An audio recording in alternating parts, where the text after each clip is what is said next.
Öğrenci Silva.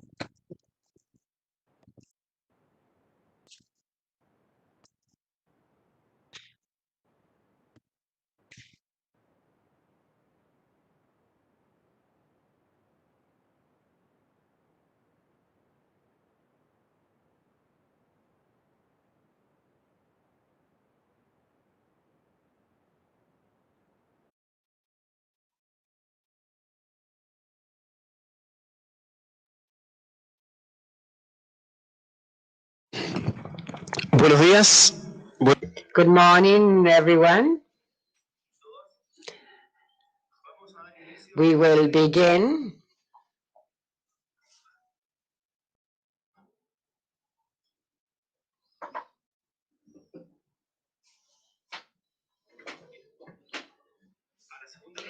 The second meeting of the country signatory to the Regional Agreement on Access to Information, Public Participation, and Justice in Environmental Matters in Latin America and the Caribbean. First, we will hear the greetings and inaugural words by Paul Green, Minister of Foreign Affairs, Immigration and Trade, Antigua and Barbuda.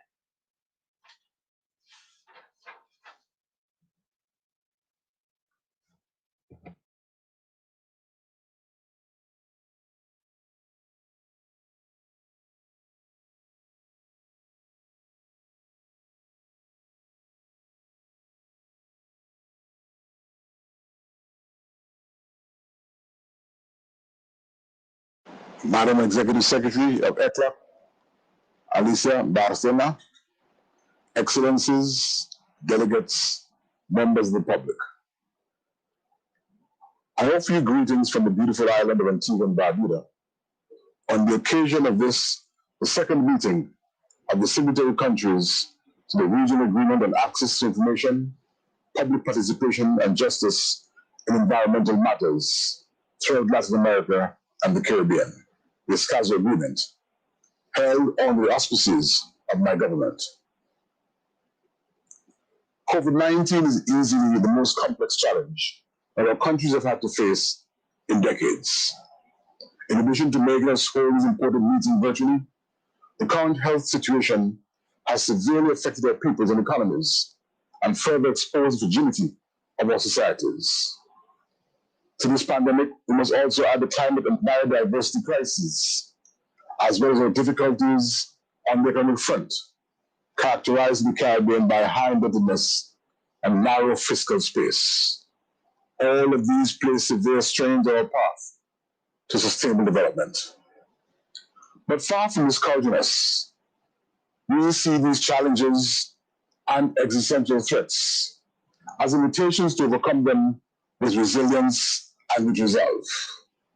It is in these troubled times that we must strive to adopt transformative pathways and focus on a sustainable, inclusive recovery grounded on multilateralism, partnership, cooperation, and regional integration.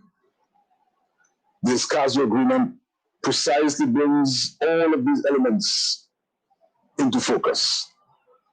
As the first environmental treaty of our region, it puts people, equality, and sustainability at the core, while offering a framework to build their capacities and work collaboratively for a common purpose, that of our environment.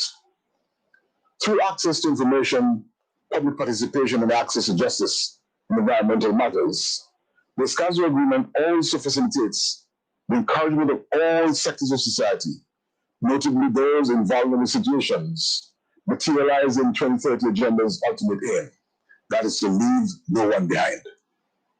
Antigua and Barbuda, we have long considered our environment a top priority and placed people center stage. Our solid environment and legal policy framework demonstrate the country's firm belief in environmental governance and access rights. Such rights have been enshrined, among others, in the Freedom of Information Act, the Physical Planning Act, and the dated 2019 Environmental Protection and Management Act. The latter, I think, deserves particular attention, as it seeks to ensure that decisions pertaining to the environment are made in an integrated manner, in collaboration with stakeholders, non-government organizations, and other persons, provides for preventive and remedial measures for the control and mitigation of all forms of environmental degradation or pollution, whilst promoting at the same time and encouraging all persons to have a better understanding and appreciation of the environment.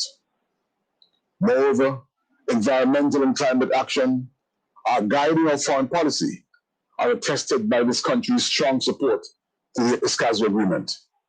For that reason, we were the first to sign the Escazú Agreement when it opened for signatories on the 27th of September 2018 at the headquarters in New York. Our Parliament approved ratification earlier this year, and the country posited our instrument of ratification on March 4th, 2020.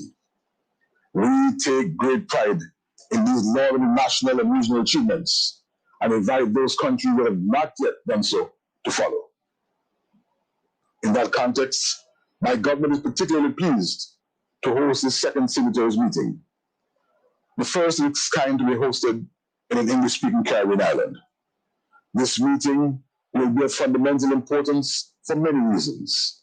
Among them, it will not only be decisive in giving shape to the institutional foundations and procedural aspects of the agreement, enabling it to fully unfold its effects on the ground, but it will also take place at a very crucial moment, just when we've achieved the threshold of countries that ratified the agreement for it to enter into force.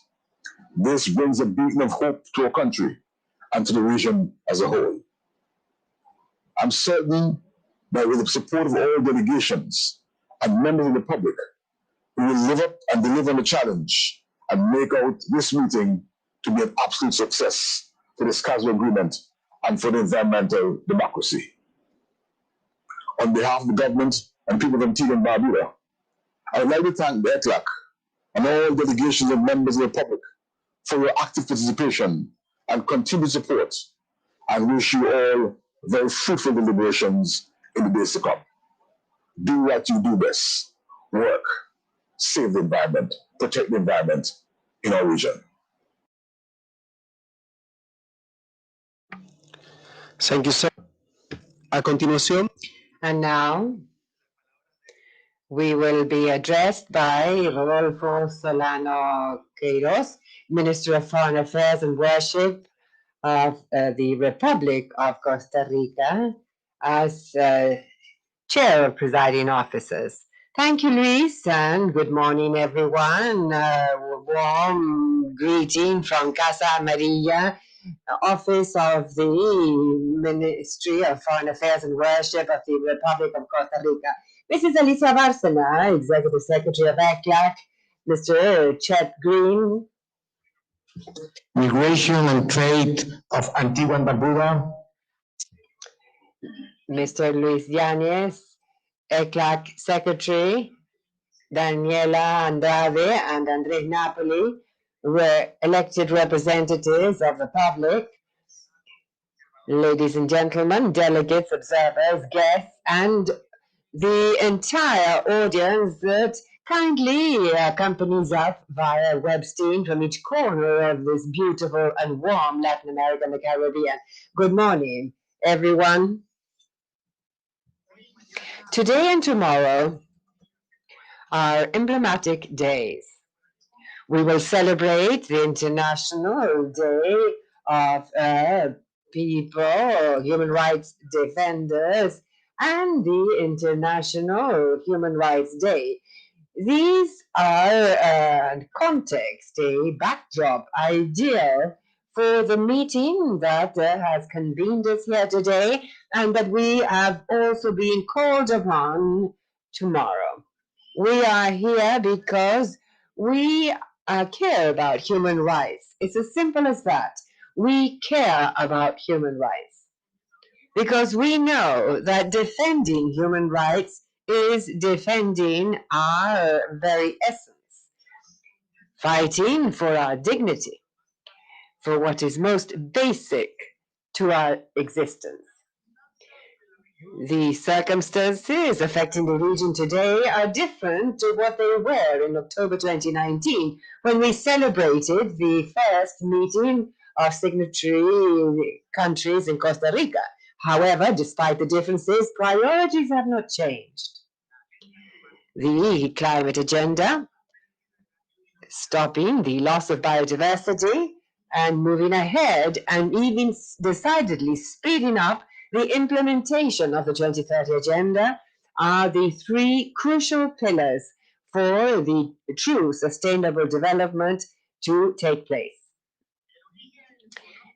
The origin of SARS-CoV-2 showed how our inappropriate relationship with nature may cause the broadest and painful crises. And it is logical. We are living in an environment settled on a very delicate balance among ecosystems that we human beings have taken to the limit. And so we must accept our responsibility, because we are living the consequences of our own actions. The call by the international community at all for has to do with increasing our environmental ambition, and this meeting cannot lag behind. This is not just another meeting. This is an essential meeting because we are interested in human rights. Today, more than ever before, with environmental must be the main driver of development, not only during the time of reconstruction, but always. My dear friends, the right to a healthy environment, as we know, has a substantive phase and another that is procedural.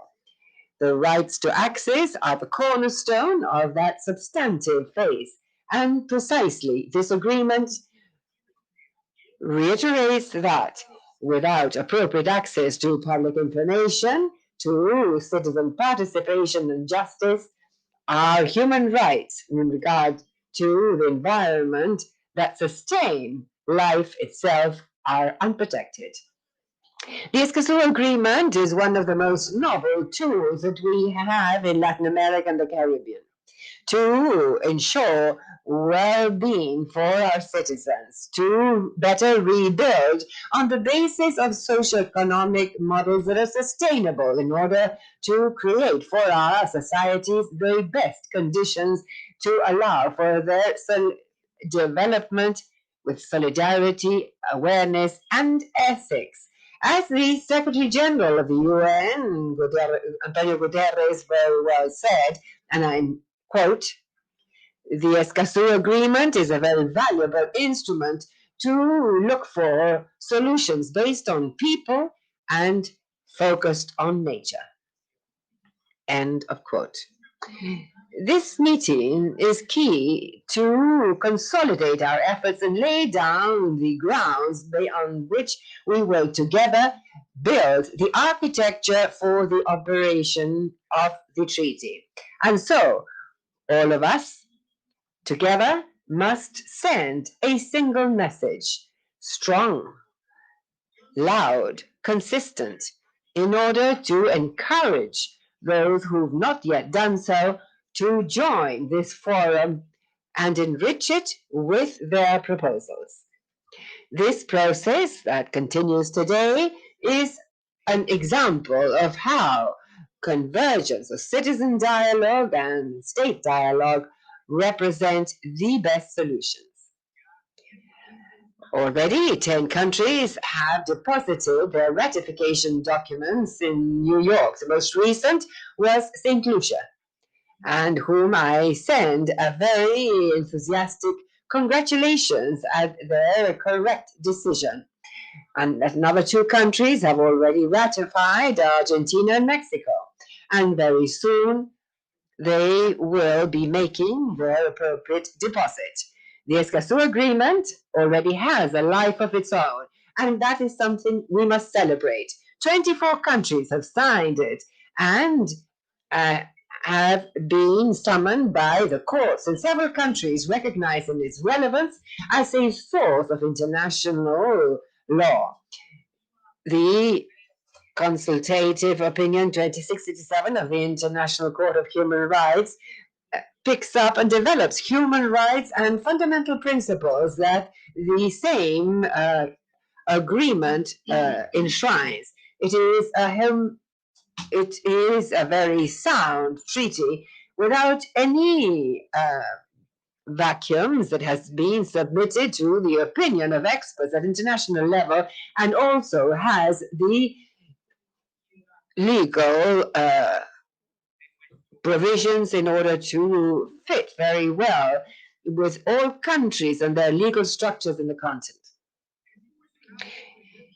Its legal soundness is also backed by another aspect of equal or greater relevance, the legitimacy given to it by the negotiation process, and that for the first time sat around the same negotiating table states and different players of the civil society. If social players are not there, every effort will lack meaning. And so I especially thank the elected representatives of the public and the Caribbean and Latin American civil society for their very valuable contribution to this process. And so I would like to end, my dear friends, with two clear but very sound messages.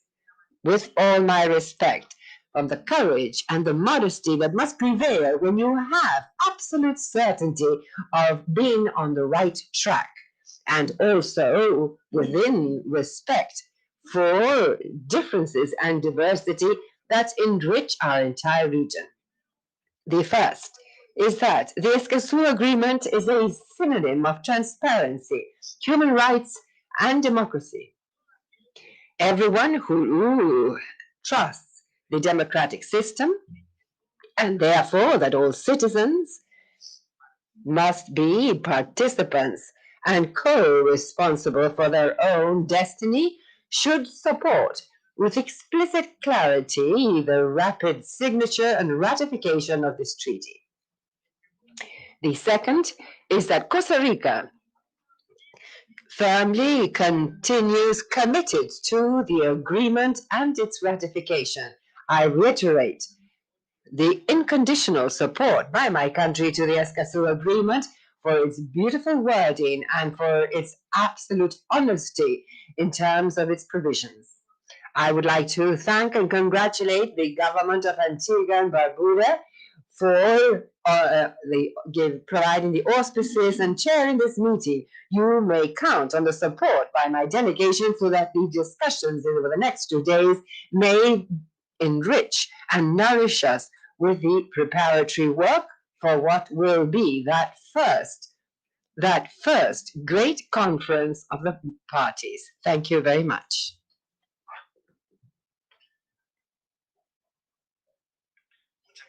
Thank you very much, Chancellor Solano, for your words and for the transforming leadership practiced by Costa Rica in recent years, leading this unheard of process in Latin America and the Caribbean. And now, the representatives of the public, key players in this process, will greet us on this inaugural section of the second meeting of signatory countries. Daniel Andrade, welcome. The floor is yours.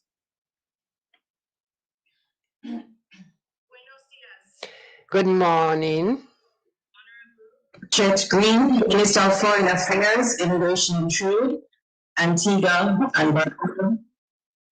Rodolfo Solano, Minister of Foreign Affairs and Worship of Costa Rica. Alicia Barceno, Executive Secretary of ECLAC. Luis Fidel Yanez, Secretary of the Commission of ECLAC. Distinguished delegates and colleagues, ECLAC and members of the public. On behalf of the elected representatives of the public for the Escazú Agreement, I wish to extend greetings to you all. We are particularly happy that this meeting is taking place in a Caribbean country, and we congratulate the government of Antigua and Barbuda for its leadership in hosting the event.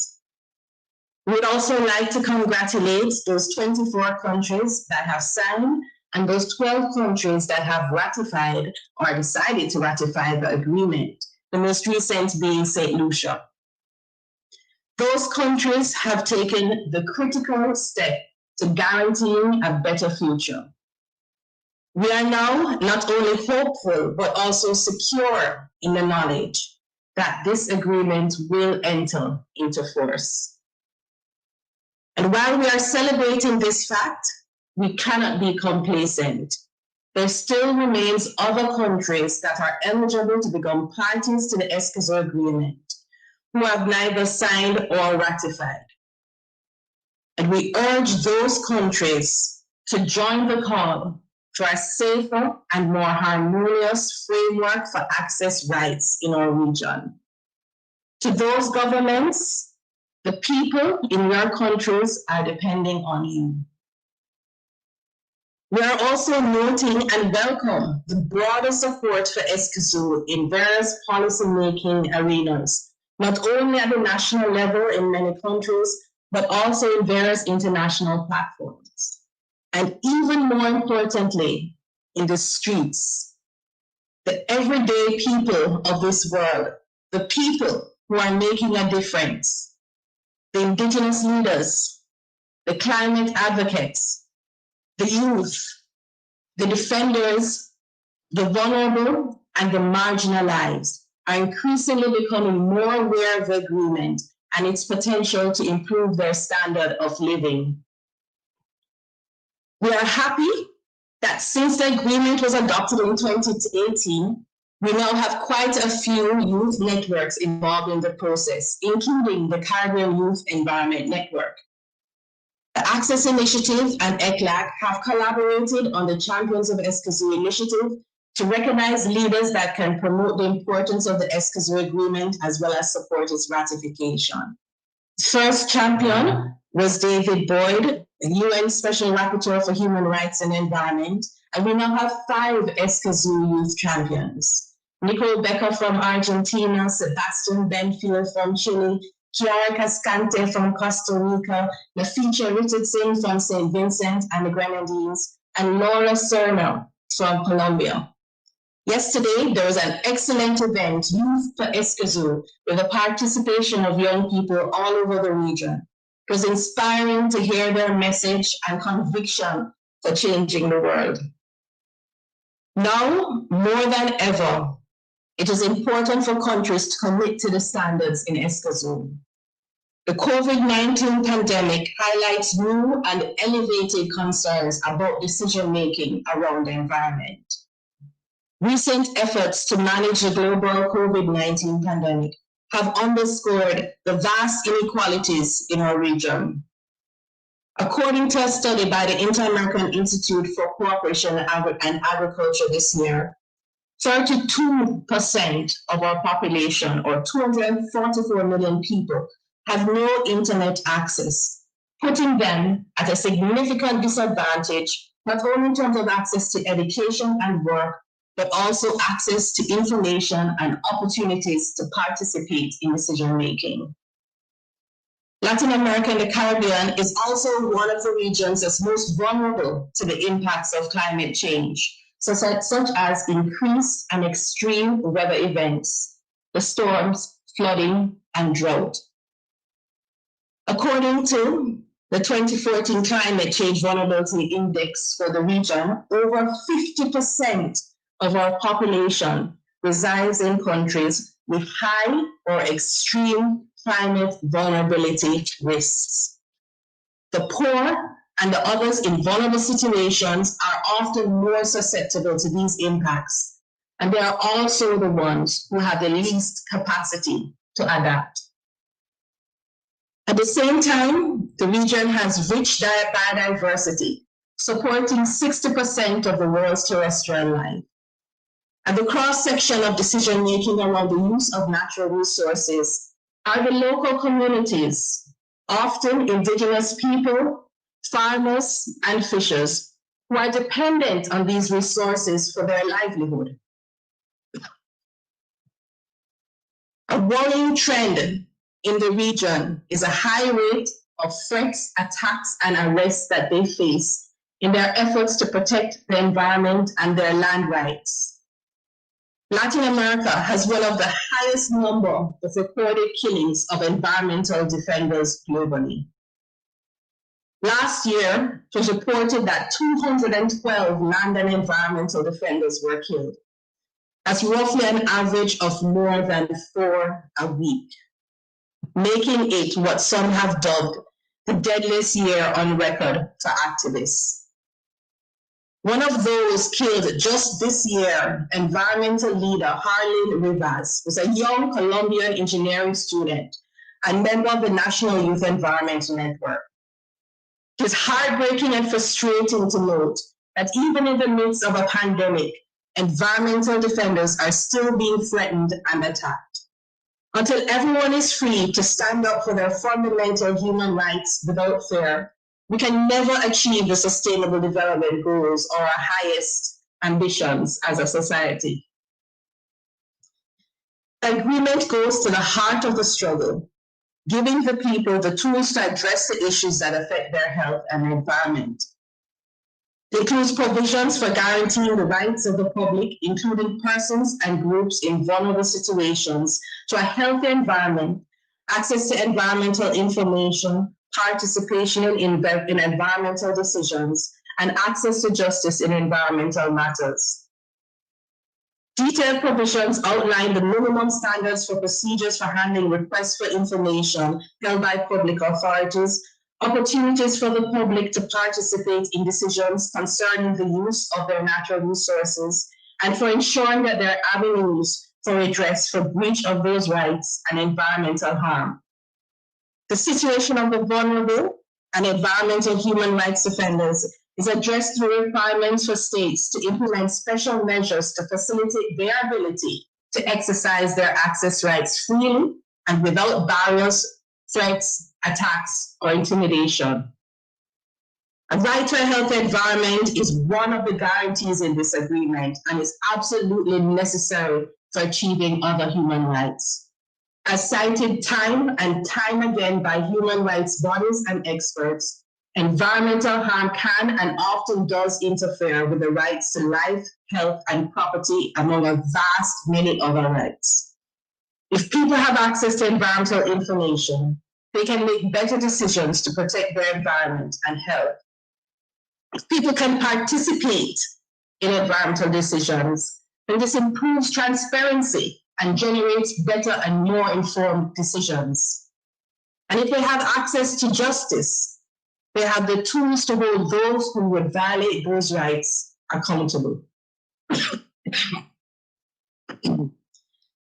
And so, knowing all that is at stake, we look forward to sharing our proposals and providing input into the rules of procedure for the Conference of the Parties and subsidiary bodies, including the Committee to Support Implementation and Compliance and the finance mechanism of the agreement. We have been conducting outreach with various civil society organizations, environmental networks, experts, and the public subscribe to the regional public mechanism for the agreement in order to obtain input into our proposals. The dynamic and innovative consultative nature of the negotiations has always been a strong feature of the Escazú agreement process, and it has provided every member of the public in our region the opportunity to have a seat at the table and have their voices heard. Now that we are entering the implementation phase, we need to build on this and not regress. Right. This is an agreement about meaningful public participation. And as they say, if you are going to talk the talk, you better walk the walk. This is why we have recommended strong modalities and opportunities for the public to participate in the Conference of the Parties and subsidiary bodies. And for the public, we have a message. This agreement is for you. The agreement standards on access rights provides the tools for you to use to make a difference. In the words of Bob Marley, get up, stand up, stand up for your rights. Thank you. Thank you, Daniel. Ahora la palabra con Andrés Napoli. Andrés. I'd like to offer the floor to Andrés Napoli now. Good morning. Ms. Alicia Bárcena, Executive Secretary of ECLAC. Paul Green, Minister of Foreign Affairs, Foreign Trade and Immigration of Antigua Barbuda. Rodolfo Solano, Minister of Foreign Affairs of Costa Rica. Dear delegates of the signatory countries of the Escazú Agreement. We are pleased to meet again to continue building on this Escazú Agreement jointly. We would like to thank Antigua and Barbuda for the disposal to host this meeting, even if with Zoom. The second meeting of signatory countries to the Escazú Agreement is of significant importance to our countries. The sanitary crisis produced by COVID-19, whose origin is related to the ecological crisis that the planet is going through, has generated a lot of pain throughout the planet. That is why we are working to help those families that have suffered the consequences of the pandemic, and we would like to offer them our solidarity. We would also like to recognize all the countries that have signed St. Lucia, which is the 10th country to join, and we would like to recognize Mexico and Argentina, who have complied with the parliamentary ratification and have initiated the deposit process, or we would ask that they carry out the deposit as soon as possible so that we can continue with the process of the agreement. We would also like to make a call to all the signatory countries to double their efforts to ratify the agreement in order to have a broader representation of the countries in the region. We need many countries to be part of this agreement, and for Escazú to be, for our region's people, a place or a process for greater defense of their rights. And we would like to commend those countries that have led the process, and hopefully they will join sooner than later this integration process in the region. We need them. The Escazú Agreement is taking on a life of its own. It is a huge effort, and we see that as is happening in many countries in the region, like Argentina. Youth have made it possible to quickly ratify the Escazú Agreement, achieving a large agreement in Parliament. However, at the same time, there's been other situations that catch our attention. For example, campaigns carried out in some countries that wish to change the reach of the agreement with disinformation regarding the scope and purpose of the agreement. Let's clarify this once again. The Escazú Agreement is not only about the regulation of natural resources or a specific country's territory. It seeks to implement the access to rights and a model that is sustainable for Latin America and the Caribbean.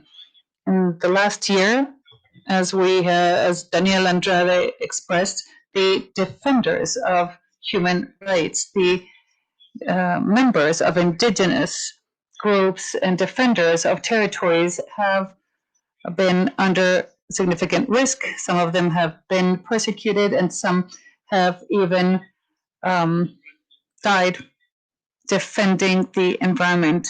And it seems to be one of the most dangerous regions for the environmental defenders. This has been mentioned by the spokespeople for these rights. The COVID pandemic has impacted the more vulnerable sectors of the region, especially indigenous communities, Afro-descendant communities, men, women, children, adolescents, and the elderly, among others. We cannot be indifferent to this situation that is infringing all human rights, and we need the Escazú Agreement to be fully enforce. It represents hope for those who need protection mechanisms for their life, such as defenders, in order to have greater access rights for people to believe in their opinions once again, and that their opinions may actually count, and institutionally, that they may know that things can change and that they may find a mechanism for recovery in the midst of this crisis, a mechanism for protection of rights with greater possibilities for people in our region to find institutional answers to those things that have been denied to them. But this hope of people, youth, communities, it is at the same time a huge responsibility for all those of us who find ourselves here, for the countries. It is important for these debates to lead us to fully implement rights to access, and that the instruments and rules implemented may be progressive and have a broad participation of the public, and that they seek to find answers for those who live in the region. It is an opportunity for countries to change their policies and for the environmental and rights agenda to change and allow for greater decision making and to be more consistent. Escazú cannot be taken on as a simple declaration. It is a commitment that must be reflected in actions. That's why it's important to begin to implement Escazú now and even before full signature of the agreement. And it is important for us to strengthen this throughout the region and throughout the world. Escazú now.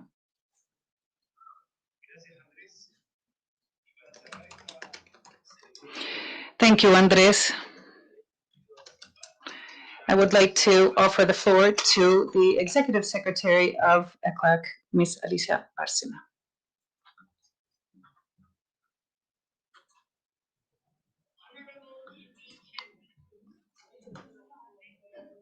And trade of Antigua and Barbuda in your capacity as president of this region. It gives me a great pleasure to greet you this morning and to thank you for all the support you are providing us to hold and to host this second meeting of signatories of the Escazú Agreement. Let me turn to Spanish, if I may, y saludar al honorable. I would like to greet Mr. Rodolfo Solano, Minister of Foreign Affairs and of Costa Rica, President also of ECLAC, and he forms part of the steering committee of ECLAC. Ms. Maureen Hyman Payne, Parliament Secretary and Minister of Justice and Legal Affairs of Antigua and Barbuda, Daniel Andrade and Andres Napoli, public representatives, delegates, colleagues, friends. It is an honor for me to address you in the second meeting of signatories who have had the pleasure to organize together with the Antigua and Barbuda government this meeting at such difficult times for the region and the world. The coronavirus pandemic has not only meant a greater contraction of the GDP and global trade since the Great Depression of the 30s, it has also exacerbated structural issues with our development model. It has made evident the high levels of inequality, and it has shown us clearly that human welfare is intrinsically linked to the protection of natural or environmental heritage that gives life and supports our development. This current crisis simply adds to the vulnerability we've seen with climate change and natural disaster in the region, which strongly affects the island states of the Caribbean. Let's recall the consequences of Hurricane Irma that strongly impacted our host country and devastated the Barbuda Island only 3 years ago. And of course, the recent hurricanes Eta and Iota, which have devastated the Colombian and Central American coastlines, reaching those places where the strength of these events was not known. The Secretary General of the UN, Mr. Guterres, has just summoned us to make peace with nature, a task that will define the 21st century. At ECLAC, we believe that sustainable development is possible and that rebuilding with equality and sustainability is the path to follow for the region. I'd like to pause here to thank the government of Costa Rica, who has hosted us in the 38th sessions period of ECLAC, where we presented a document called Building the Future, Recovery with Sustainability and Equality. And that is why we need an ambitious political agenda that at times of uncertainty cannot be achieved without huge impact. Political pacts, social pacts, state level pacts that may involve communities, companies, women, and youth. Pacts that can return hope. Hope is bold, but it needs us to participate. In fact, building a welfare regime requires a full deepening of democracy, respecting human rights, and with the participation of all in building these social political pacts in favor of sustainability. We cannot follow this path alone or with unilateral solutions. Change needs cooperation and multilateralism. This is the best way to address these common issues and seek joint solutions. The regional agreement on access to information, public participation, and justice in environmental matters in Latin America and the Caribbean, called the Escazú Agreement, because it was signed in Escazú in Costa Rica, is a regional success which motivates in this endeavor. First, it is the first environmental agreement of the region to be signed despite the pandemic. I would like to congratulate the 24 signatory countries and the 10 countries that have already deposited the ratification instrument, and all those that have been concluding their national processes. From the very first meeting of signatories carried out in October 2019 in San Jose, Costa Rica, Belize, Colombia, Dominique have signed the agreement, and it has been ratified by Antigua, Barbuda, Ecuador, Nicaragua, Panama, and St. Lucia. I would like to recognize them. Second, it is proof of transparent, participative, collaborative work, both in the negotiations as well as in the content of the agreement, as well as the benefits brought about by the work carried out by multiple social stakeholders. Third, it addresses fundamental rights and stresses the democratic principles necessary to achieve sustainable development. These days ahead of us, I would like to invite you to specially consider the true beneficiaries of the agreement and its benefits, but it's mostly citizens, men, women, adolescents, indigenous people, Afro-descendant communities that seek a better future day to day. We cannot forget that this instrument was conceived thinking of them, especially those people who are most vulnerable, with the intention to not leave anyone behind. Today, we are celebrating the International Day of the Defenders of Human Rights. The Escazú Agreement echoes this difficult situation that supports those who defend the environment and seek to offer answers to their challenges and concerns. It is a way to protect those who give life and defend life. Our thoughts go out to those who protect our home in leading this defense of our lives and future generations. So it is an instrument that contributes to take yet another step towards equality, economic growth, environmental protection within just, participative, and peaceful societies. I would like to end by especially thanking the government and people of Antigua and Barbuda for hosting this second meeting.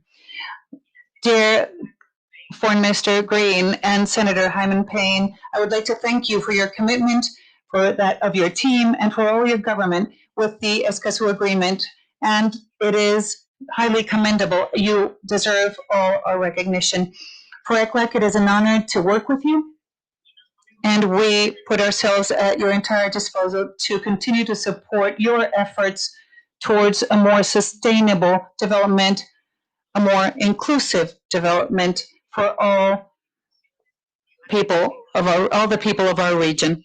I would like to wish you great success in these meetings, and we will meet again tomorrow to celebrate the International Day of Human Rights. Thank you, and I hope that you feel at home, even if it is in a virtual fashion. We thank the Executive Secretary of ECLAC for her words in closing this inaugural session.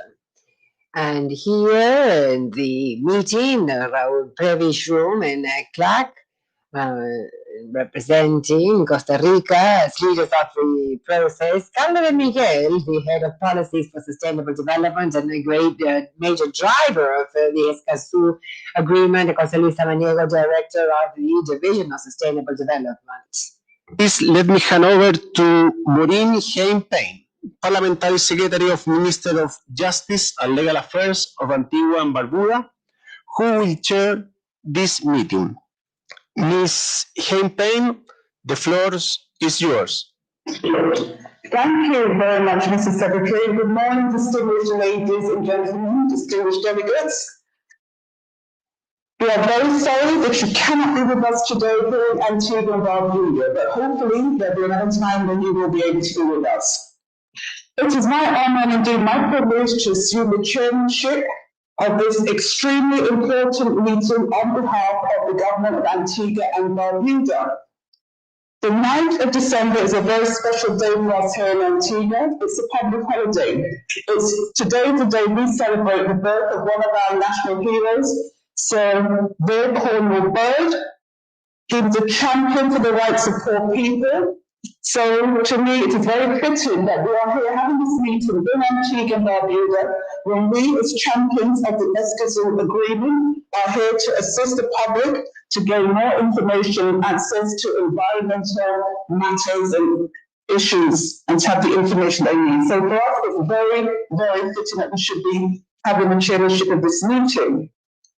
And I want to say to all of you, you can count on my best efforts and endeavors to ensure that we reach a successful outcome of this meeting.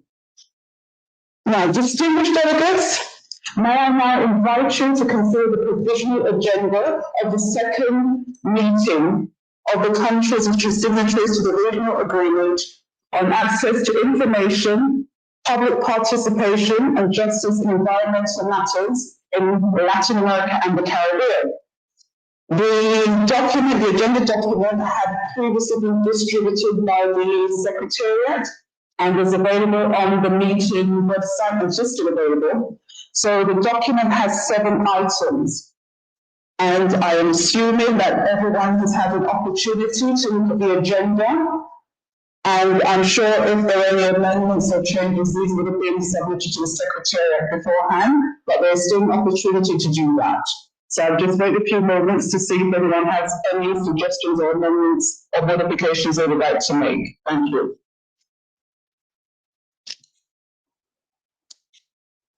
Well, I'm not seeing anything like that, so we should proceed to adopt the agenda. As I said, representatives of the countries of the Latin America and the Caribbean may make such observations or suggest modifications as they deem appropriate. So can I take it that we wish to adopt the preliminary agenda as contained in the document? And the document is LC/BSA.2/1.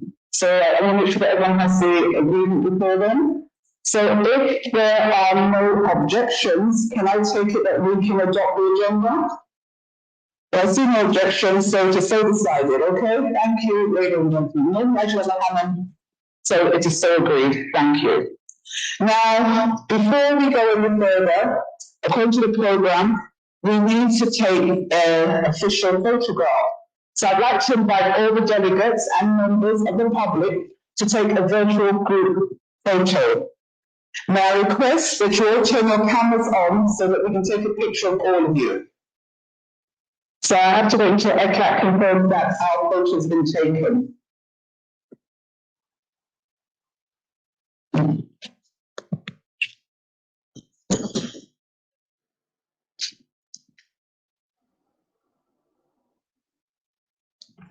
Okay, this is okay.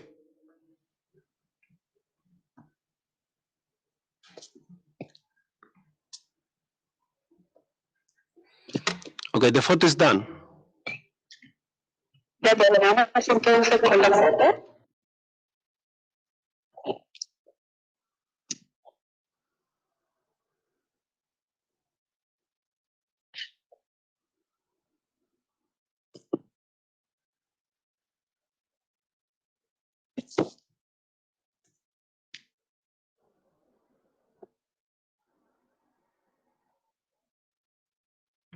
The photo has been taken.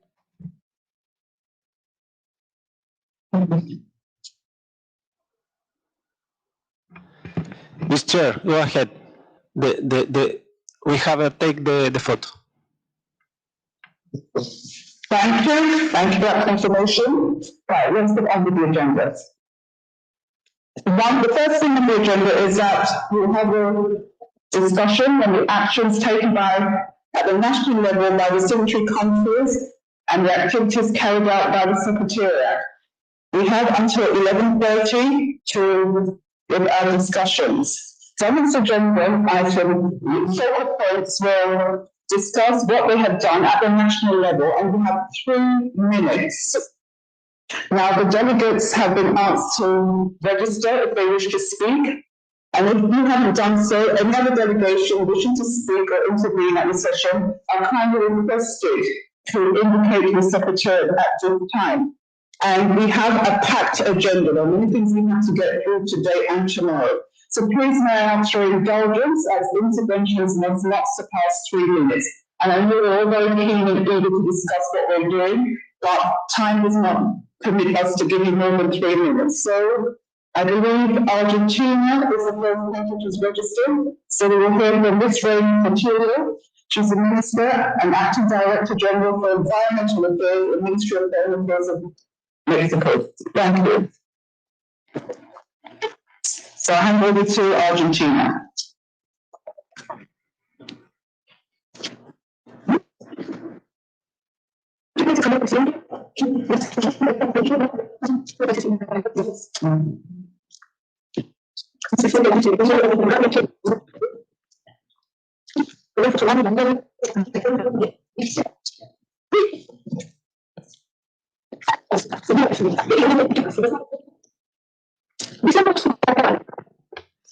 Unfortunately, the audio is very broken and it is not possible to interpret the speaker.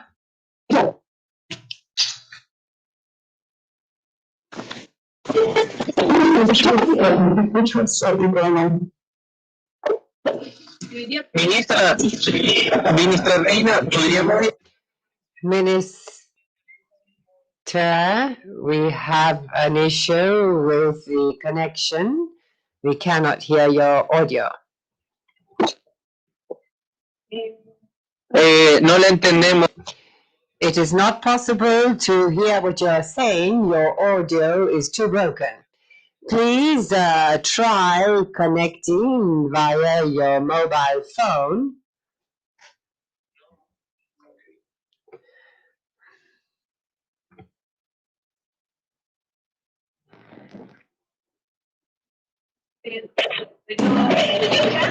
Si podrían avanzar mientras la ministra de...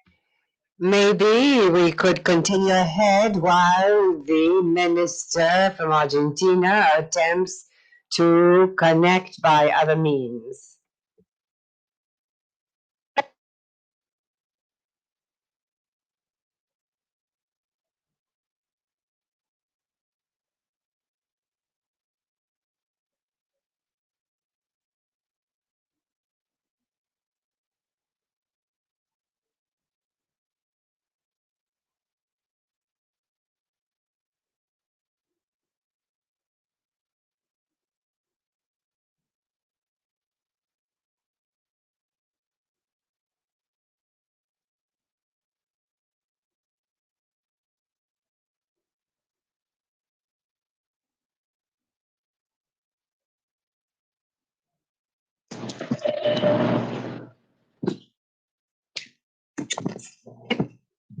Unfortunately, it seems that there are technical issues with the speaker from Argentina, so I'd like us to move to the next speaker on the list, who is from Costa Rica, Mr. Roberto Cespedes, who's Councillor and Advisor of the Climate Change, Forest and Energy Department, Sustainable Development Environment, for the Ministry of Home Affairs and Water of Costa Rica. Thank you, sir. You have the floor.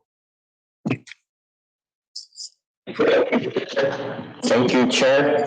Buenos días.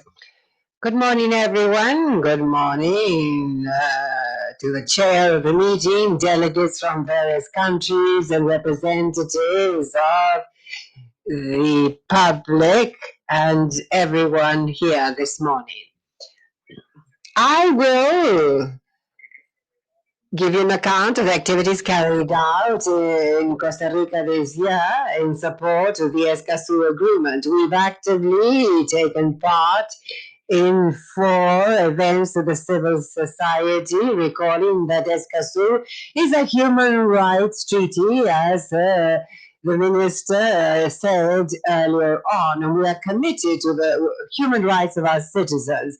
We've also held a regular dialogue with representatives of the civil society, and this has implied progress for the agreement.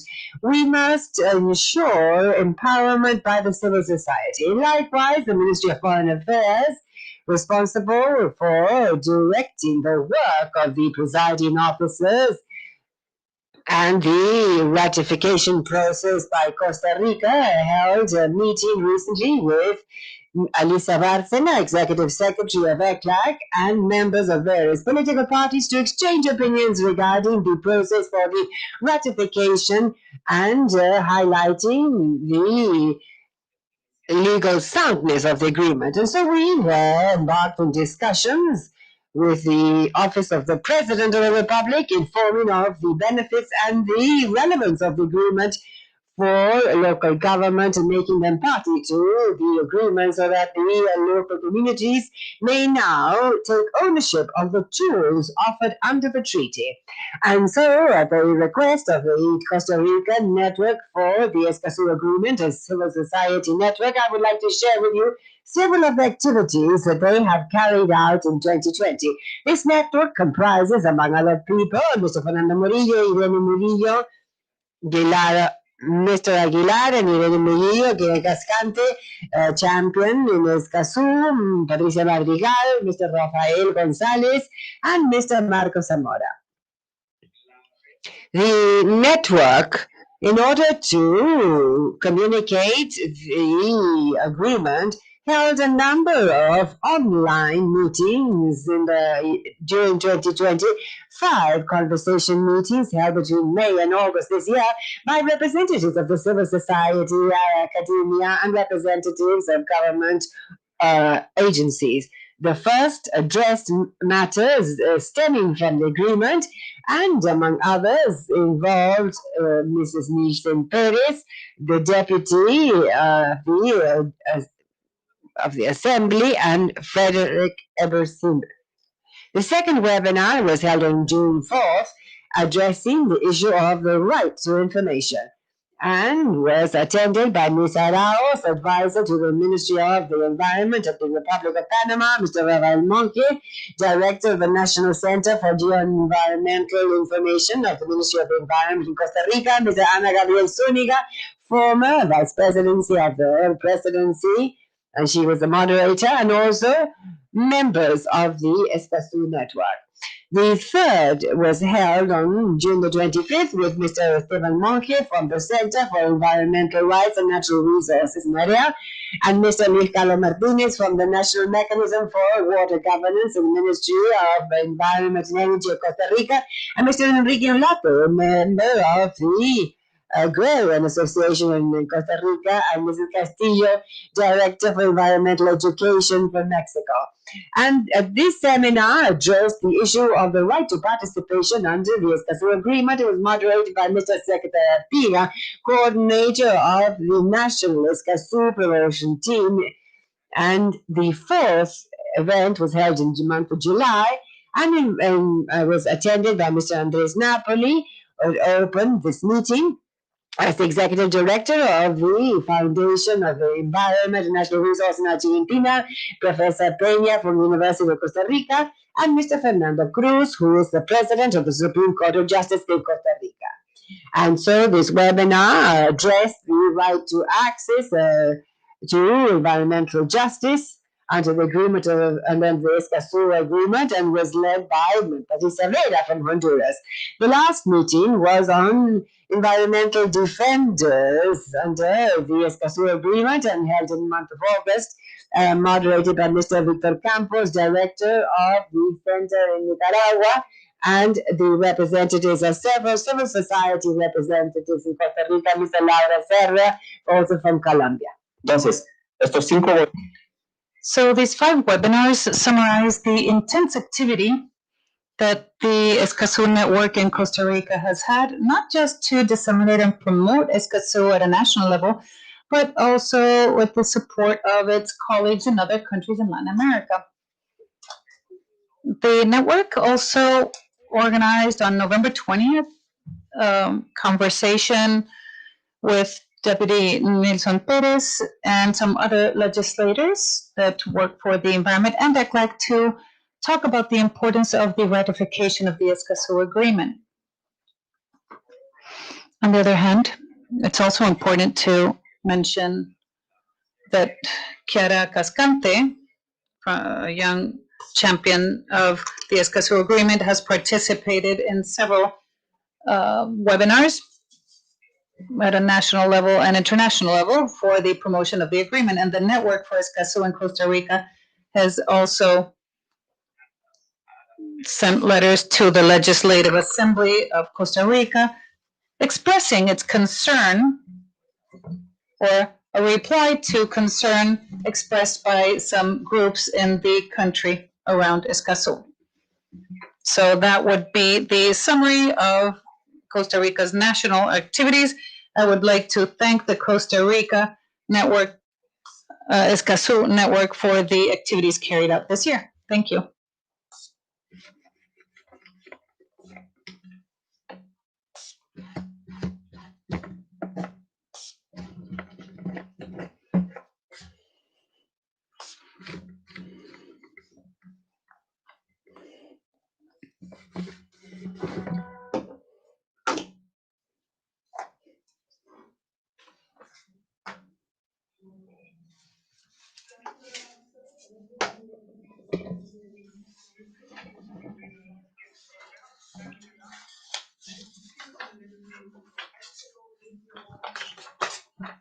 Chair for Environment and Sustainable Development in the Ministry of Foreign Affairs and Human Mobility.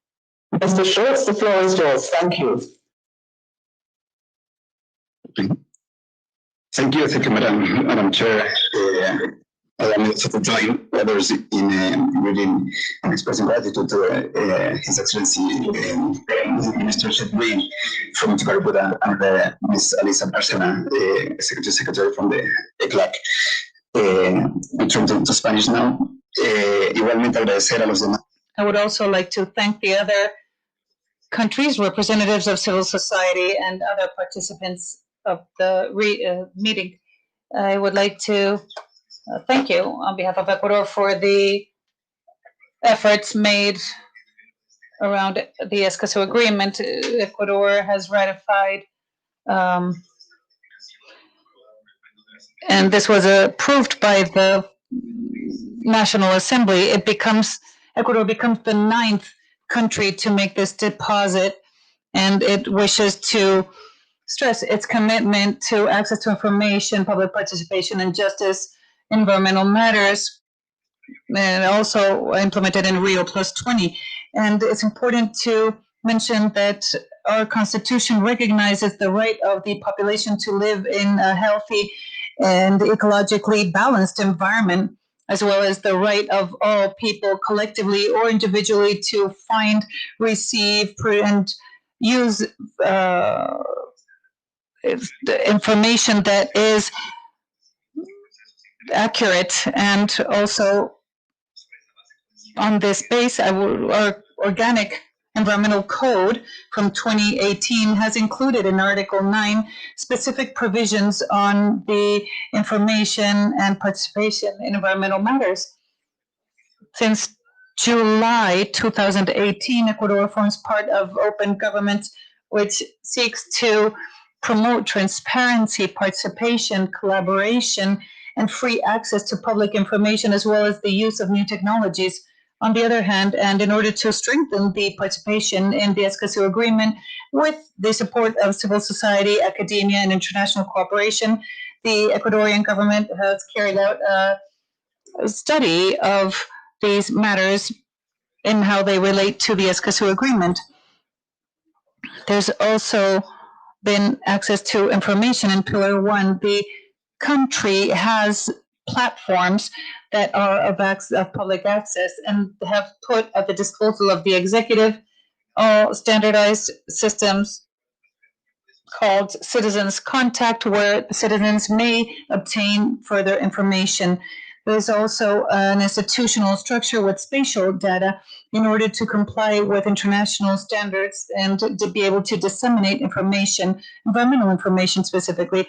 And we wish to continue to strengthen this portal with a water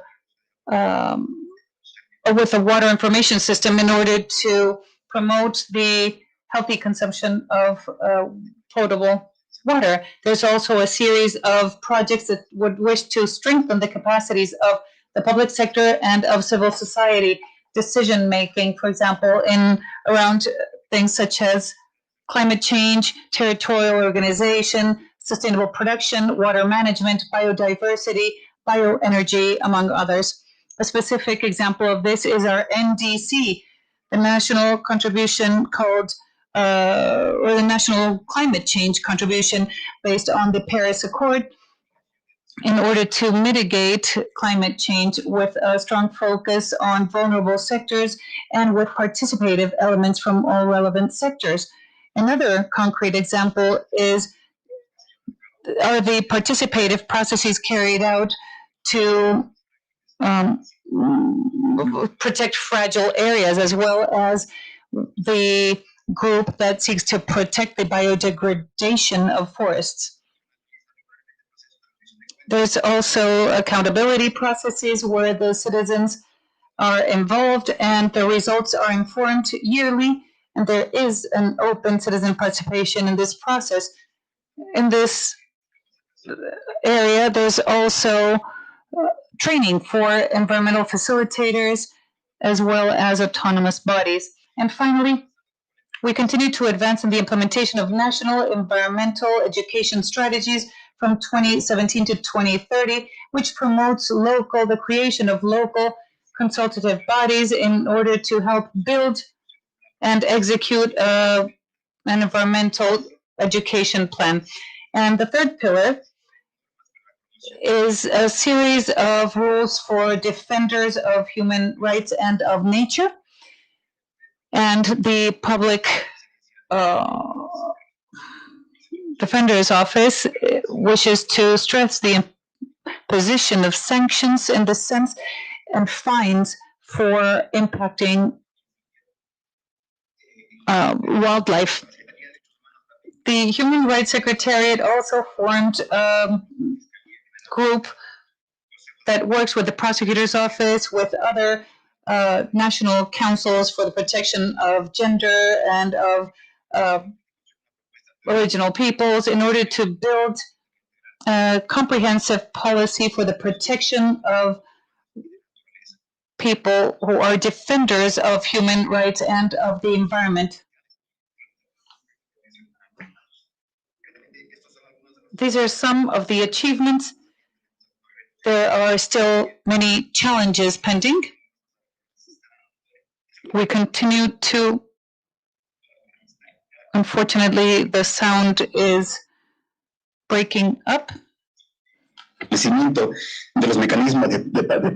Strengthening of participative mechanisms, including the prioritization of education, environmental education. There are many challenges, but as I mentioned as Alicia Bárcena mentioned in her opening statement, it is time to strengthen our commitment and to not leave anyone behind. And of course, including the defense of human rights and the defenders of human rights and the environment. We would like to thank once again the government of Antigua and Barbuda as well as ECLAC, and we're happy to contribute with as much information as possible. Thank you.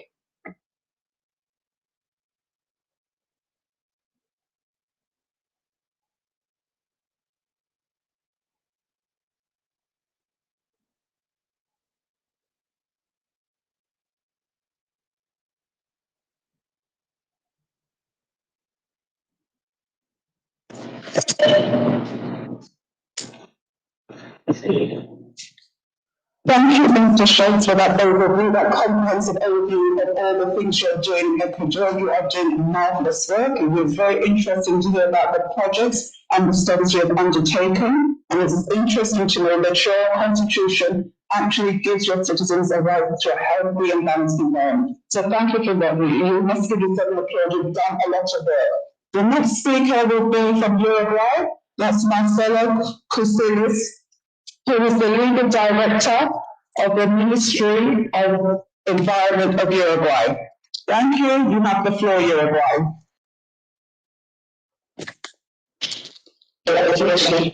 Gracias, señora Presidente. Es un gusto poder participar hoy, agradeciéndole en nombre de... Thank you, Madam Chair. It is a pleasure to participate on behalf of the government of Uruguay. We'd like to thank the government of Antigua and Barbuda for your leadership and to ECLAC for the support they always offer to these activities and to the Escazú Agreement, as well as to the government of Costa Rica, who have always been an inspiration for all of us. Many of us know each other, and we know the importance that we give these obligations that arise from the Escazú Agreement. We find ourselves very happy today because its entry into force is almost ready. Uruguay negotiated with vigor, ratified with vigor, and on September 27th, 2018, it signed the agreement with 3 other countries in the region, only a year after we became part of the Escazú Agreement on September 26th, 2019. And since then, we have been working to support the entry into force of the agreement and to prepare for its application or implementation in our country. I will not make reference to the Uruguayan legislation nor to other aspects relative to environmental policy in Uruguay. I will attempt to restrict myself in this brief report to 2 matters that are directly related to the Escazú Agreement. One activity that has taken place in preparation for the entry into force of the agreement, and in the second place, some ideas that I believe show the importance and validity of having an agreement that is not just an agreement for human rights, which is not little, but it is the first environmental agreement in our region. In the first place, I'd like to refer to the activities carried out by the National Institute for Human Rights and Public and Ombudsman in Uruguay, with the participation of the Ministry of the Environment and with a significant network of private organizations and representatives of civil society. For a year, the environmental and human rights group that brings together this whole set of representatives and academia, as well as the government, have reviewed the policies and regulations related to access to information, participation, and justice in Uruguay in order to elaborate recommendations on the best way to implement the Escazú Agreement and to adapt our legislation to be able to comply with the international regulations resulting from this agreement. So since 2019, with the participation of representatives of these different social groups and with the participation of the ECLAC Secretariat as a special guest and of the director of the Human Rights Institute of Uruguay, this document elaborated by the Human Rights and Environment Working Group was presented and it was made available on the internet for anyone to have access to it. It is a true contribution for the government and Uruguayan society to have a set of recommendations that will allow everyone to learn of the needs of our work in a more immediate fashion. This preparation, however, is not only for the future, it is offering results directly deriving from the fact that Uruguay is a signatory of the Escazú Agreement. We are waiting for its implementation, but as I said before, Uruguay is a signatory, and the advantage of the Escazú Agreement is that given its content, it is very close to the judiciary. Attorneys, prosecutors, judges all see in Escazú a bilateral environmental agreement that basically supports matters that are familiar to them, that are instrumental and effective to operate in this realm. That is why in Uruguay we already have 2 rulings that even if the agreement is not fully in force, the judiciary already understands that it is adopting a set of obligations that must be followed legally. And we have a first ruling that dates to November 23rd this year, where there is a lawsuit against a company. A series of civil organizations present or submit this lawsuit. And although a judge admits that in Uruguay there is legislation for such access, the Escazú Agreement overrides any other regulation. It is a ruling, the second one is a ruling by the Supreme Court of Justice dated August 7th, 2020, where the Supreme Court of Justice of Uruguay recognizes the support of the Escazú Agreement for the adoption of provisional measures requested by civil society organizations. So as you can see, the Escazú Agreement is already alive in the Uruguayan legal system, and I believe it will offer us a promissory future in terms of rights of access. Thank you.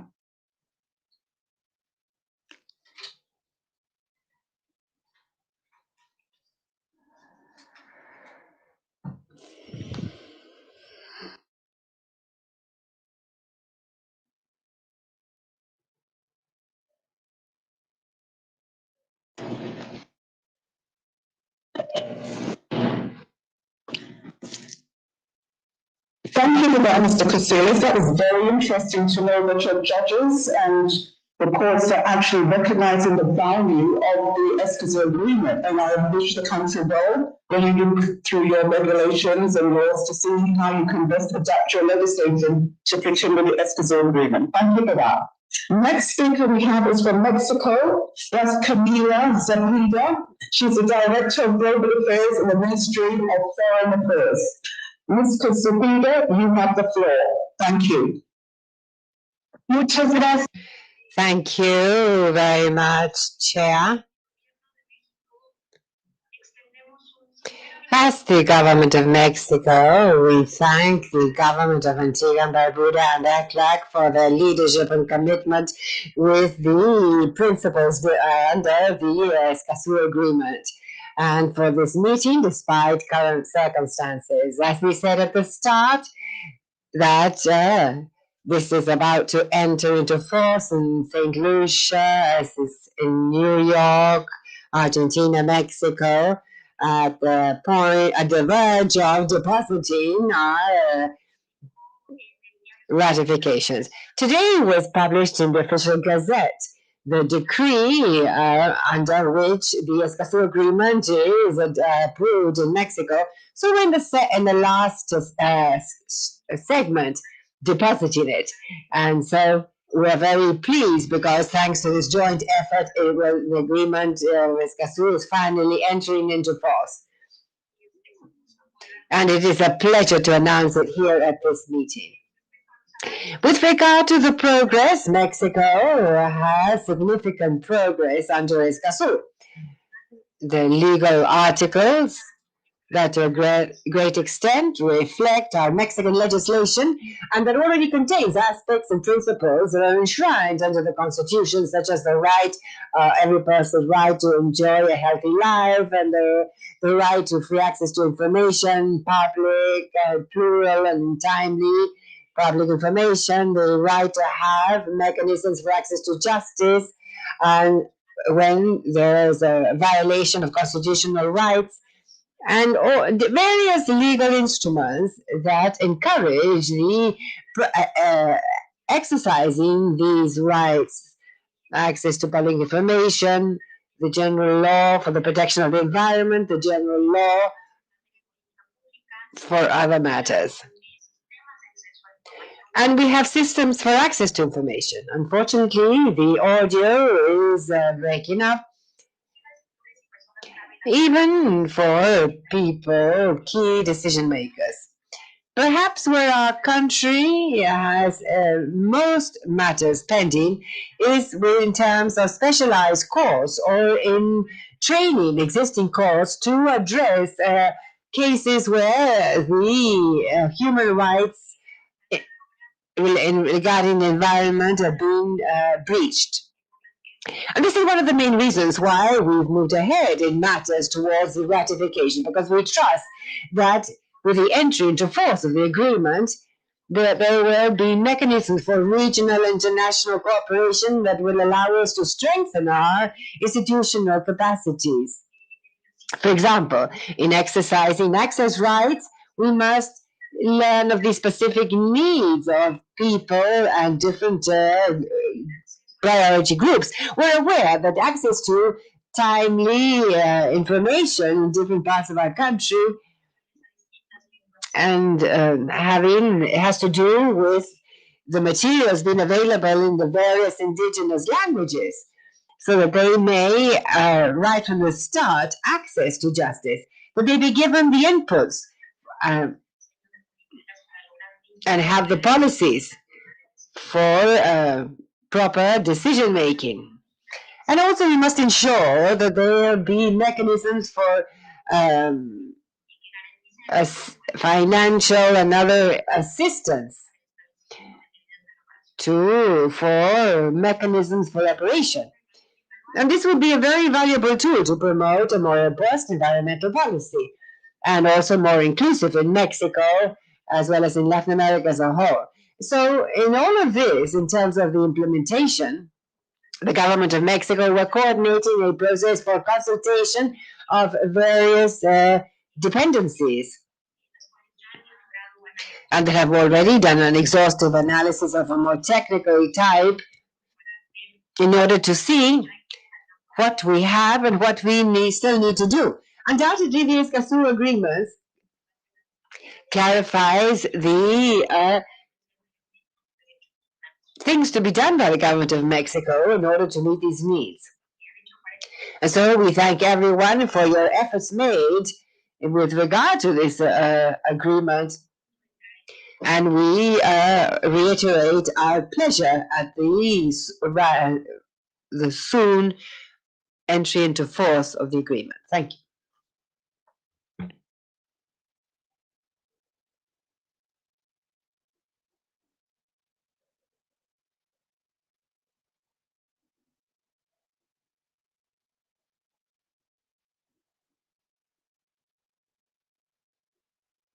Domestic law, and the point you make about the capacity training and the special courts is well taken. I think that's something we really need to have a look at. The next speaker will be from Panama, that's Luisa Arras, legal advisor to the Minister of the Environment. The floor is now yours, Panama. Thank you.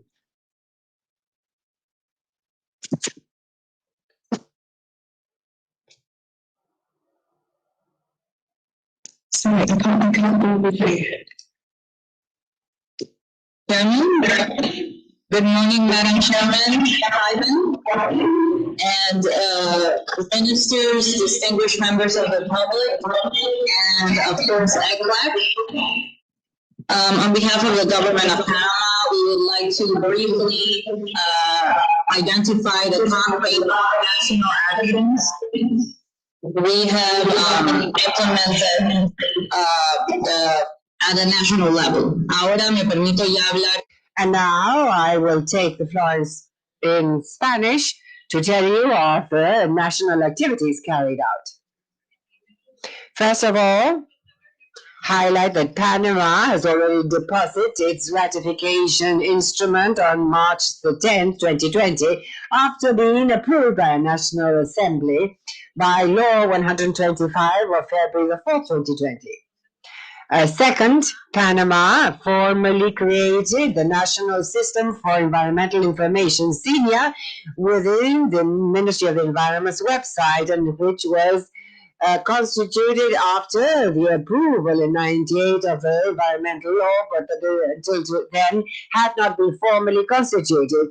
This has environmental information related to coastal resources, climate change, the air, forest, and others. The system also has the latest map of our forest coverage in the country, updated last year. Third, in compliance of paragraph 3, Article 6 of the Escazú agreement, we included within our National System for Environmental Information a compendium with government authorities that are related to the environment in our country. And this has to do with the powers of each entity, their websites and physical addresses. Also, the Ministry of the Environment formally recommended to the Government Commission at our National Assembly the typification of crimes in order to defend environmental defenders within a criminal reform to be soon discussed at our National Assembly. And fifth, the Ministry of the Environment in Panama approved Executive Decree number 100 of 2020, creating the national program Reduce Tu Huella, Reduce Your Footprint, which creates the first national platform for climate transparency, ascribed the National System of Environmental Information as an official mechanism for management, monitoring, reporting, and registration of activities that take the country towards sustainable development, inclusive, low emissions, and resilient to climate change. Six, the Ministry of the Environment, before the situation that we're living through, the pandemic, passed formal instructions to all personnel in the country to adopt measures for biosafety to ensure access to environmental information during the pandemic so that the health crisis may not represent an impediment in terms of accessing environmental information that is not digitalized. Seventh, the Ministry of the Environment also formally consulted the Ministry of Health in our country as to the biosafety measures to be implemented in public fora, which is the instance for citizen participation within the process for environmental impact assessment so that the health crisis may not represent an impediment to restrict the participation by the people in this decision-making process. And lastly, the Ministry of the Environment has drafted already a series of resolutions to reduce at institutional level, significantly reduce the cost of photocopying at the ministry, and also makes it possible to free people living in a vulnerable situation from having to pay. And this must be subject to a public survey before being adopted. And so these are in addition to those that were already sent to ECLAC last year. Thank you.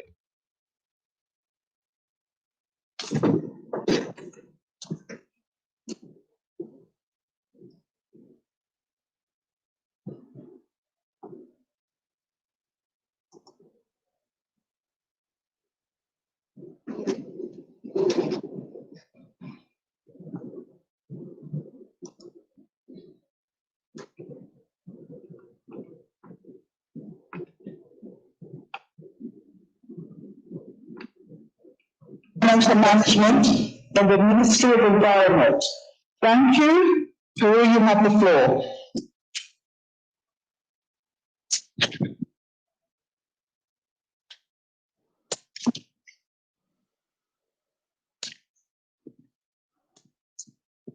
Mr. Castro, Peru, you have the floor. Thank you.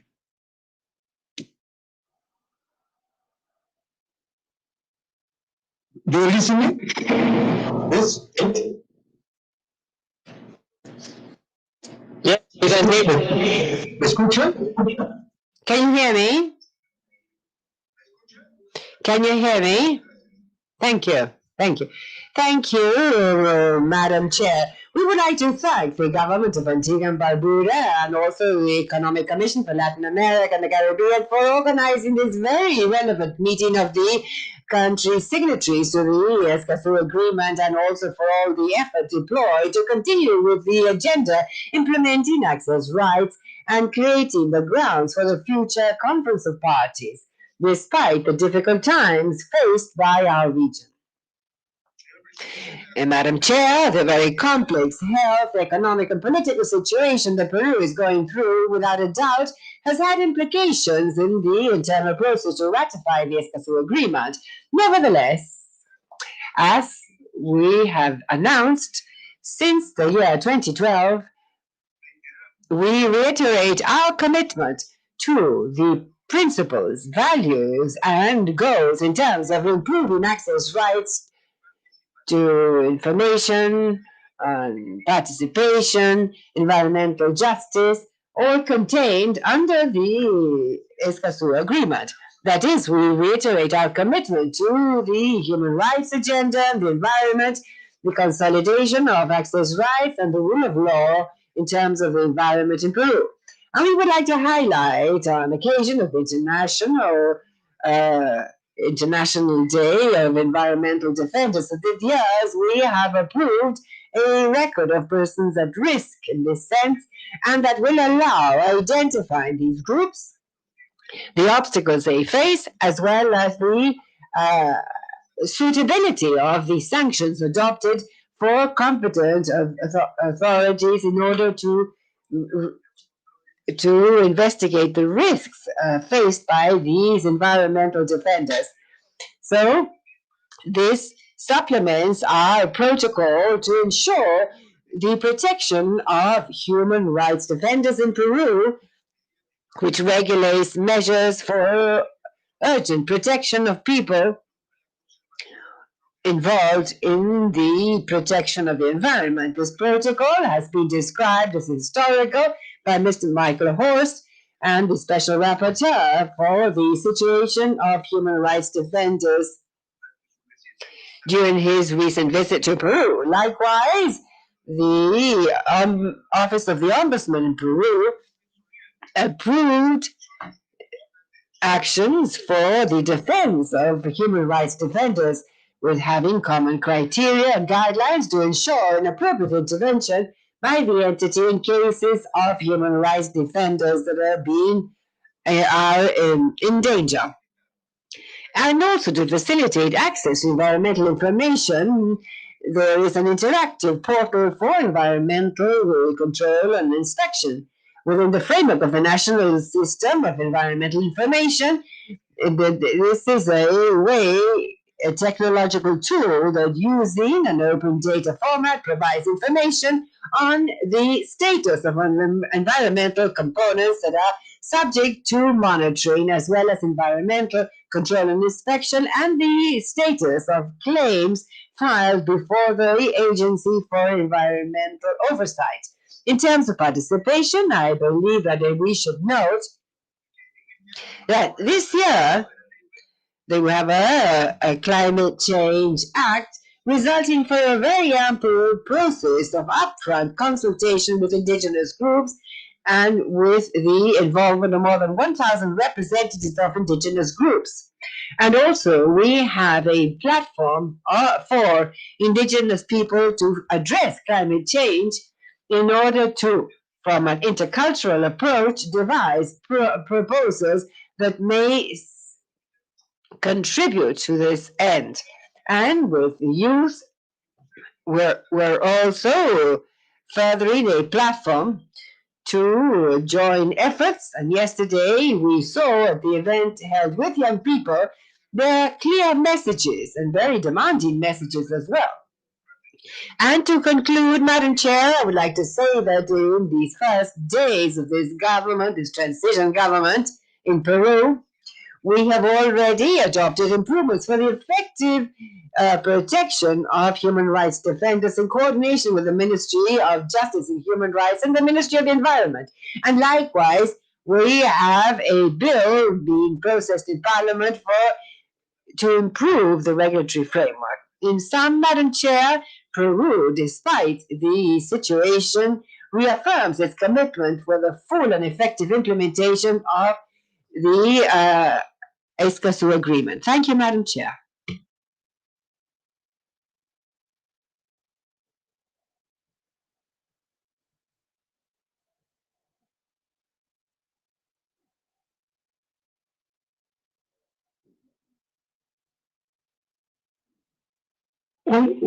Hola Rafael, ¿cómo se encuentra? ¿Me escucha? ¿Me escuchó? Repito, voy a alejar este teléfono. Bueno, ministra de Argentina, la escuchamos. ¿Está bien? Sí. Lucia, you have the floor. Thank you. ¿Quién tiene el floor? Okay, I found it. So. Usted. Yes, Saint Lucia, yes, you do have a floor. Well, thank you very much, Mrs. President. Also, thank you to Federal Chef Green, Rodolfo Solano, Alicia Bárcena, Daniel, Andrés Napoli, and in my language, estimados representantes de las delegaciones participantes, estimados representantes electos. We thank Antigua and Barbuda and the government for this second meeting of signatory countries, and also ECLAC and the Technical Secretariat for their remarkable work. We're at a new stage in terms of environmental rights and policy. And we congratulate St. Lucia for depositing their ratification. The Escazú Agreement is a new tool for Latin America and the Caribbean in terms of environmental and human rights, and allow us to address present challenges with transparency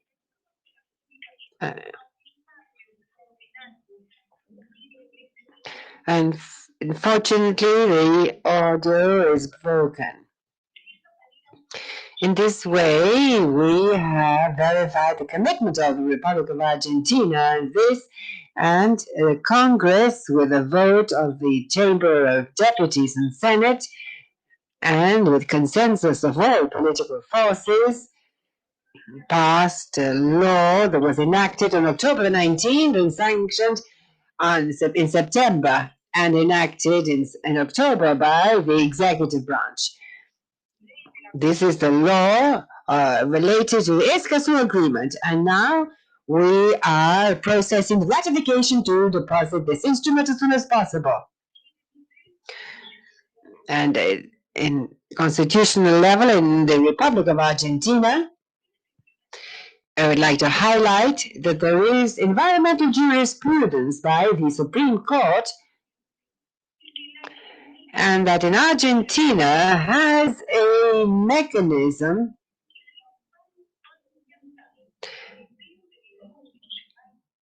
that there is environmental protection backed by the Constitution. And they gave drive to many, it was thanks to the action by many civil society organizations and youth.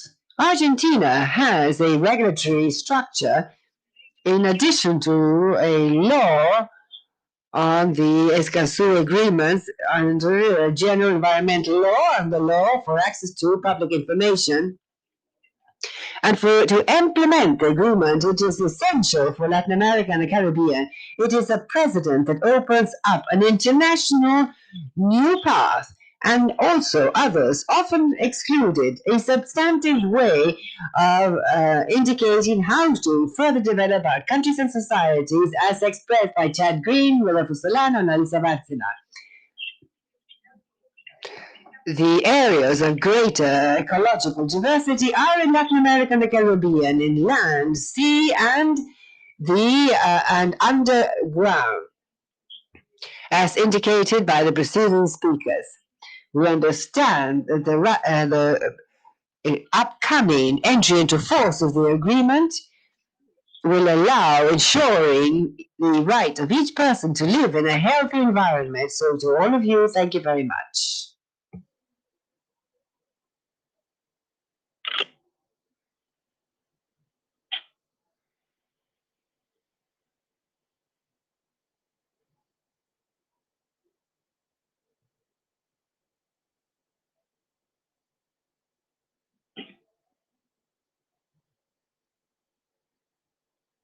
Actually introduced St. Lucia, but that was Argentina. Argentina, thank you for letting us know what's happening in Argentina. Now I will introduce St. Lucia. It's my great pleasure to give the floor to Kate Wilson, who's a legal officer in the Department of Sustainable Development and a Caribbean sister. Ms. Wilson, you have the floor. St. Lucia, it's yours. Thank you very much, Madam Chairman. Thank you very much, Madam Chairman. I would like to first, before I go into my presentation, to formally request from you that upload, which I emailed a copy of our presentation to the Escazú Secretariat, and I'm making a formal request to you that they upload our presentation so that it can be made available to all participants, while I quickly summarize a few points in that presentation, if that's okay with you, Madam Chair.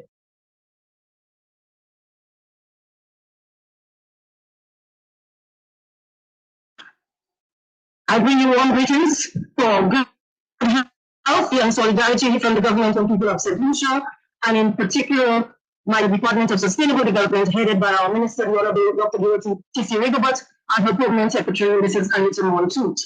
St. Lucia is thrilled to be participating for the second time of this very important agreement, having participated last year in October in Costa Rica.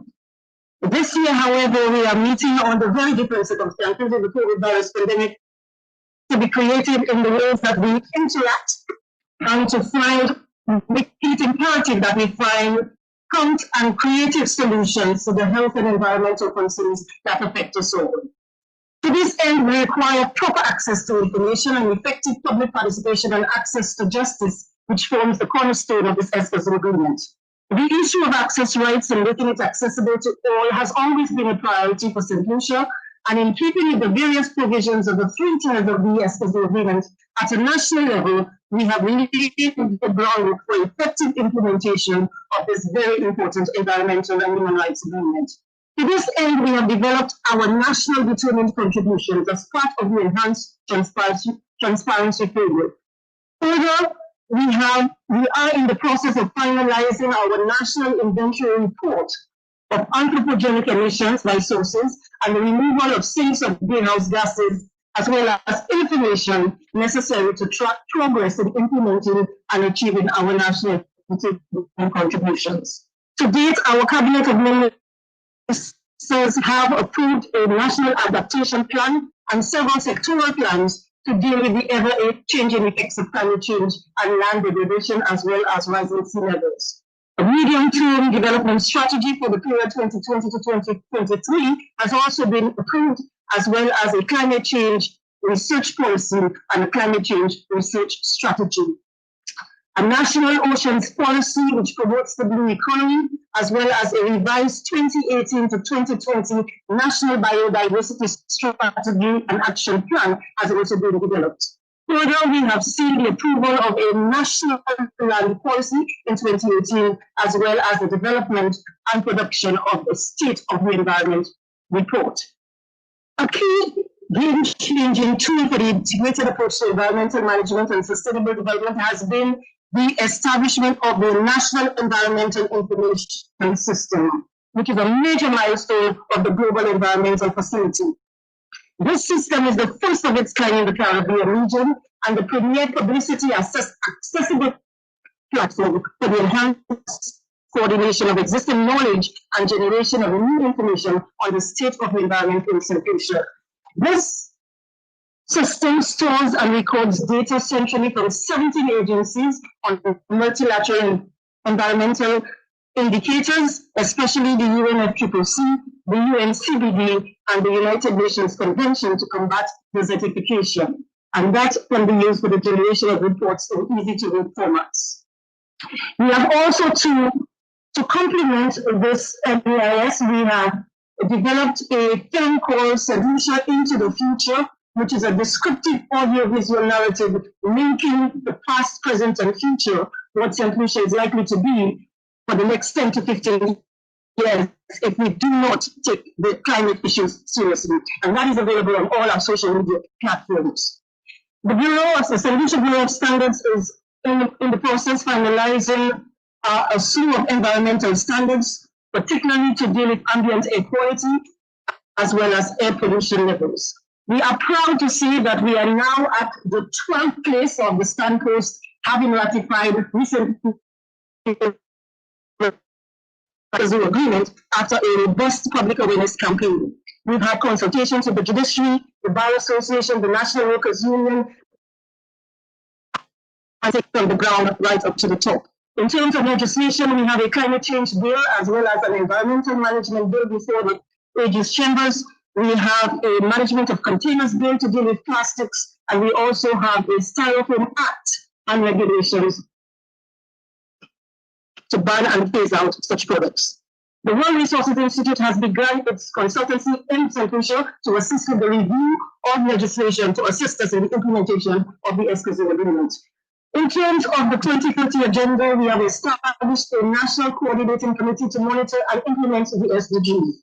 And to date, we have had a rapid assessment conducted to see St. Lucia's national planning framework to ensure that it is in alignment with the SDGs.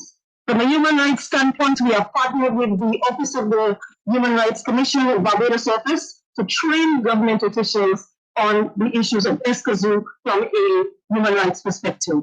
We have formed a national coordinating committee on human rights, which is cabinet endorsed, and have developed a national human rights action plan for 2020 to 24.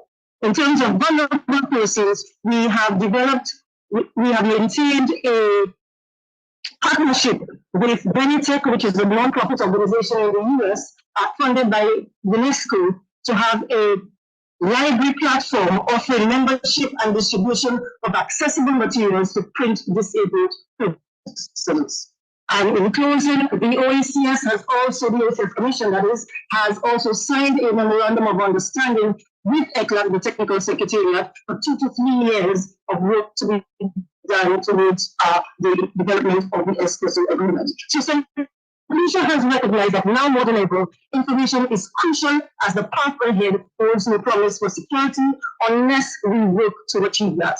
Public participation, access to justice is so essential, and this week we are ready hands towards positive action to partnership and cooperation as we put the necessary frameworks in place for implementation and entry into force. The work has just begun.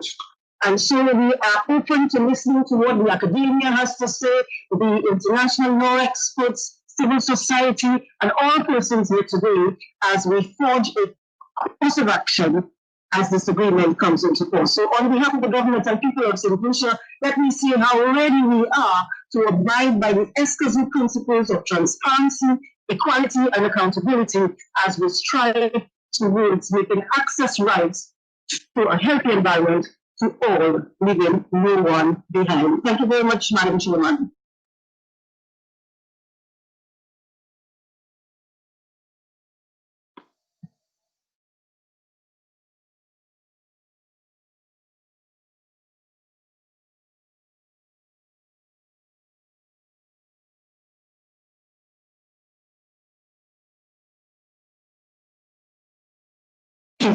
To many of you, that would be Miss Ruth Spencer. Miss Spencer, you have the floor. Good morning, colleagues all over Latin America, the Caribbean, and the global spaces. Greetings from Antigua and Barbuda. Thank you, St. Lucia. Thank you, Kate, for functioning as our mentor.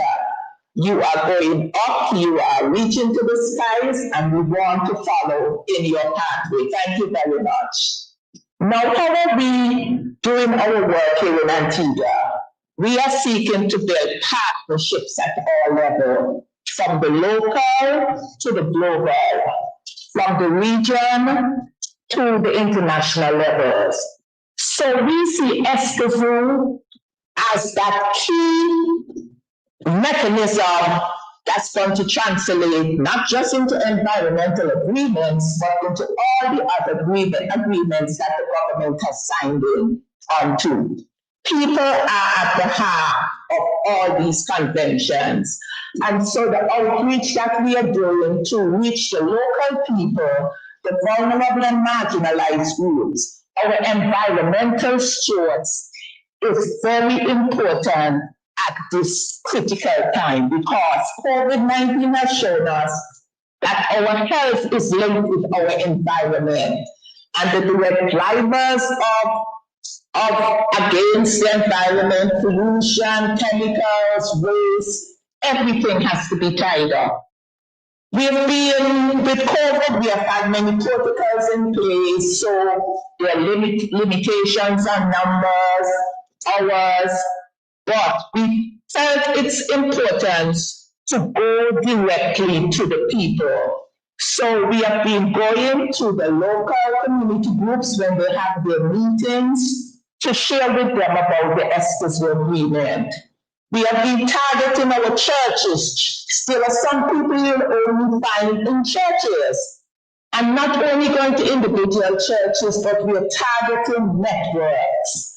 The top level of leadership so that they know about the agreement and that they can filter it down to the community persons who attend the church.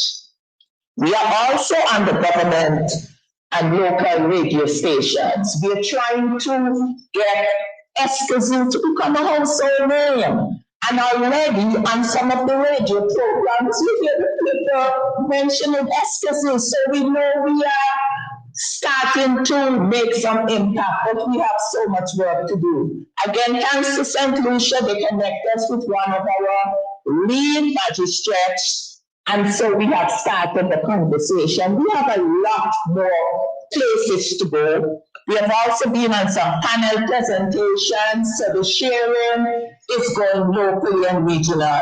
But as you would expect, not everybody has IT to join in on these Zoom meetings. So it's very important that we go directly to the people. And we will continue to do that, even with the challenges that COVID brings. But we are turning all these challenges into things. We have also been reaching out to government ministries, having face-to-face meeting, sharing on what the Escazú agreement is and how it relates to their work. People have to see the linkages between Escazú and their work. And we try to make it as simple as possible, but we want it to be inclusive, participatory, and actually the people see how it will benefit them in their lives. We have some projects coming on stream. The World Bank is going to be soon implementing a project here in Antigua with a connection over to St. Lucia, where social accountability practices are going to be incorporated. So Escazú is going to be a central team. UN Women with the office in Panama, they have put Escazú as one of their 3 priorities. So again, it's going to have impact on local actions in the region. We have had some limited funding from the Forest People's Program, Sweet Bio, out of Sweden, and we're using this to document and build case studies that can translate talk into action. One thing that's very important is that we see the way forward to integrated processes. It cannot be an isolated standalone agreement. It has to translate into many other aspects of our lives. The environment is about us. We have to be a part in the decision-making processes of what takes place in Antigua. We are bold with our advocacy, we are ambitious, and we want, as a result of our government's ratification of this agreement, that we can use this platform to build back better. As you know, we are all challenged, but having the voices of the people, knowing decision making, we can mitigate many of the negative threats and risks to our environment. Tourism is the country's main income earner, and COVID has basically devastated this industry. We are building back better with the voices of the people having a say in the development processes. So going forward, Senator Hyman Payne, she's behind there, given the legal knowledge, given the interpretation, because we go and have these meetings, the people have questions. They want to know how it will actually be implemented on the ground. And she's there providing the legal background, the legal understanding, so that we can really educate and bring awareness to the nation. So with these limited words, I would like to say thank you, and we're glad that our government, the focal point is the Ministry of Foreign Affairs. We're glad for the support and the encouragement that has been provided. Thank you, everyone. Thank you, Ms. Spencer, for that overview of Catherine Antigua. I'd also like to give a special thanks to the Minister, the Honourable Chet Green, who's the Minister of Foreign Affairs, Immigration and Trade. He's been very supportive and helpful in every way he can be. So thank you for that, Mr. Green. Now, I'd like now to invite Ms. Coretta Crooks-Charles, who is the ultimate elected representative of the public from St. Lucia, to report on the actions taken by civil society across the region in support of the regional agreement. Ms. Crooks-Charles, nice to see you again, and the floor is yours. Thank you. Yes. Thank you, Senator. Good morning to you. I'm just waiting for ECLAC to load up our presentation, and I could just start. So good morning to everyone. I'd like to has started. I too would like to thank you and ECLAC and the government of Antigua and Barbuda for hosting this timely and important meeting. As usual, the public has been extremely active since the first meeting of the signatory countries last October, and despite the challenges brought on by the pandemic, we have pivoted and found creative ways to continue to raise awareness of the Escazú agreement and advocates for its ratification and effective implementation. Next slide. In these slides, I shall share with you a few of the activities. Please note that these do not even represent half of the work that has been done. Nonetheless, it provides a snapshot of what we were able to achieve during the period under review.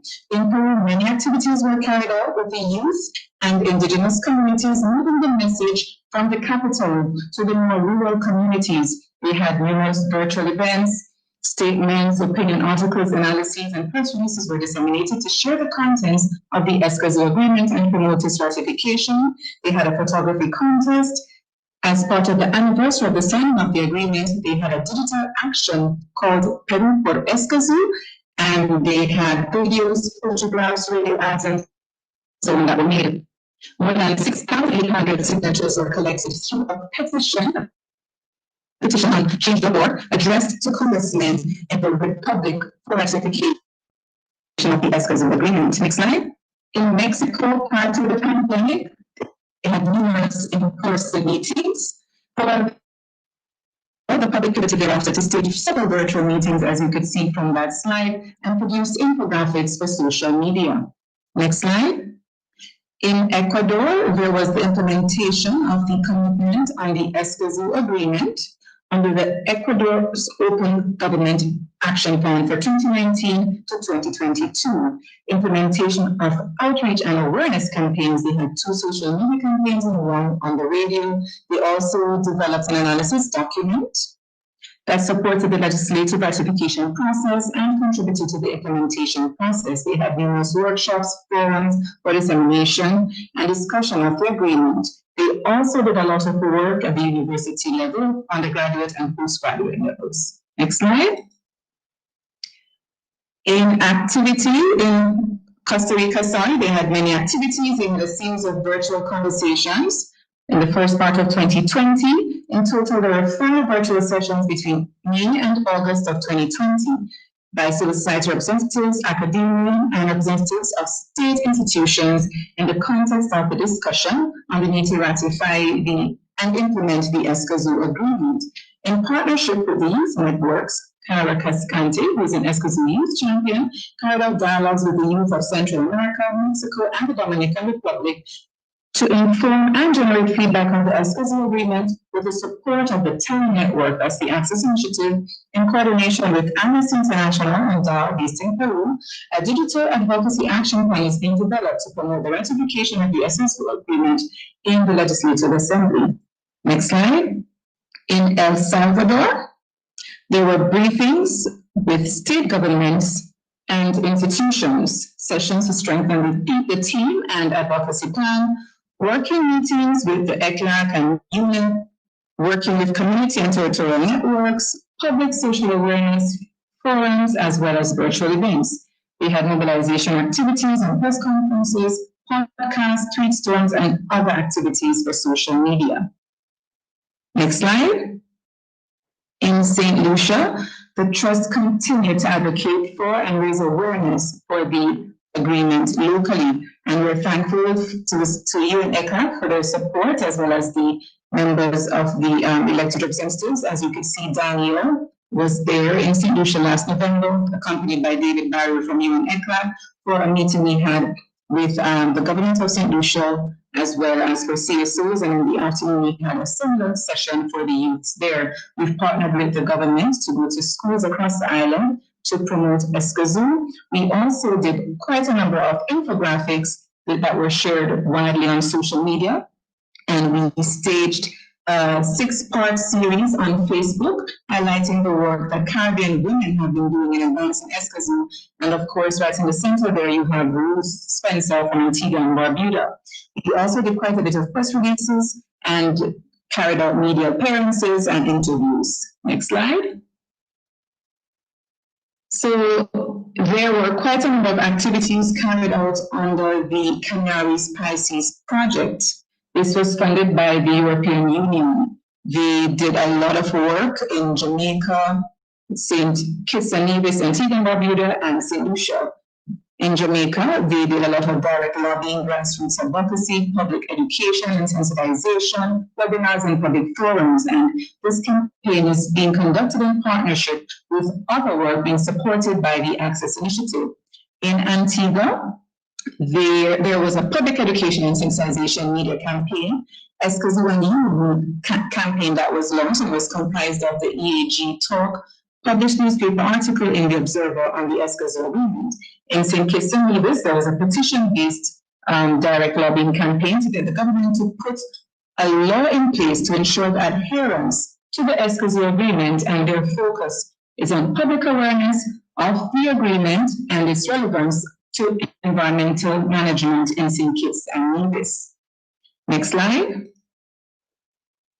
The Access Initiative, or the TIE Network, continues to lead the way in their support of civil society's efforts to advance the Escazú Agreement. Just last week, in collaboration with the elected reps of the public, they staged a workshop in preparation for this week's meeting of the signatory countries.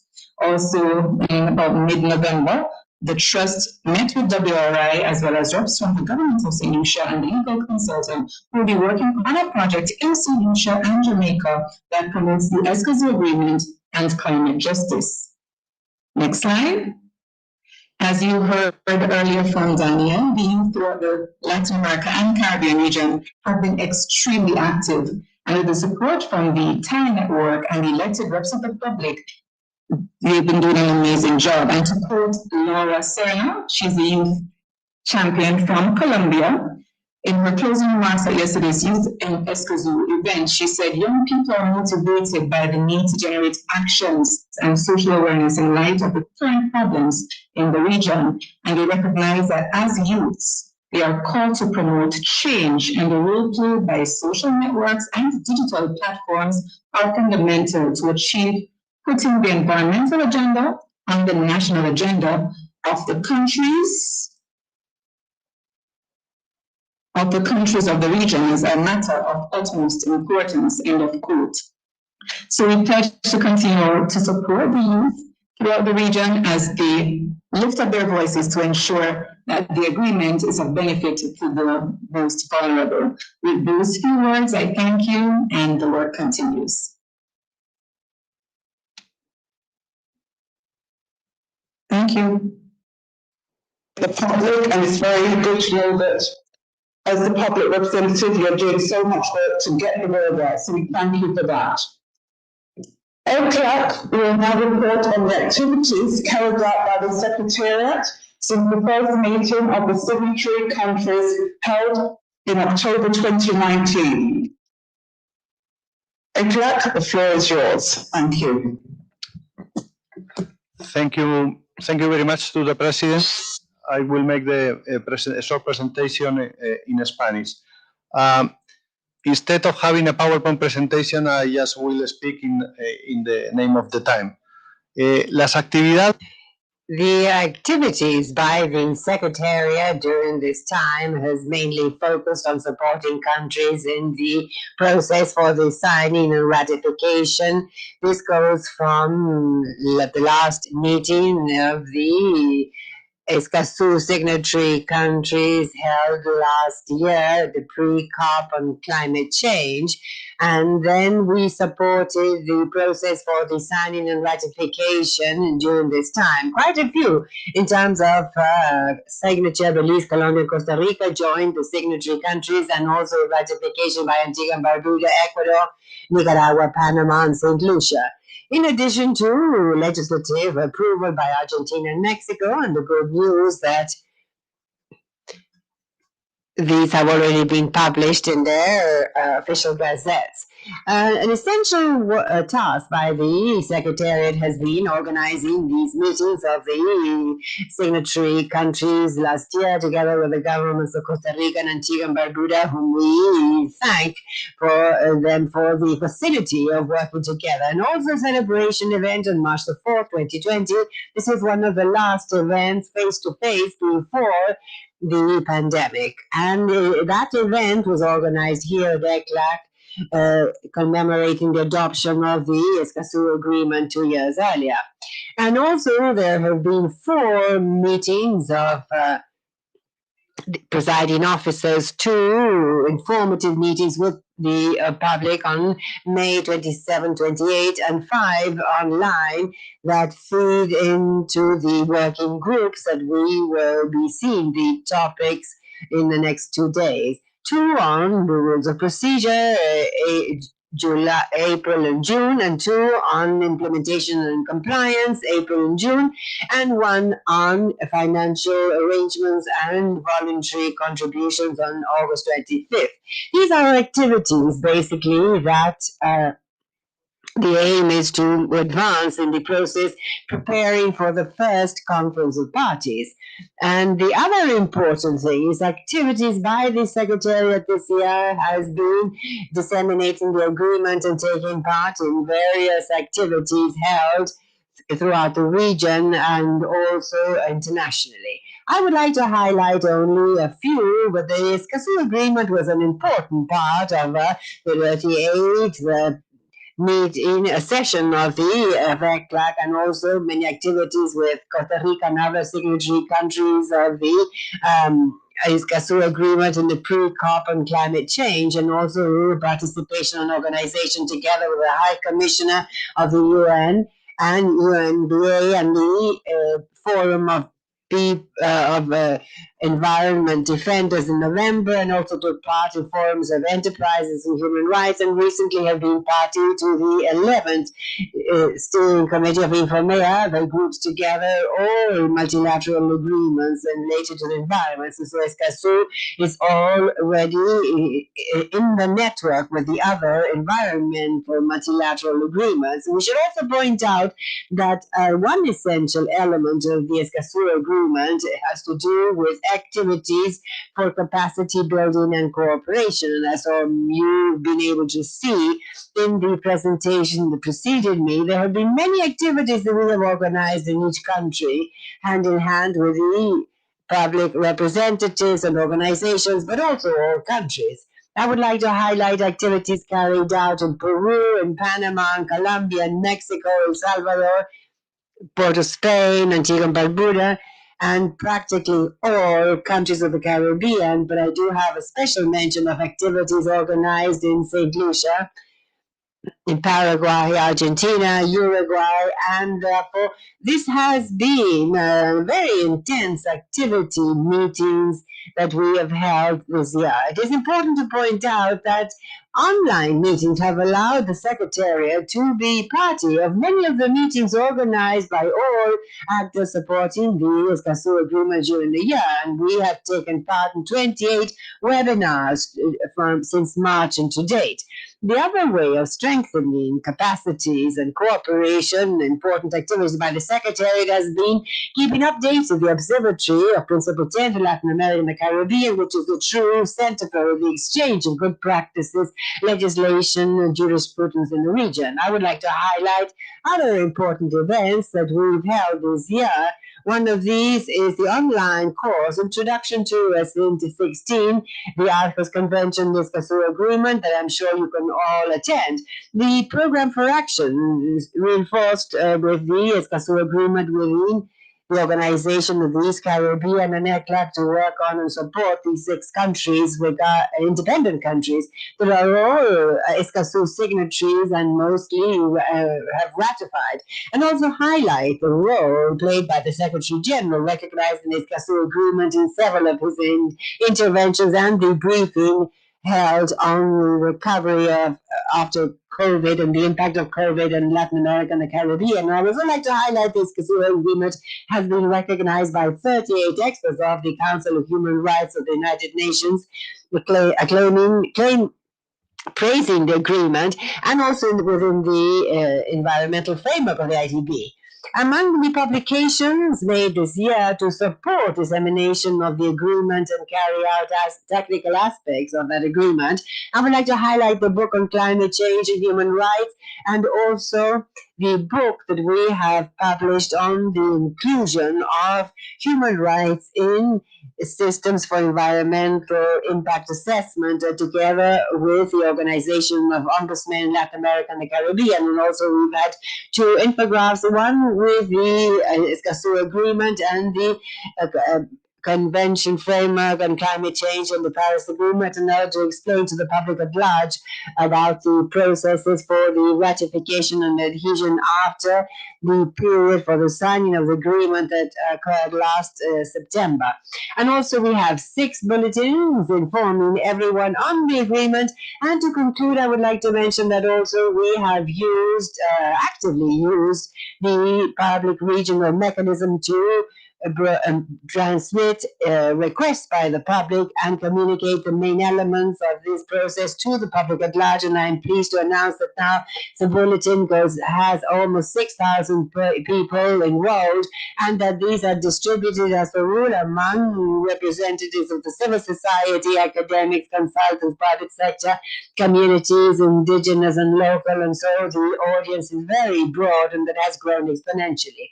I would also highlight Argentina, Mexico, Colombia, Peru are the countries that most people have registered under the mechanism, and I would encourage everyone to enroll. And in the Caribbean, I would like to highlight precisely Antigua and Barbuda as the country that has most people registered under this mechanism, which is a mechanism for communicating and be informed about this process. And so with this, I end my presentation. It will be available on the website in both Spanish as well as in English in a somewhat more extended version. Thank you, Madam Chair.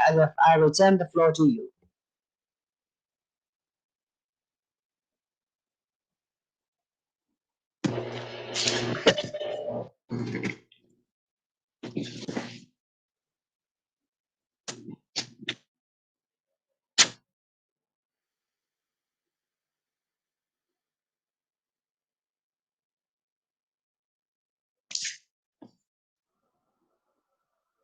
Thank you, Eka. Thank you, Secretary, for that intervention. And I have to say this, on behalf of all the delegations here, we have to thank you most sincerely for all the meetings you organized and all the supporting work you've done into getting this process so far. So thank you for that. And delegations, I'd like to remind you, you're kindly requested to send us statements to the ECLAC Secretariat by email so that they can be uploaded to the meeting web page. Now, ladies and gentlemen, delegates, we're on to our next session. And this session is about the agreement as an instrument for cooperation. We're a bit behind time now, agenda, because we are supposed to start this at 11:30 to 1 o'clock. But as you know, the Escazú agreement has one of its hallmarks and underlying pillars that of capacity building and cooperation. It's an instrument to build, share, and learn from one another, and to work collaboratively with all sectors of society to achieve sustainable development and environmental stewardship. And it is for that reason that the present session is of crucial importance to learn how the agreement can be supported by key stakeholders of the region. In this session, the panel will comprise of representatives of international, regional, and national organizations who will address the opportunities for cooperation within the framework of the Escazú Agreement. And as we all know, as my colleague has said, it's an integrated process, so we want to get everyone involved to see how we can learn and assist and be assisted. So, the speakers will be limited to 3 minutes for their intervention, and I kindly urge them to respect this time limit as we are behind time. So I have a list of the interventions. I'm going to read them in order. If there's any change, I'm sure I will be advised. The first person I have down is Ella Belroyova, and I think I pronounced that correctly. I apologize if I'm not. And she is from the Armed Forces Convention. And I think what she will tell us will be very helpful and instrumental to assist us in going forward. Ms. Belroyova, you have the floor. Thank you.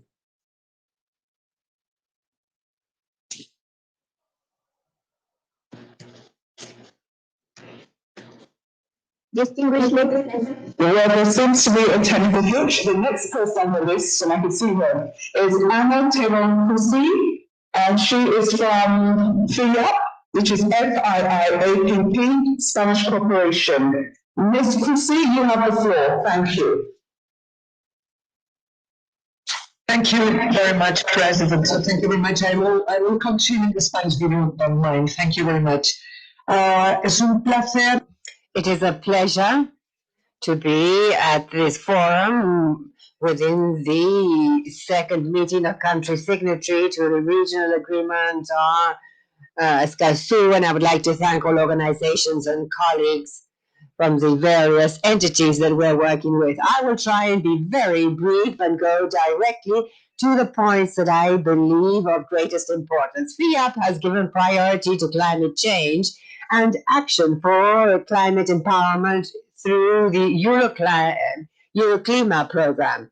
And we are actually collaborating with 18 countries of Latin America, updating, designing, and implementing, monitoring, and assessing policies, plans, and strategies for the environment. Likewise, as part of European cooperation and Spanish cooperation through Radio Social as a hallmark program on environmental sustainability and climate change in Latin America, we are also accompanying this drive for climate empowerment in the region as a cross-cutting process for climate strategies in the long term. I would like to underscore some of the things that we've done and determine others that we can do together. First, say that we have recently published a thematic study that undoubtedly is available on action for climate empowerment and their transforming capacity in Latin America and the Caribbean. A list of 12 countries of Latin America and the Caribbean: Chile, Ecuador, Uruguay, Costa Rica, Dominican Republic, and Cuba. And I would like to underscore this, but also add that Euroclima Plus is a flexible program totally focused on demand and that is currently accompanying administrations in Latin America in various processes related to climate policy. I would also like to mention 4 specific points, and that in the Euroclima program we can give support today. First, the design or reform of strategies, plans, and measures for the inclusion of action for climate empowerment in processes for formal education and also informal education, which I believe is very important, and the inclusion of these elements in the processes for the design and implementation of MDCs, and also the design and implementation of national strategies for action for climate empowerment within the framework of the guidelines provided by the FCCC, as considering national circumstances, and also communication and awareness building on climate change in its full dimension.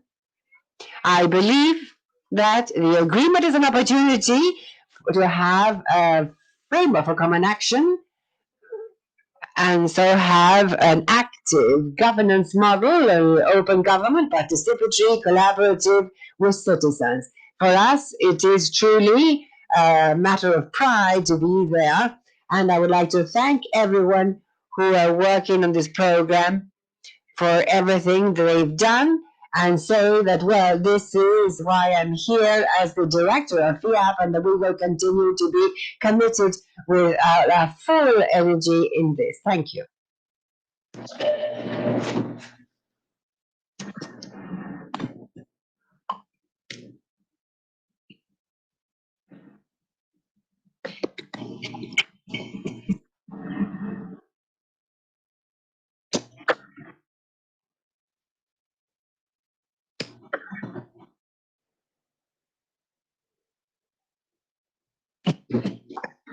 Thank you for your intervention, for your words of support and encouragement. We thank you.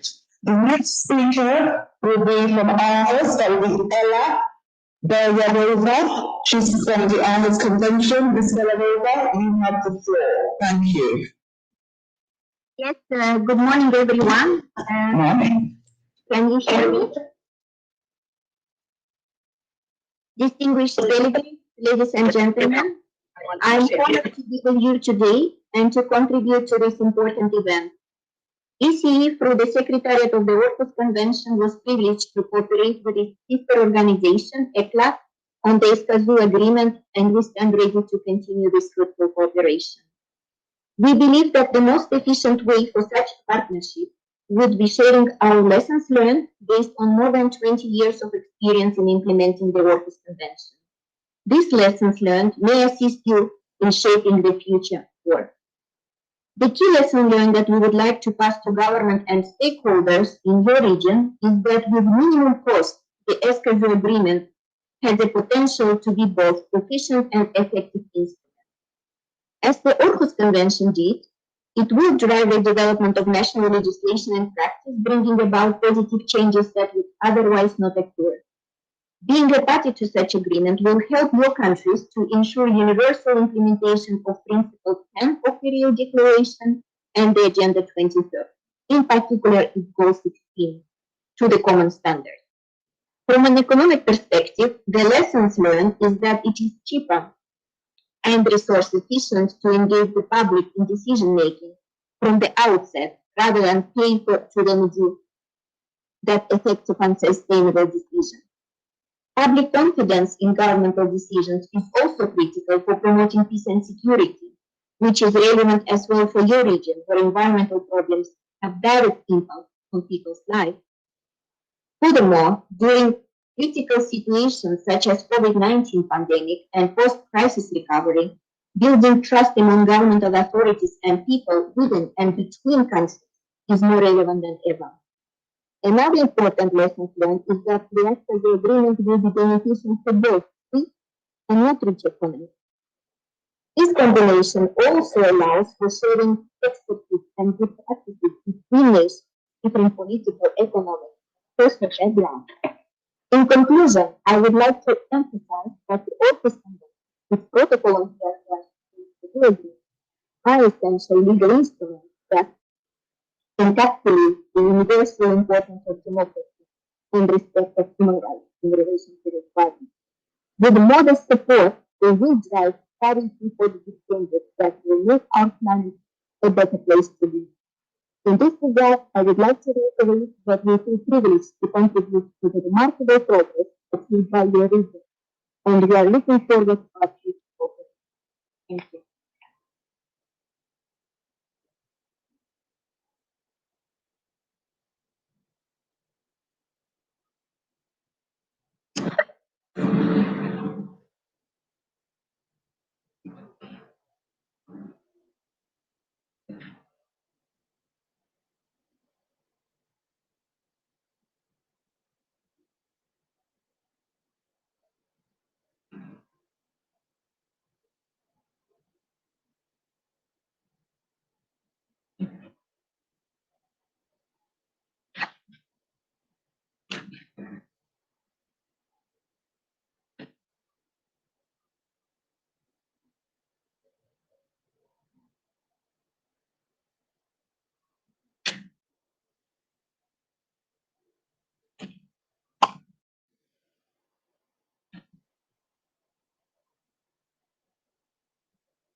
The presidency, Mr. Payne, you need to open the micro. Perdón, no se escucha.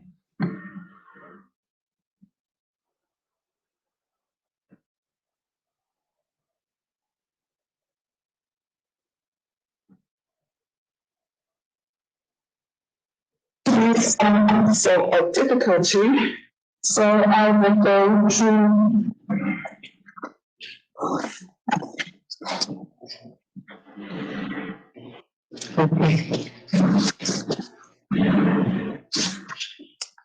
Ladies and gentlemen. Good day, Chairman. Esteemed delegates, I represent the Honorable Justice Winston Anderson, Judge of the Caribbean Court of Justice and Chairman of the CCJ Academy for Law. The CCJ Academy for Law reaffirms its commitment to support signatory countries and the ratification process of the Escazú Agreement. The Academy's mandate is to provide informative and innovative perspectives on the rules and the rules of law, particularly international law. The Academy recognizes the importance of the Escazú Agreement to the Caribbean region. The agreement matters to the Caribbean because it affirms and strengthens the region's commitment to respecting the environmental access rights of its citizens, and because it promotes the adherence by the Caribbean to sustainable development. Simultaneously, the agreement challenges the Caribbean to undertake new paradigms in collaboration and to make the necessary accommodations in its jurisprudence in the service of environmental access rights. The Caribbean subregion is no stranger to the empowering role of justice in sustainable development. Largely based on the common law system, Caribbean jurisdictions have been instrumental in improving the lives of their peoples and safeguarding their common environment. By upholding fundamental rights and freedoms, such as access to information, participation, and justice, the judges and courts of the region have endeavored to contribute to positive change by delivering an accessible, efficient justice that reflects the Caribbean legal framework and, most importantly, the values, aspirations, and ideals of its societies. The Academy recognizes that access to justice is central to sustainable development, and that advancing the rule of law at the national, regional, and international levels is essential for sustained and inclusive growth, the full realization of human rights, and environmental protection. The Academy has cooperated with the Economic Commission for Latin America and the Caribbean and pledges to continue to do so. In 2018, the Economic Commission for Latin America and the Caribbean and the Academy published a book which analyzed selected case law on environmental access rights in the Caribbean, entitled Ensuring Environmental Access Rights in the Caribbean, Analysis of Selected Case Law. In April 2019, the Academy participated in the regional workshop on progress and challenges in the implementation of the Escazú Agreement in Latin America and the Caribbean towards an early entry into force. In January of this year, the Honorable Justice Winston Anderson, Judge of the Caribbean Court of Justice and Chairman of the Academy, held a public lecture at the University of the West Indies discussing why the Escazú Agreement matters and environmental rights, justice, and public participation in the Caribbean. The Academy pledges to continue to develop, coordinate, and facilitate seminars, workshops, exchanges, and special lectures related to the Escazú Agreement, and provide a forum for discussing legal concepts related to the Escazú Agreement in order to encourage further ratification of the agreement and in order to strengthen the ability of countries to meet their commitments. The Academy for Law shall continue to cooperate with regional and international partners and looks forward to continued progress in the implementation of environmental access rights for the benefit of our societies, our environment, and for the protection of our defenders of our environment. Thank you. Thank you for that. Thank you. It's great to know that the CCJ Academy for Law is in our corner. It's very, very enlightening to hear that. And we look forward to working with you. And if you could give my personal regards to Justice Winston Anderson, because he was very much involved in the process. So thank you for that. The next speaker I have is Soraya Diva from CERELAC, the UN Working Group. You have the floor, Mr. Diva, or Ms. Diva. Mr. Diva, you have the floor. I see you. Hi. Hi. Thank you, Madam Chairperson. Thank you. Thank you. Thank you for the invitation and thank you for the floor. As a member of the UN Working Group on Business and Human Rights, the focus of my intervention will be the relevance of the Escazú Agreement with the responsible business conduct, or as we also call it, the business and human rights agenda. I think there is a growing realization that right to healthy environment is absolutely critical, not only as a human right, but also as a right which is vital to realize all other human rights. I think that is a starting point, and we should see this agreement in this particular context. As the threat to the environment and the climate change is growing and becoming a crisis, I think this connection must be realized. We should also understand that to realize this right, the three elements in the agreement, the participation in decision making, access to information, and access to justice. I will call this the trinity of rights. The trinity of tools are absolutely vital. Otherwise, this right cannot be realized effectively. And let me very briefly highlight how these three elements are absolutely critical to all the three pillars of the UN Guiding Principles on Business and Human Rights. The first pillar of the UN Guiding Principles is about the state duty to protect against human rights abuses by business actors. Now, the governments are expected to set expectations for businesses to respect human rights, including the right to a healthy environment. Now, this expectation should be set in consultation with the affected stakeholders, and there should be access to information. Otherwise, the governments may not be able to set those expectations in the right framework. And that is the relevance of this agreement to Pillar 1 of the UN Guiding Principle on Business and Human Rights. Pillar 2 of the UN Guiding Principles is about business responsibility to respect human rights. Businesses are expected to do human rights due diligence.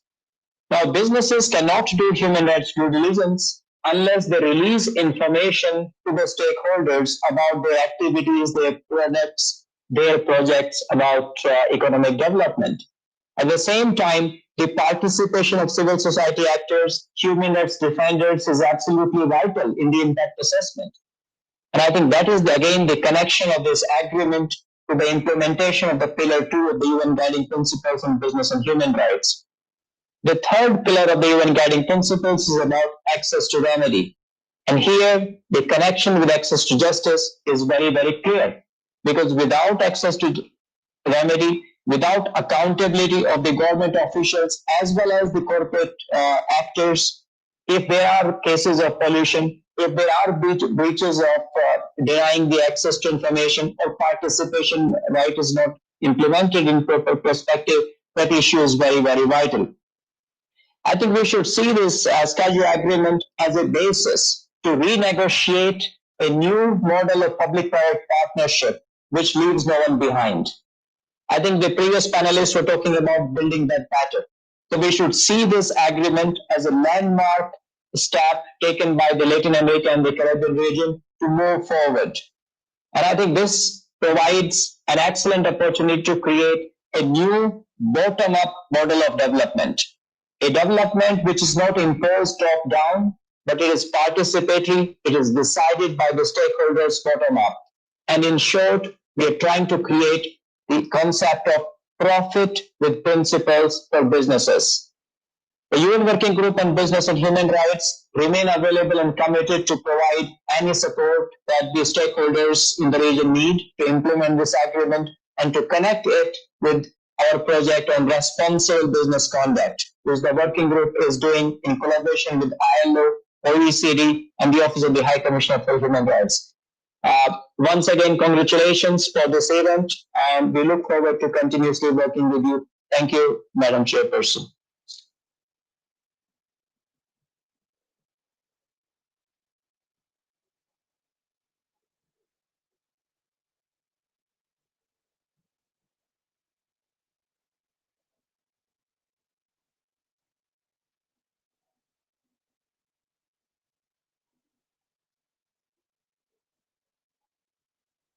Nicholas Mount from the Criminal Secretariat. Mr. Mountford, the floor is yours. He's got the, is the mic off? Yeah. Okay. I'm not sure what's happening. If Mr. Mountford can hear us, that we can see. Yes, Mr. Mountford. Mountford, the floor is yours. I'm unmuted now. Thank you. Thank you. Thank you. Yes. Good morning, Executive Secretary, Ministers, representatives of international organisations and agencies, distinguished guests and friends. It is my pleasure to bring greetings from the Commonwealth Secretary General, and we're honoured to be able to participate in the event today. The core Commonwealth principles of consensus and common action include peaceful, open dialogue and the free flow of information, mutual respect, inclusiveness, transparency, accountability, and legitimacy. These principles are reflected in the Escazú Agreement, connecting it to important areas of our work, such as the sustainable use of the ocean and natural resources, the fight against land degradation, climate change and building resilience to disasters, human rights, anti-corruption, and strengthening public institutions and legal frameworks. As we all start to rebuild our economies and communities in the wake of the devastation caused by this year's pandemic, it is very important that we do not allow our long-term priorities to be diverted. The climate crisis threatens to dwarf the COVID-19 crisis many times over. With only a few tenths of a degree of warming until global average temperatures exceed the 1.5 degree target for avoiding dangerous climate change, it is essential that countries are ambitious in the nationally determined contributions that are due this year in order to achieve the goals of the Paris Agreement. The Escazú Agreement provides the basis for transparency in ensuring governments are delivering on these vital commitments. The Commonwealth Secretariat works to help members achieve these priorities. For example, through our programs on access to climate finance, sustainable energy transition, natural resources reform, and inclusive climate policies, and being delivered through platforms such as the Commonwealth Blue Charter. The Blue Charter applies key Commonwealth principles from our Charter to governance of the ocean, with the objective of supporting member countries in meeting their international, regional, and national ocean commitments. Last month, our host for today, Antigua and Barbuda, stepped forward as the 14th Blue Charter champion country, co-leading the Blue Charter Action Group on Sustainable Blue Economies. This is one of 10 action groups, and these action groups provide a forum and community to take forward actions that relate to key pillars of the Escazú Agreement, such as access to environmental information, meaningful participation in decision-making, and improved data systems for storing and accessing data, measuring uptake, and understanding its use and effectiveness. The Commonwealth Secretariat will continue to provide our member countries with independent, balanced advice about the Escazú Agreement and its implications and objectives, helping to build capacity and raise awareness on its rule of law, human rights, and environmental aspects, rights, and obligations. We commend all those who have signed and ratified the Escazú Agreement to date, and now encourage all to adopt and fully implement it moving forward. Indeed, we are encouraged by the examples of implementation that we have heard here today. We will continue to support our members in this and to work together with other regional development partners. Thank you very much.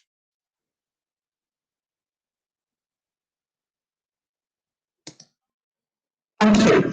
The next speaker on the list is Ms. Adina Velikovsky, who is from the European Investment Bank. Ms. Velikovsky, you have the floor. Thank you.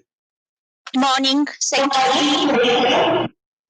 It is a really great pleasure for me to share the perspective of the European Investment Bank on the importance of the cooperation in the context of Escazú Agreement. So first of all, I would really like to congratulate all the signatory countries and the Secretariat on the great news that as of November, a critical mass of countries have ratified the Escazú Agreement, opening the door for its entering into force. This is really a landmark decision in terms of environmental governance and public participation in the region. Congratulations once again. So the EIB is very privileged to have been part of this process for a long time. As you know, the European Investment Bank is the bank of the European Union, and for this reason, it's bound by the Aarhus Convention. So sharing our experience in terms of access to information, public participation in decision-making process, and access to justice is the first way of cooperating. So these requirements, Aarhus Convention requirements, are translated in our transparency policy, and this provides clear implementation guidance and rules on how to make the convention really implementable. An important area of cooperation is climate and environment. The European Investment Bank wants to support the European Union commitment to be the front runner in terms of climate actions and environmental sustainability. And therefore, since November last year, 2019, our board of directors has approved and raised ambitions for the bank to become the EU climate bank. This has been put in place this year, and in November this year, our board of directors has approved the climate bank roadmap, which makes our commitments a very clear roadmap to implement our commitment, meaning to raise our financing in the region, in the world, 50% of the financing to go to the climate actions and environmental sustainability, to become the first financial institutions to be fully aligned with the Paris Agreement goals, and on top of this, to deploy up to 1 trillion of euro in climate actions and environmental sustainability. But we don't only look to the finance. We look at our investments in the world to be sustainable investments, to be investments that do no significant harm and support the social objective. Therefore, in all our projects, entering in force of the Escazú agreement in the region, we support all the investment because we ask all our clients to really engage with the stakeholders in a meaningful way, to provide access to remedy, and also to disclose information according to the pillars of the Escazú agreement.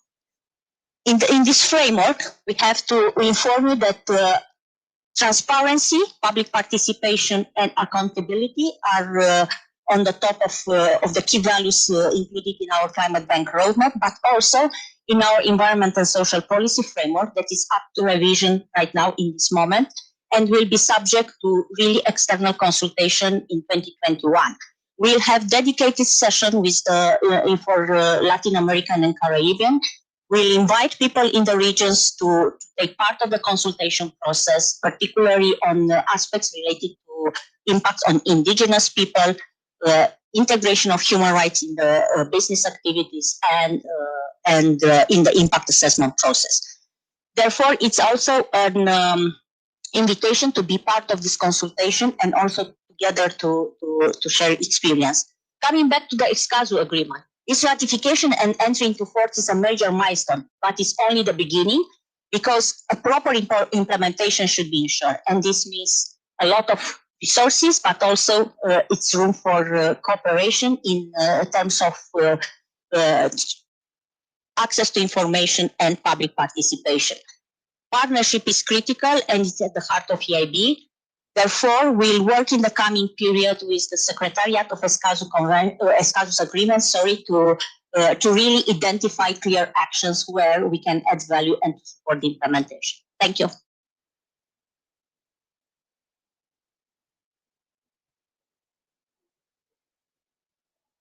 A major milestone, and we realize it's only the beginning, but we're going to go all the way with this process. And thank you for the partnership we look forward to sharing with you. The next speaker on the list is Mr. Augusto Joran Angel, and he's from the Ibero-American Federation of Ombudspersons. So, Mr. Angel, you have the floor. Thank you. Muchas gracias. Thank you. Good morning, everyone. It is a pleasure to greet you. My name is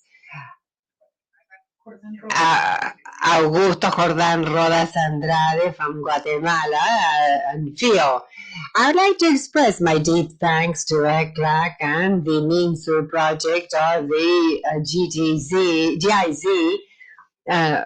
for help in the study for the impact of on the environment.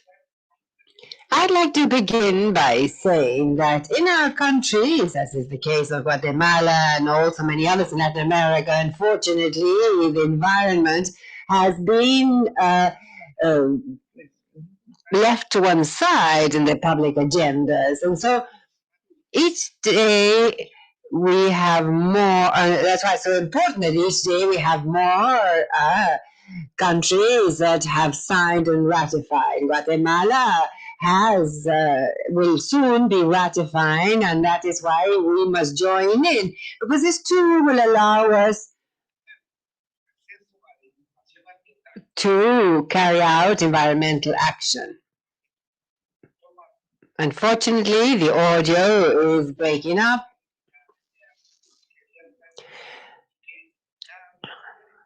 So that each sector and their area of competence should get more involved.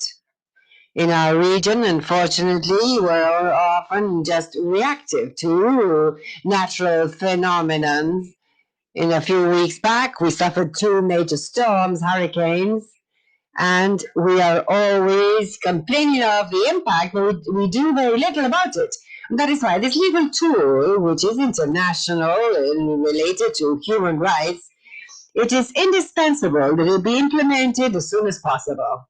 And I urge ECLAP to continue to support this sort of initiative, and at the FIO, you may know that you have here an important partner. Through our national human rights associations and also at provincial level in each country. Any human rights organization is a reference for this, and these help us to control and contribute for the implementation of this very important agreement. Thank you very much.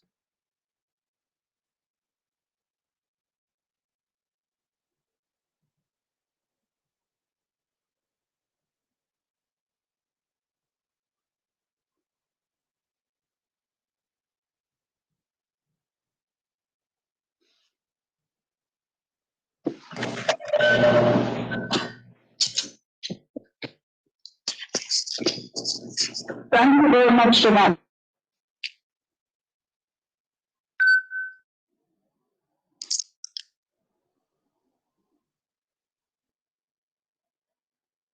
And I want to ask you quickly, you have the floor, sir.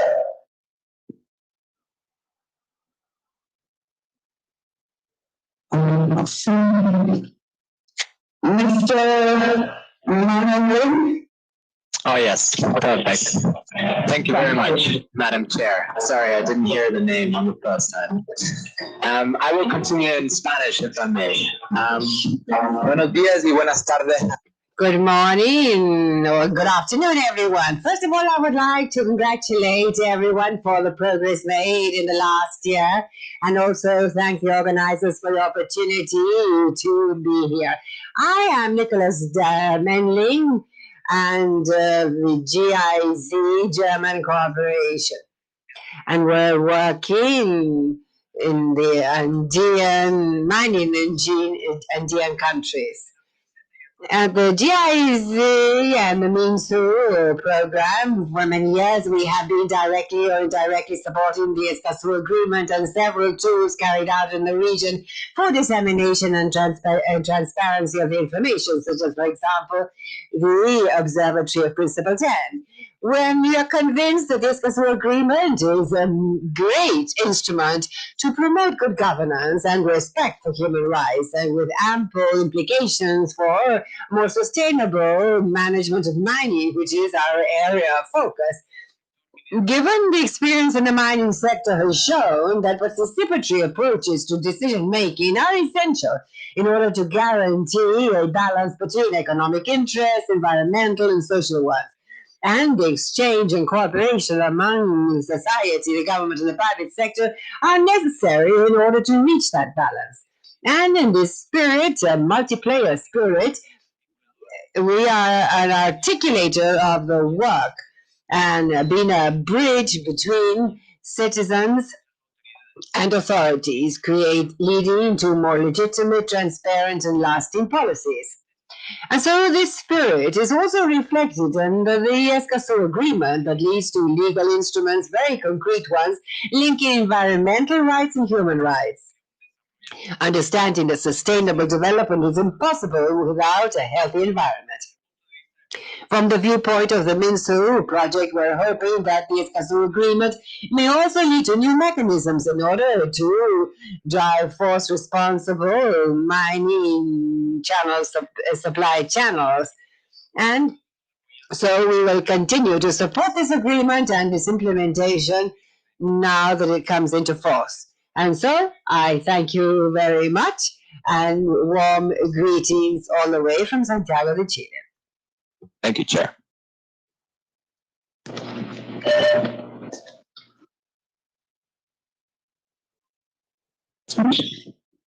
Thank you, Mr. Manning, for that intervention and for your words. The next speaker on the list is Nicolas Dassin, and he's from the Inter-American Development Bank. Mr. Nicolas Dassin, you have the floor, sir. Thank you, Madam Chairperson, for your kind invitation to speak in such an important event. I will switch to Spanish.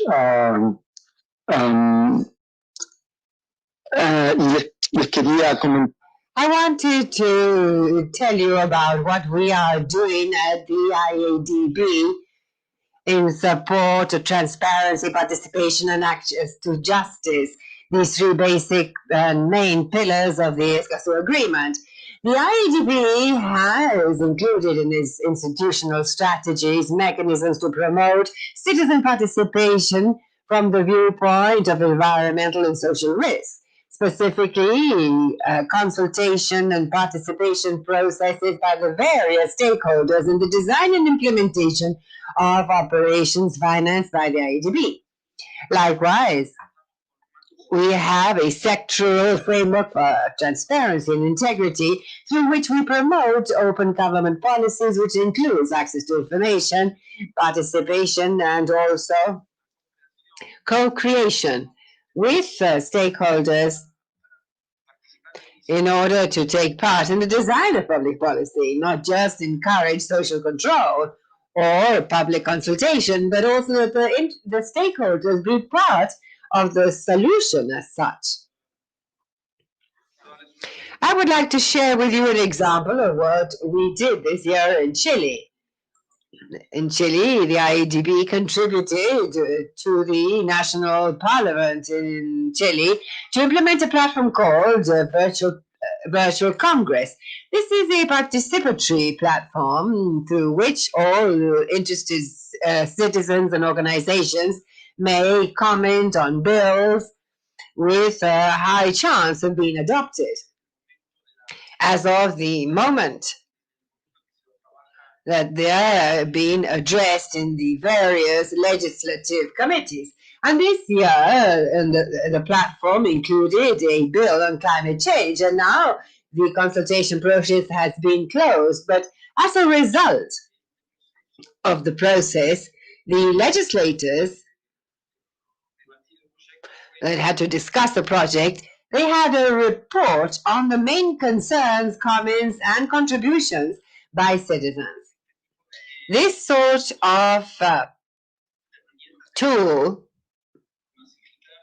should be far more widespread. We need to strengthen our democracies and promote public discussion in matters of interest. And I believe that the entry into force of the Escazú Agreement helps to promote this sort of policy. With regard to transparency, I believe that there is a long way to go still. All countries have their laws on the access to information, or at least the great majority of countries in Latin America and the Caribbean do have them. But we need to work far more on sectoral transparency. And here, with regard to the environment, there's still a very long way to go. Publish information with open data, publish information in friendly portals. We need to work a lot on environmental audits and control mechanisms. And I think also that in terms of public hearings, that many legislations already include this.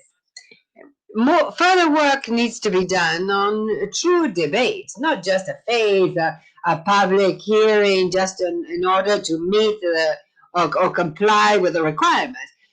Today, technology allows for far richer discussion, even online. But albeit these hearings are face-to-face, because that is where you see the real exchange of opinions. There we need to work far more for all comments and viewpoints of the parties be taken into account for the policy.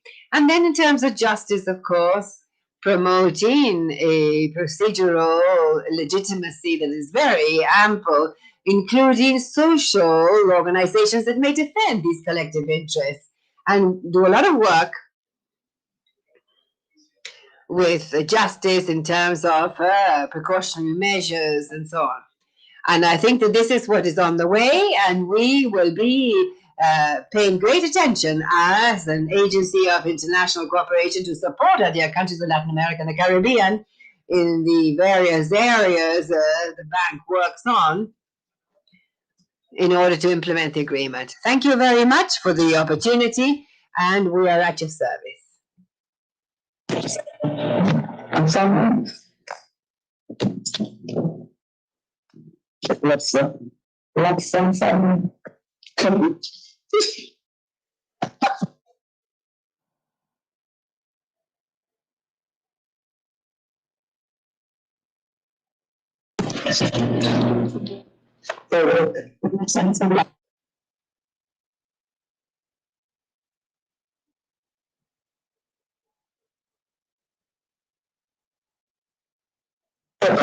Thank you for those words, Mr. Dutton. The next speaker on the list is Mr. Ignacio Zavaleta, and he's from the Legislators for the Environment.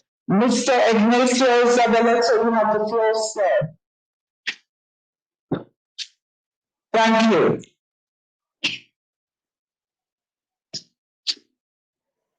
Mr. Zavaleta, the floor is yours, sir.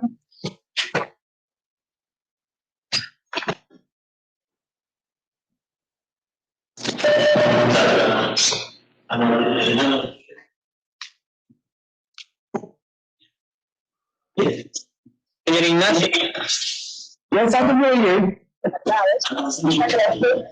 I'm sorry? Okay. Oh, sorry. Mr. Zavaleta, Ignacio Zavaleta, Legislators for the Environment, sir, you have the floor. Yes, I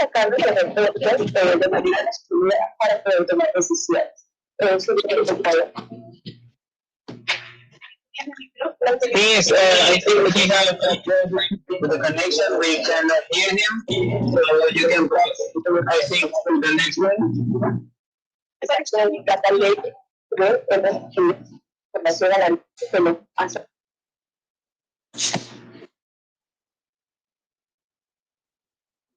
Maybe a slight problem at the technical nature of Mr. Zavaleta. I did see him, I did wave to him, an indication that it was his time, but maybe he has a problem. So I think in those circumstances, I'll move on to the next person.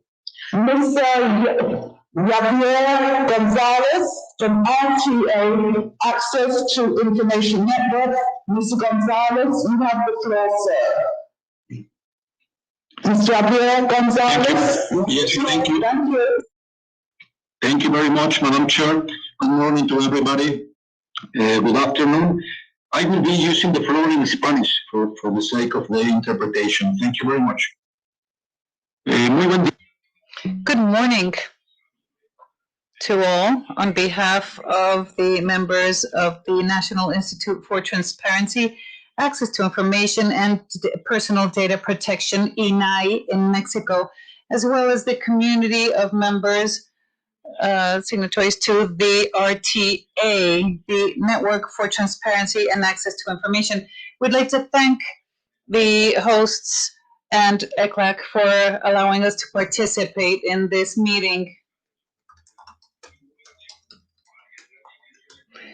And the idea has been to generate synergies of all these institutions to guarantee access to information in Latin America and the Caribbean. As we know, this agreement commits the parties to two rights, the right to know and the right to a healthy environment. And the contributions to Sustainable Development Goals of the 2030 Agenda are of the utmost importance, and the RTA members are committed to this agenda. And there have been efforts made by the signatory states to organize the regional bodies by means of comparative analysis of the proactive transparency methods that are indicated in the 6th article of the Escazú Agreement in order to move forward and advance towards good practices. In these matters, the RTA is an organization formed by the authorities responsible to guarantee the right to access to public information by means of a cooperation and dialogue space, as well as the exchange of experience and knowledge of its members. And there's been a focus on strengthening capacities. We believe that it is possible to support the region with regional governance and environmental sustainability. In order to achieve this purpose, the RTA can cooperate with the signatory countries, identifying barriers faced by people in situations of vulnerability in order to offer useful information. From the network, we are certain that cooperation and partnerships will help us elaborate recommendations for best practices and others that will help us move forward in this sense and to improve the public participation schemes in decision making regarding the environment in our region. Thank you.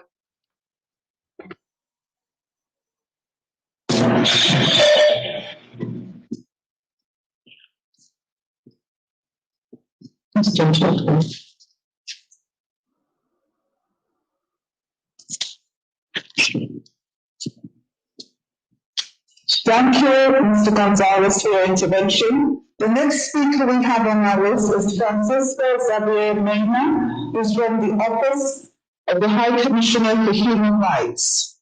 Mr. Xavier Mena, you have the floor, sir. Thank you very much, Madam Chair. I'm going to switch to Spanish. Thank you. I hope you are hearing me well. Muy buenos días.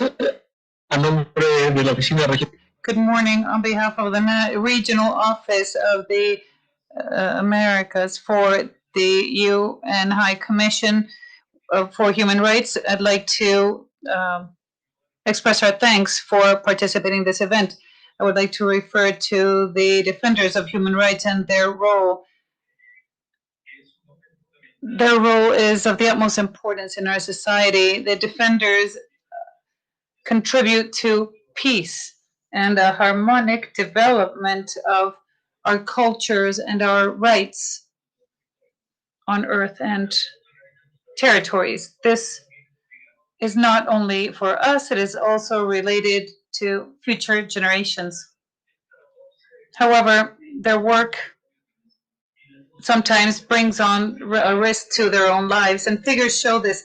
2009 showed the greatest number of homicides and threats to defenders of human rights worldwide. 2/3 of these cases correspond to Latin America and the Caribbean in 2019. In 2020, given the pandemic, we have seen a worsening of inequalities, and this has caused isolation and lower capacity for institutional reaction. And Escazú presents a valuable opportunity to revert this scenario.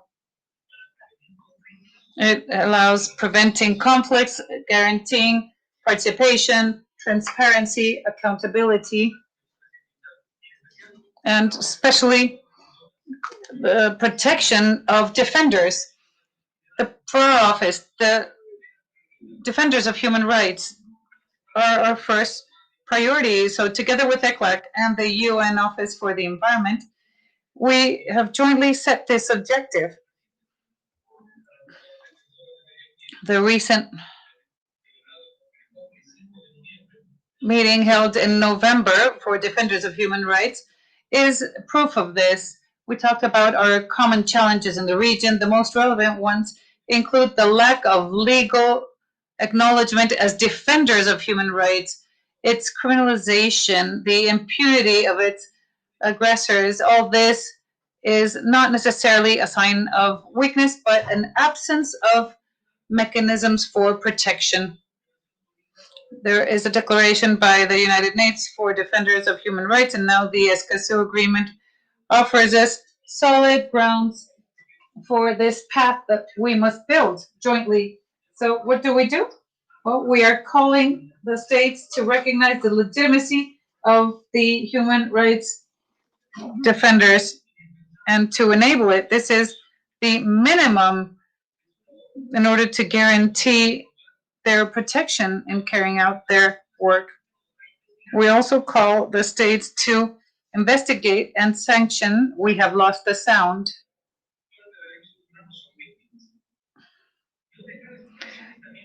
To report those actions of which defenders are victims. We would like to bring your attention to the pandemic, to use the pandemic as an opportunity. The only way to recover sustainable reconstruction is by remembering the structural causes for these deep inequalities in the region. Our office would like to reiterate its commitment to support these endeavors to build a better society where defenders are fully protected. Thank you.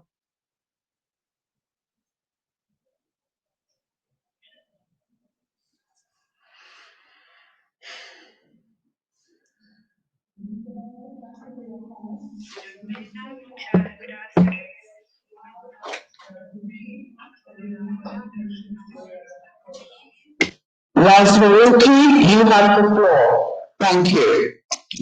Thank you, sir. Thank you, Madam Chair. My name is Elias Faruqi. I'm the regional team leader for the Matrix Climate and the Energy Unit at UNDP supporting Latin America and the Caribbean. With your permission, I will switch to English. Sorry, to Spanish. On behalf of the UNDP program, we would like to thank the Technical Secretariat and ECLAC for inviting us to participate in this important event. The Escazú Agreement is a key instrument for Latin America and the Caribbean in terms of access to information, citizen participation, and access to justice in environmental matters. It brings us a very valuable tool to strengthen national capacities as well as to protect the defenders of human rights and the environment in our territory, addressing significant and rising figures of threats and murders, and we have seen an interest in protecting these vulnerable groups. We celebrate the steps that made it possible to sign the Escazú Agreement, as well as the approvals and subsequent steps of countries that place us at present at the beginning of the final ratification of the Escazú Agreement. We understand that there's several treaties, agreements on human rights and the environment which form the foundation of the Escazú Agreement, as well as the implementation of different projects that we have already carried out with their safeguards. And the three processes, information, participation, and justice, as well as the work done with the vulnerable communities. We would also like to express our commitment to collaborate with the governments, with civil society, with the agencies, and technical secretariat in implementing the Escazú Agreement in the region, not only as part of the current UNDP strategy and its report, but also current and future projects in support of the execution of the 2030 agenda and the efforts of the country to increase their climate ambitions, as well as the use and efficient conservation of biodiversity, sustainable consumption and production, access to information and derived benefits of genetic resources used, and the benefits it brings, the strengthening of governance, and a fair transition to sustainable development. Finally, we cannot be remiss to mention that the existing inequalities, as we have heard before, have worsened given COVID-19 and brings forward the need to work at a regional level. Escazú is a key tool to make possible this multilateralism and more inclusive work for Latin America and the Caribbean without leaving anyone behind. And we can also stress that it is an example for the rest of the world. Thank you.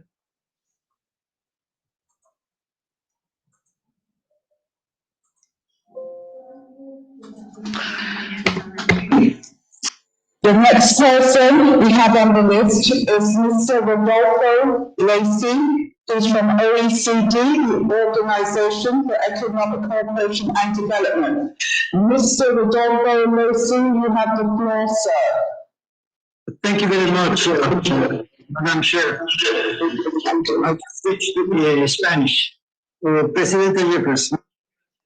Thank you very much for the invitation. Thank you also for organizing this meeting, the second meeting of signatory countries of the Escazú Agreement. For the OECD, this instrument is simply a state-of-the-art document that gathers a series of good practices, 11 principles that we not only agree with, but they are also part of the environmental governance of countries that form part of the OECD.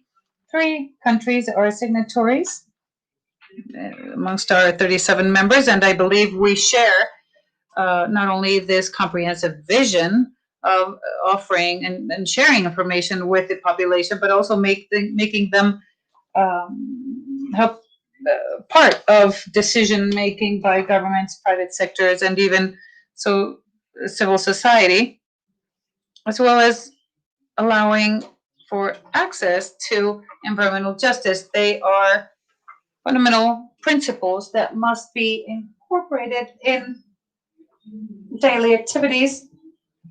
And we have an experience here that we can share with ECLAC, our sister organization, and we can share with the member countries of the organization.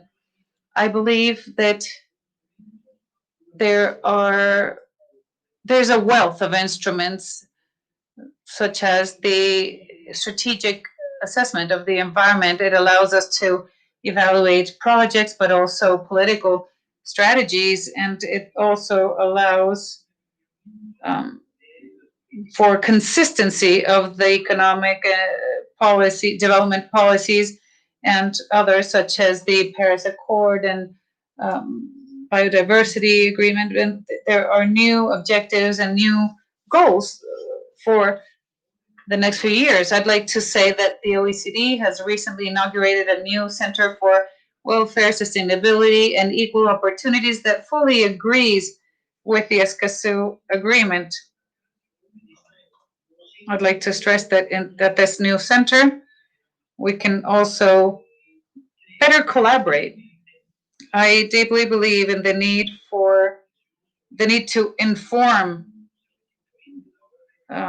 citizens of the status of the environment. So the OECD has a new platform called Environment at a Glance, and it allows disseminating and sharing information in the cloud.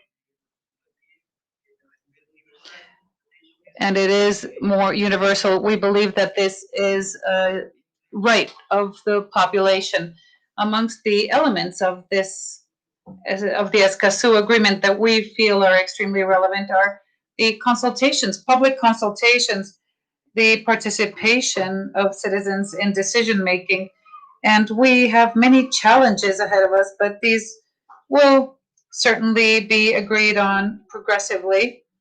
And there is also the role of social media in our governance at a local level, environmental governance. And I believe that in sum, this agreement will allow us to move forward the international environmental agenda in a more constructive manner, in a progressive manner, as the agreement says, until we no longer have these issues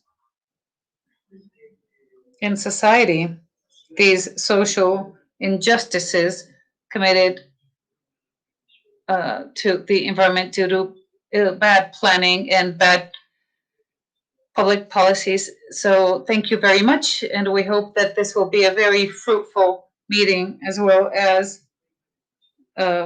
positive implementation of the agreement moving forward.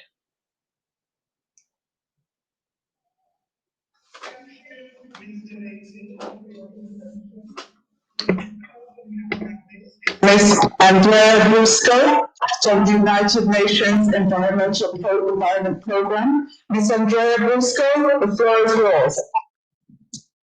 Thank you very much, Madam Chair.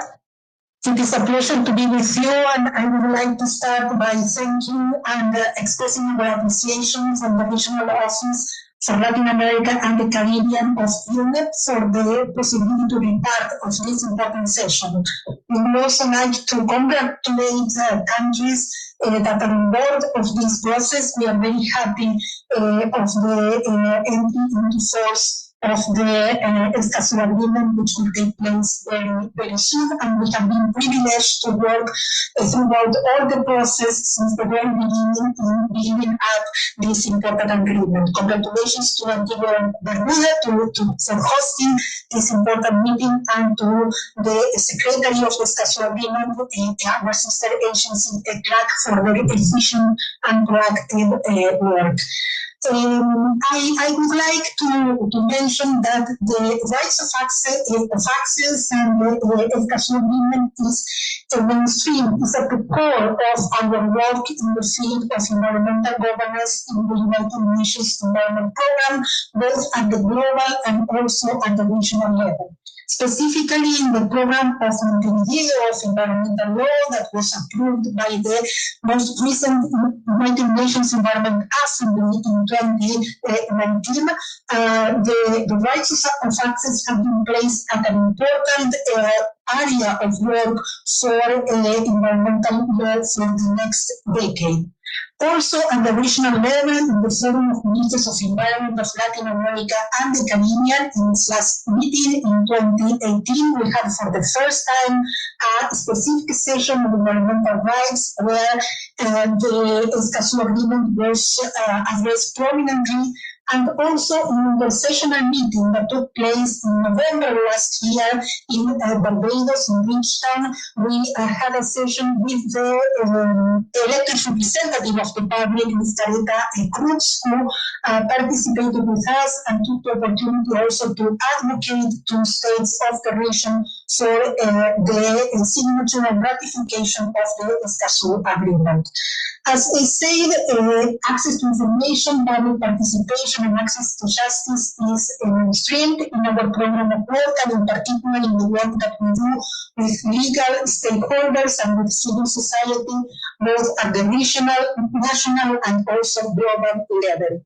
Our work in this period, I will just in terms of the benefit of the time, I will also mention that we had the opportunity and the pleasure to participate in many activities that have been pointed out by countries and by our sister agencies with regard to promotion of the Escazú agreement at national and regional level. In particular, I would like them to highlight that in this period we have tried to strengthen even more our interagency work and our work with partners with regard to the promotion and implementation of the access right. And I make a specific reference here to the Memorandum of Understanding that was signed between UNEP and the Office of the High Commissioner that allows us to interact in a more efficient way and in a more permanent way, and also to support more comprehensively the work of the Special Relator on Human Rights and Environment, supporting his work. And in this regard, I would like to mention his the release in May 2020 of a friendly used version of his report on the right to a healthy environment and good practices in this regard. In the area of the recognition of the human right to a healthy environment, which is also, as we all know, an objective of the Escazú Agreement, from UNEP, we have been assisting states and civil society to advance in the recognition, the universal recognition of the right to a healthy environment.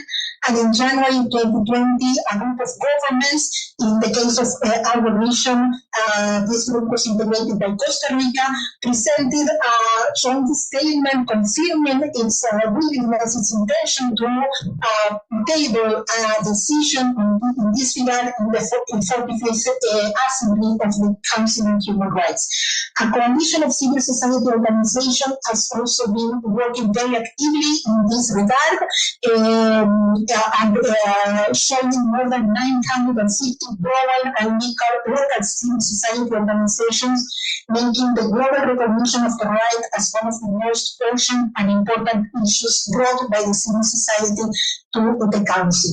Particularly in Europe, together with the Secretariats of the Chemical Conventions, Basel, Rotterdam, and Stockholm, we have been providing technical assistance to the Council on Human Rights for the adoption of a resolution on the rights of children, on the implementing and ensuring the child's rights through a healthy environment in October this year. This resolution calls governments, states, and also the private sector to promote and protect the rights of the children, to address, to avoid environmental damages like climate change and pollution through the implementation of multilateral environmental agreements, by ensuring the environmental rights, including information, public participation, and access to justice, and recognizing the rights to a healthy environment in the national legislations.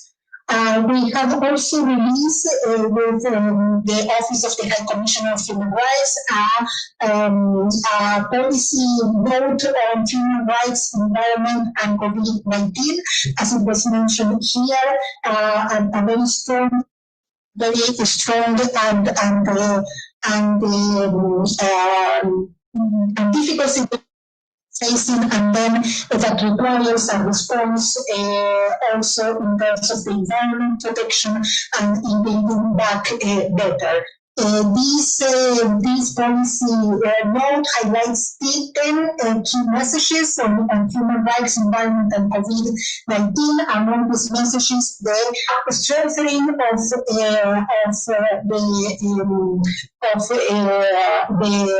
rights, environmental rights, and protection of environmental human rights defenders, and to ensure the significant and informed participation of the public.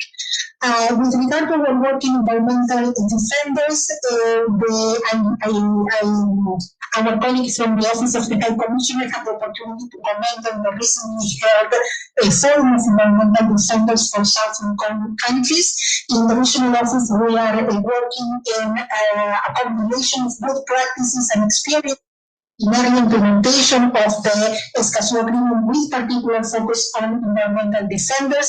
And at the global level, I would like to comment that the global policy of UNEP on environmental human rights defenders of 2018 has been the subject of revision, and a consultative process has taken place throughout the year with a broad number, wide number of interested, and its last version, it's already been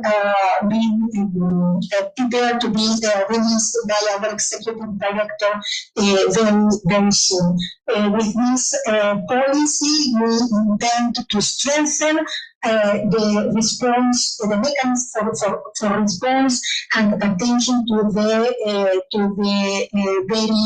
important issue of environmental defenders, particularly in our region. Thank you very much, Madam Chairperson, and of course we remain available from the regional office of UNEP as well as from our headquarters in Nairobi to continue working with all countries in the region and with in partnership with the Secretary of the Escazú Agreement and with other important actors in this process. Thank you very much. intervention. Thank you so much. The next speaker is from UNESCO. That is Lydia Brito. Ms. Brito, you have the floor. Thank you very much, Madam Chairperson, and if you allow me, I will switch to Spanish. Distinguidos ministros. Creo que empezó, pero no se lo escucha.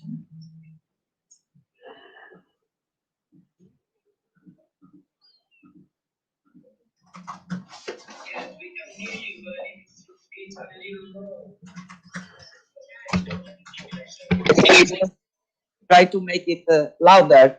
Thank you very much, Madam Chairperson. I think that this. Hello? Yes, we can hear you. Keep going, please. Distinguidos. Distinguished ministers and authorities of the country, signatories to the Escazú Agreement, distinguished colleagues from ECLAC and other UN or agencies, international agencies, and or participants all. On behalf of UNESCO, I would like to express our thanks for the opportunity to take part in this meeting and this special session on the Escazú Agreement as a cooperation instrument that, in our opinion, is essential to ensure implementation of the aims of the agreement. This has to do with Principle 10 of the Rio Declaration that reconfirms the commitment to access to information, public participation, and justice with regard to environmental matters. And the emblematic program on inclusion and the intergovernment program by the UNESCO in terms of developing communication, we work on access to information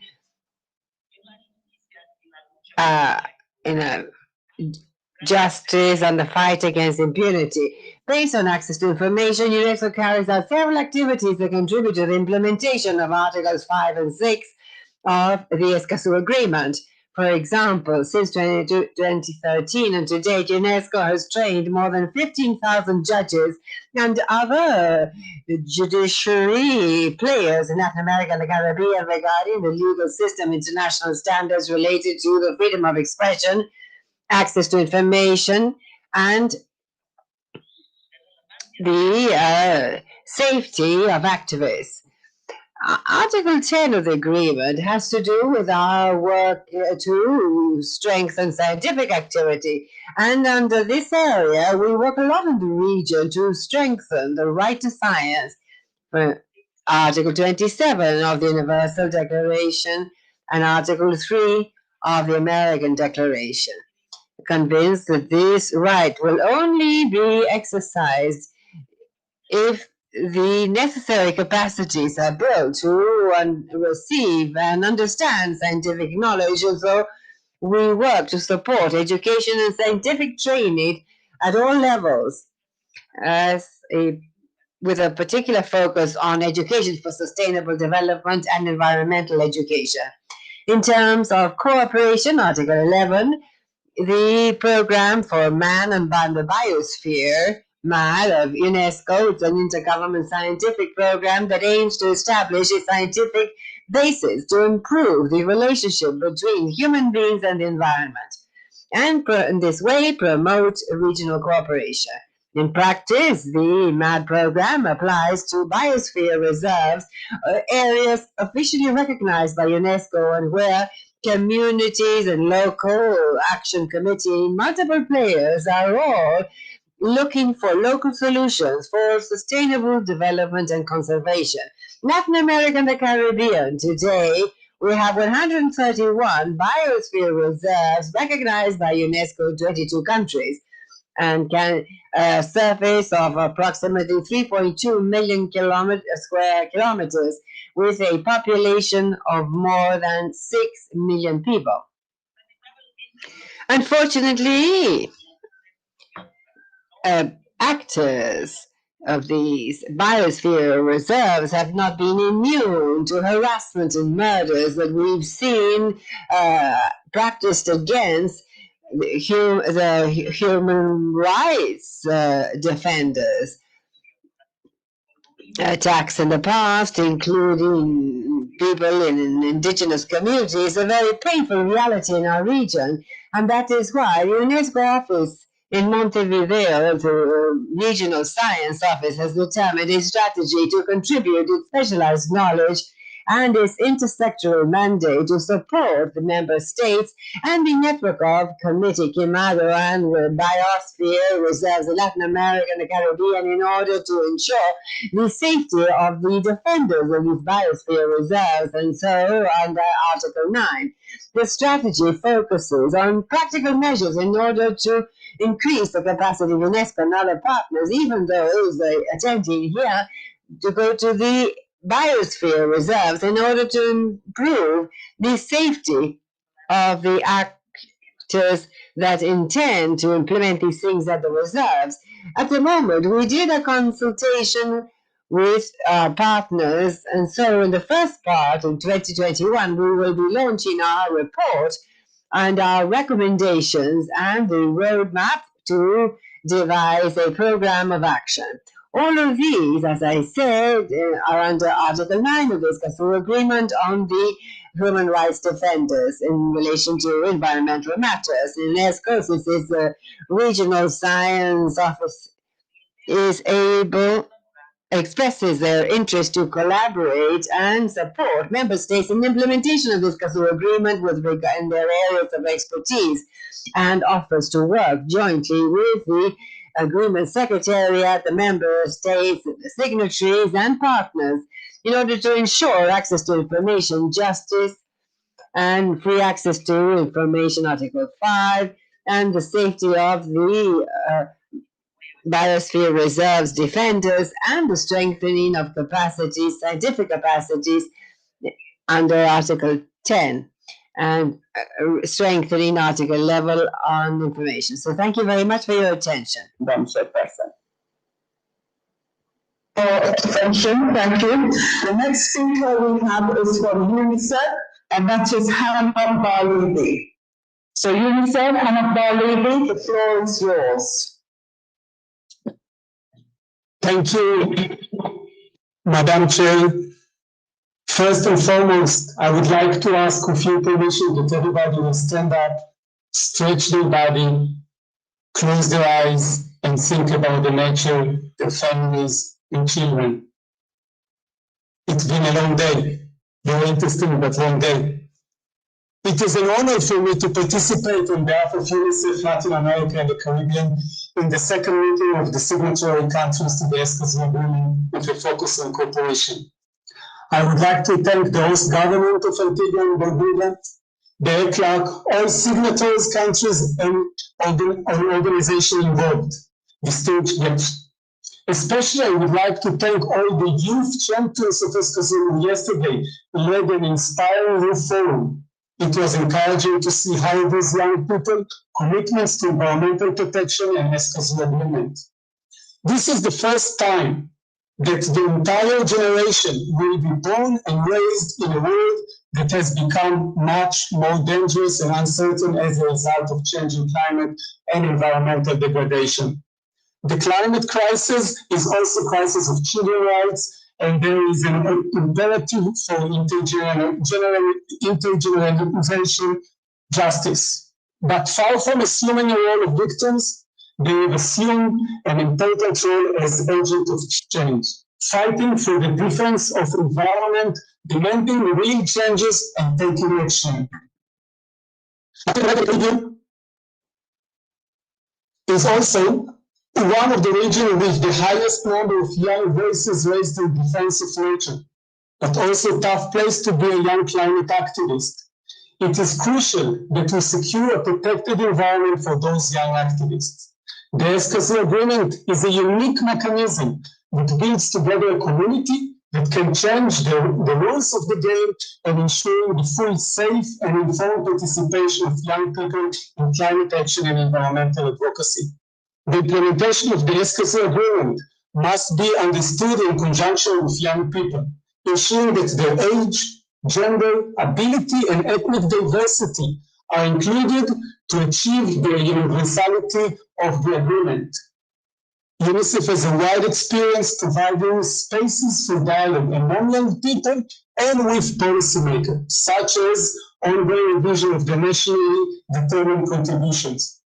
Just recently, UNICEF has launched the Toolkit for Climate Youth Activists with a huge participation and consultation with young people from all the region, including a specific booklet about the Escazú Agreement, with the objective to enable an access to climate and environmental information in a simple manner.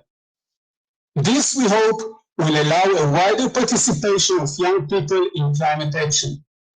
In conclusion, UNICEF will encourage all members and actors engaged in the Principle 10 to advocate for a child and youth inclusive and ensuring a meaningful youth participation and engagement with the implementation of the Escazú Agreement. The COVID-19 crisis has presented us with a unique window of time and unprecedented moment in our life to reimagine what new global social concept looks like. It has shown us that only together we have the tools and experience to fight climate change. To end, together we can harness science, evidence, and momentum to reimagine and build back better, a more sustainable, greener, and fairer world for every child in the region by placing environmental, human, and child rights in the centers. UNICEF stands ready to support you all as you do so. Thank you very much and wish you a fruitful continuation of the meeting. Thank you, Madam Chair.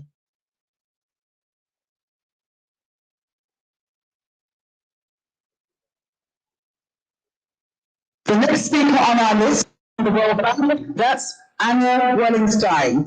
Ms. Wallenstein, you have the floor. Good afternoon. Good afternoon, and thank you very much, Madam Chair, honored ministers, distinguished delegates and guests and colleagues. It's a real pleasure to be here today and talk about this agreement, which is so critical to the challenges ahead of us. With increased fragility, extreme pressures on resources, and a rapidly evolving large-scale gaps in service delivery, governments are stretched in unprecedented ways, and this is even more so in the wake of the COVID-19 pandemic. At the same time, we all know too well the climate crisis in the region has not gone away. Climate, like the COVID crisis, takes the greatest toll on the most vulnerable, and both the COVID and climate crisis are magnifying inequalities in poor performance and the underlying economic system. With these challenges ahead of us, it's more important than ever to safeguard the basic fundamental rights of citizens to access information and justice and to participate in decision-making on sustainability and inclusion issues. The Escazú Agreement can help foster good environmental and social governance to counteract the underlying inequality and poor performance on environmental management. It will support countries to build capable, efficient, open, inclusive, and accountable institutions. It will nurture a more active citizenry to hold governments accountable for the management of public goods and the delivery of environmental health. The Escazú Agreement can also build trust in government. This is so important in the Latin American and Caribbean region, where the social contract is fraying.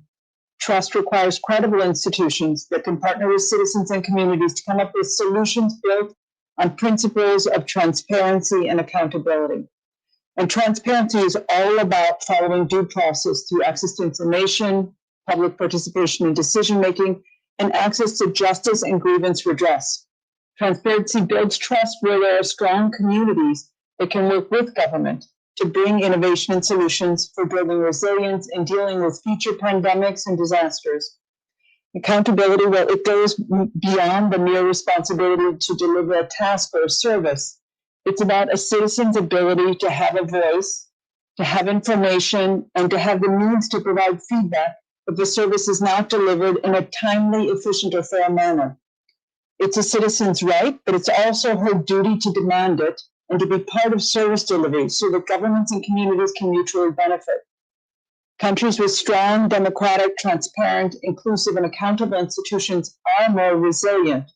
They're better able to facilitate private sector growth, to reduce poverty, deliver valuable services, and earn and maintain the confidence of their citizens. and in turn foster the all-important social stability and inclusive societies we all seek.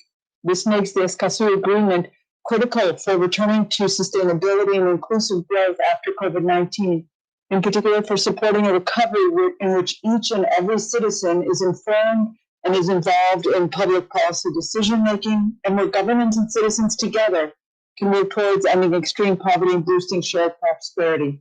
It leaves me only to congratulate all the delegates here today and those that worked on this agreement, and to reiterate the World Bank stands ready to continue to work together to advance this agenda. Thank you very much. Thank you so much. The next speaker, I can say, is a neighbor.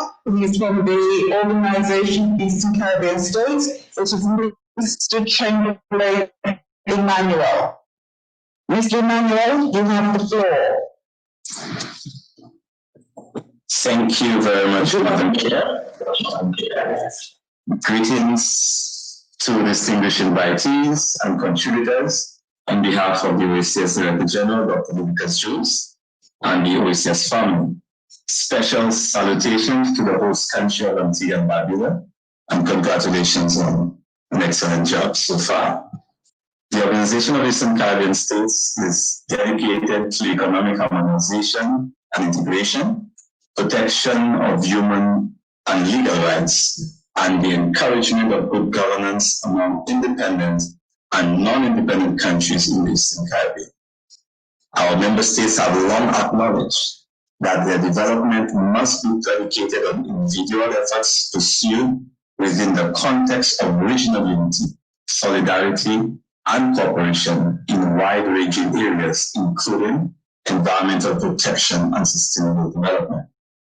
Since 2001, the St. George's Declaration of Principles for Environmental Sustainability, the SGD, in the Eastern Caribbean, has been a pioneering framework for common articulation and pursuit of goals and aspirations for environmental management and broader sustainable development. The SGD was an effort to respond to a rapidly evolving global policy environment in a manner that reflects the context and priorities of the small island states that comprise the OECS. 20 years after its adoption, the St. George's Declaration remains in spirit and relevance a regional instrument to create a bridge between national and global priority arenas. The overall aim of this framework is to foster equitable and sustainable improvement in the quality of life of the OECS region. This is guided by key principles, including ensuring meaningful participation by civil society and private sector in decision-making, and to foster broad-based environmental education, training, and awareness. Our new agenda, the revised St. George's Declaration captioned SGD 2040, was endorsed in June 2020 by the OECS Council of Ministers. It recognizes that sustainable development in the Eastern Caribbean is based on transparency, inclusive and responsible decision-making, which considers not only the economic benefits of development, but also the importance of pursuing a balance between economic growth, social well-being, and the health of the environment. It also affirms that sustainable development in the Eastern Caribbean can be achieved only through a broad alliance and engagement of people, governments, civil society, the private sector, and international development partners, all working together. Our pursuit of good governance must include sound institutional, policy, and legislative frameworks, and should require the exercising of prudence and responsibility by public bodies. Transparency and accountability are central to good governance, meaningful engagement, and collective responsibility, thereby ensuring that the views of minorities are taken into account and that the voices of the most vulnerable in society are heard in decision-making. Access to information is key to ensuring transparent and inclusive public participation for environmental sustainability. Stakeholders need to be adequately educated, informed, empowered, and engaged to participate meaningfully in environmental decision-making and supportive advocacy, attitudes, and practices. To this end, the Escazú Agreement is now specifically referenced in the revised St. George's Declaration, SGD 2040, and OECS member states are at the forefront of participation in the Escazú Agreement and promotion of its core principles. The OECS Commission has been integrally involved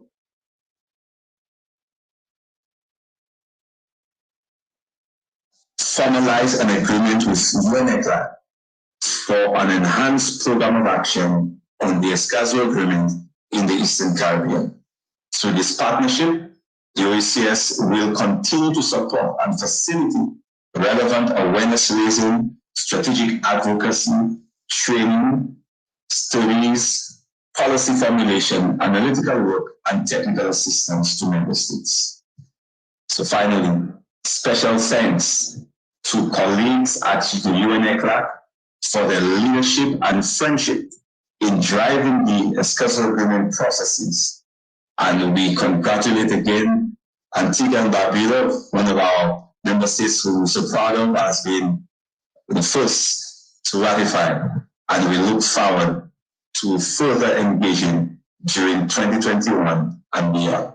Thank you, Madam Chair.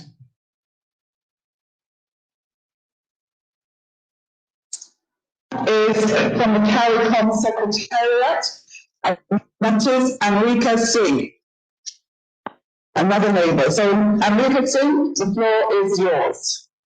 Thank you, Madam Chair. Good afternoon to the fellow panelists and to the participants.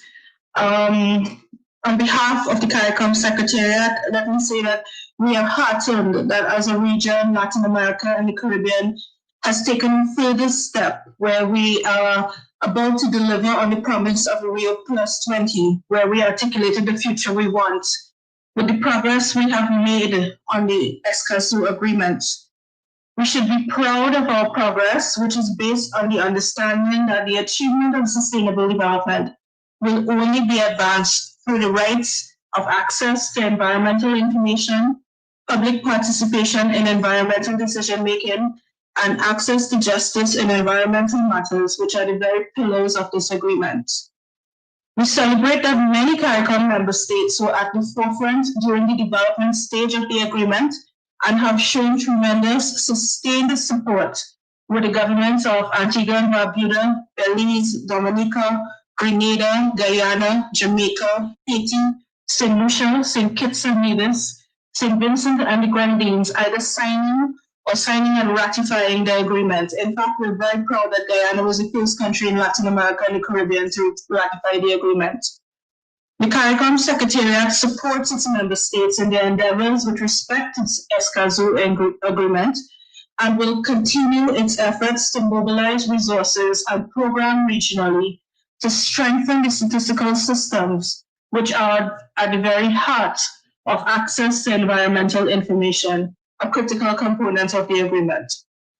As a community, our heads of government have prioritized and approved a regional action plan on statistics, which addresses several critical issues, including increased advocacy and prominence on the role of statistics and statisticians, training and capacity building, harmonization and modernization of legislation, and deployment of modern technologies. Work on statistics in the region is guided by a standing committee of statisticians, which has been meeting since the signing of the treaty that established CARICOM in 1973. Their combined work has ensured that as a region, we share experiences and learn from each other. This ethos led to cooperation with important partners such as UNECLAC, UNDP, UN Stats, as well as several bilateral agreements with partners, which has yielded several rewards. Technical and financial assistance from the UN system and other development partners allowed for the publication of the first CARICOM Environment and Statistics in 2000. Since then, CARICOM has published 2 additional publications, when the necessary resources were mobilized. And we have this year produced our first regional publication on climate change statistics. We all recognize the generation of current and accurate information remains a challenge for the development of environmental strategies and policies at the national, sub-regional, and regional levels in CARICOM. In CARICOM, we have excellent regional institutions such as the 5Cs, the Caribbean Institute of Meteorology and Hydrology, the Caribbean Agricultural Research and Development Institute, the Caribbean Public Health Institute, and the Caribbean Disaster Emergency Management Agency, as well as national governmental institutions, academic and research bodies, all developing and collecting data and generating information. However, our weakness remains in scaling up the development, systemization, and cohesion mechanisms needed to ensure that data-generated inputs into the design of policies and into the participation by citizens to advance the region's sustainable development.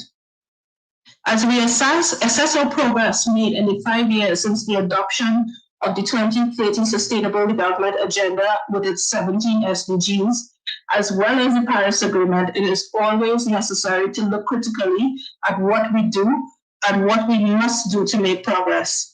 Such progress for the region will no doubt redound to the effectiveness of our participation in and implementation of the Escazú Agreement as a region. In this regard, as we go forward, the CARICOM Secretariat will promote the following in support of our member states. The completion of the Caribbean Community Natural Resources Policy Framework and Action Plan, which will focus the region on common environmental goals and producing information to monitor the implementation of these goals. Continuing cooperation between CARICOM, ECLAC, and other partners within the UN system and more broadly on the issue of strengthening statistical capacities and platforms. CARICOM will continue to advocate, mobilize, and strategize to ensure that our member states are able to meet their obligations, especially as it relates to access to information to advance the implementation of the multilateral environmental agreements, the Sustainable Development Goals, and of course, Escazú. So let me close, Chair, by thanking you and I hope the government of Antigua and Barbuda as hosts, as well as UN ECLAC for your leadership and in providing the Secretariat with an opportunity to add our voices to others in the support of the Escazú Agreement. Thank you, Chair. Lovely to see you, but not to worry. Thank you so much. The next person we have to speak is Felice Zakio from the European Union, and that presentation is by way of a video. So thank you. It's the Secretary of the video already. So it's Mr. Felice Zakio from the European Union by way of a video. Thank you.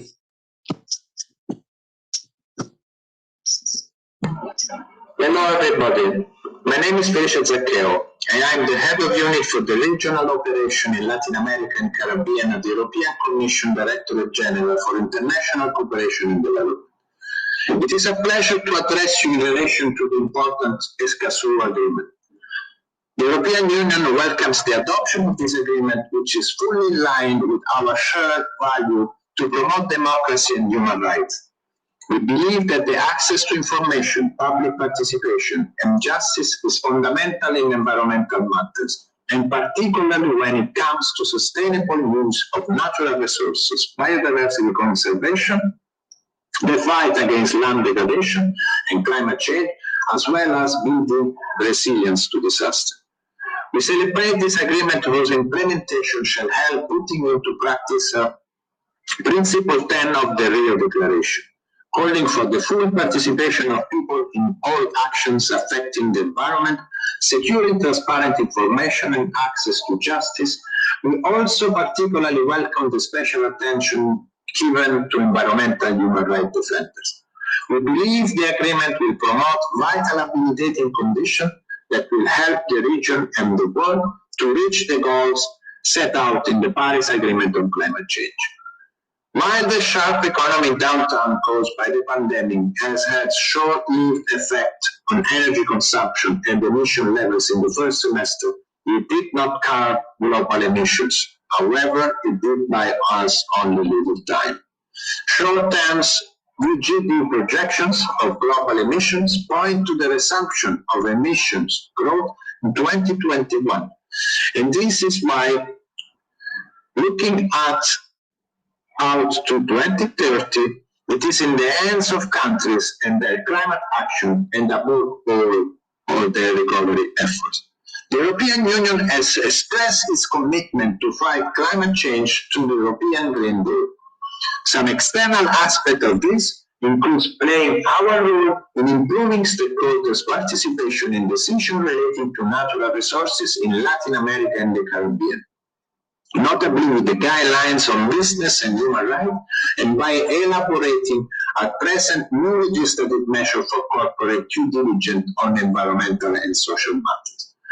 I am confident that this agreement is an important step in the right direction, both in terms of climate change and human rights, and I would like to applaud the signatory as well as CEPAL for supporting this process. The European Union is committed to supporting the implementation of the Escazú agreement in the region where possible, as each objectives are clearly aligned with our cooperation priority and values.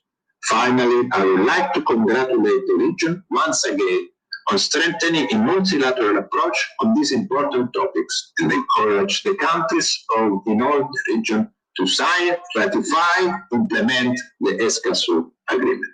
Muchísimas gracias.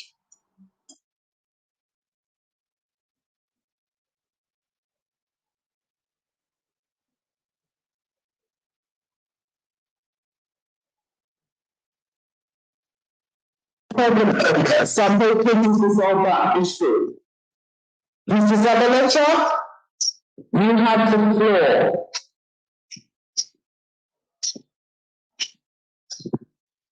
No, señor Ignacio, Rafael, ¿cómo está? We cannot hear you.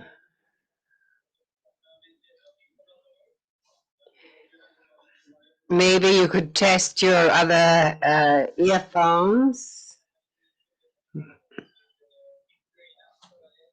Mr. Ignacio Zabaleta.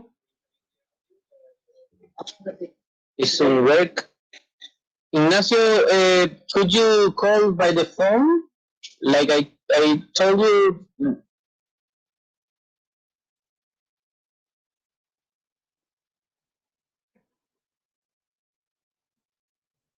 It seems that it's a problem. It seems that we will hear Mr. Zabaleta later in the day or maybe tomorrow, because his presentation will be uploaded. Well, I think that ends our interventions from our various interested parties. So I'd like to express sincere thanks and gratitude to all the institutions and the speakers for your expressions of support and interest in this process, because it's with the collaboration all that we will be able to make the Escazú agreement a reality for everyone in the region. And I invite the delegates and the public to contact partners so we can benefit from this opportunity and to spread the word about the agreement. So, delegates, friends, we will now take a lunch break, a 45-minute lunch break. It's a reduced lunch break because we're running behind time. So hopefully we will be back here at 2:50 for the next session. So colleagues, delegates, have a good lunch and I'll see you all for a break. Thank you.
Welcome back to Antigua and Barbuda, where you can have a fun, relaxing, adventurous, and safe vacation.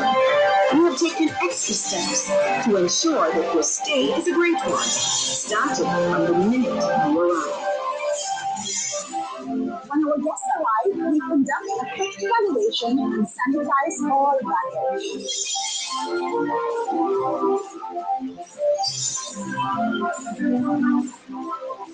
We disinfect all rooms, pay special attention to different surfaces.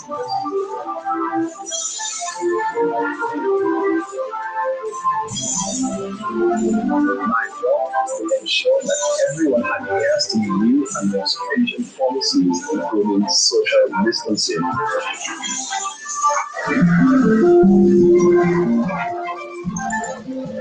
Restaurants and bars already adhere to the high level of cleanliness, but we have added even more precautions, such as sanitizing menus after every meal. That way, we keep each other safe.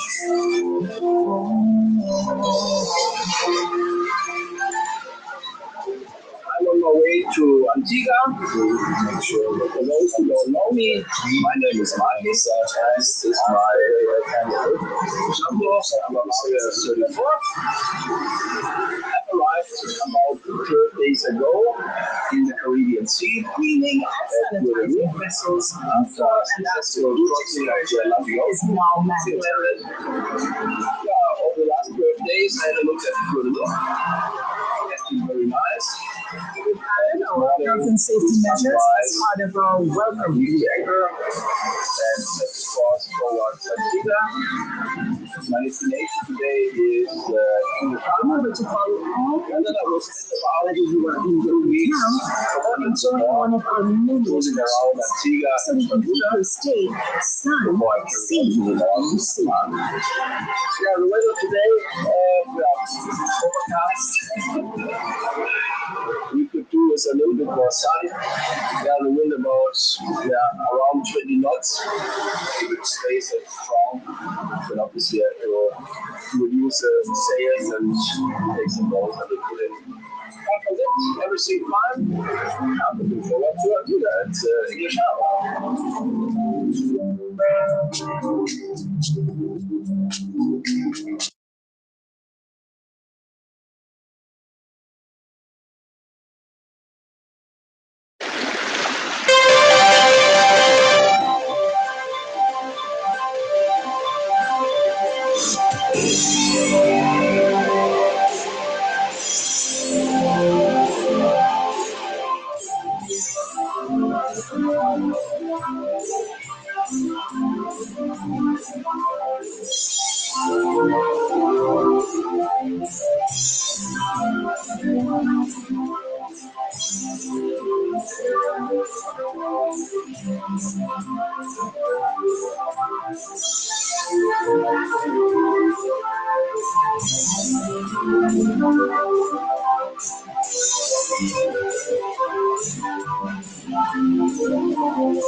I'm on my way to Antigua. For those who don't know me, my name is Martin, and this is my jumbo. I'm a Mario 34. I arrived about 12 days ago in the Caribbean Sea at Guadeloupe after a successful crossing of the Atlantic Ocean. Sea landed. Over the last 12 days, I had a look at Guadeloupe. It's been very nice. And this morning, with sunrise, I heaved the anchor and set the course towards Antigua. My destination today is English Harbor. And then I will spend about 2 weeks, probably a little bit more, cruising around Antigua and Barbuda before I carry on to the north to St. Martin. Yeah, the weather today, overcast. We could do with a little bit more sun. Yeah, the wind about around 20 knots. If it stays that strong, then obviously I have to reduce the sails and take some balls a little bit in. After that, everything fine.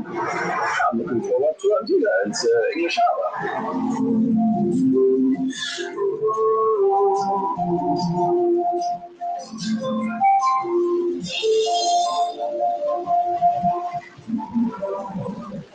Antigua is approximately 7.5 miles to the entrance of the English Harbor.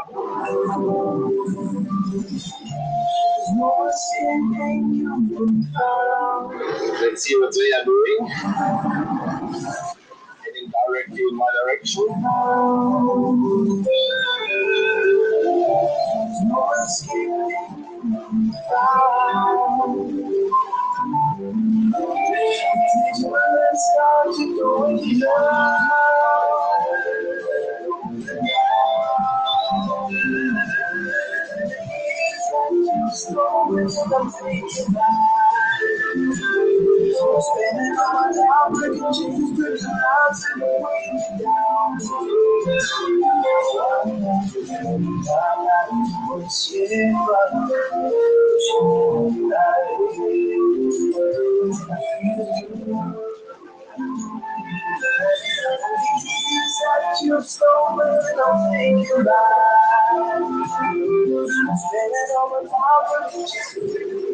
That looks quite busy.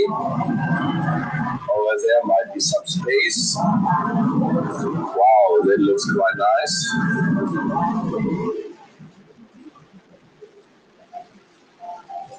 There must be Nelson's Dockyard. 43 nautical miles down here. Yeah, it's been quite windy, very changeable between 15 knots and 27 knots, so I was reducing sails and setting sails, so it was quite busy. Very interesting to see that large sailing yacht which passed us or took over. Not very nice. And now I dropped the anchor here in the Freeman Bay of the English Harbor on Antigua. At 2.8 meters and put about 12 meters chain out. Not too much because I'm very close to the other boat, so if I put too much chain out, then obviously the boat would move much too far and there might be the risk hitting other boats. Yeah, I already did customs clearance. It was a quite complicated process, but it worked out well. What they didn't like was that I forgot to clear out on Guadeloupe. But we managed that situation, so she was quite upset, the lady, the officer, that I couldn't present the right document, so I had to write a letter to the customs office on Guadeloupe, explaining that I left Guadeloupe and what's the reason why I didn't do customs clearance when I left the country, etc., etc. So then they sent that letter to the customs office on Guadeloupe. Yeah, okay, my mistake. But I think it was the only mistake I've done so far. But apart from that, everything was pretty cool here. It was quite nice.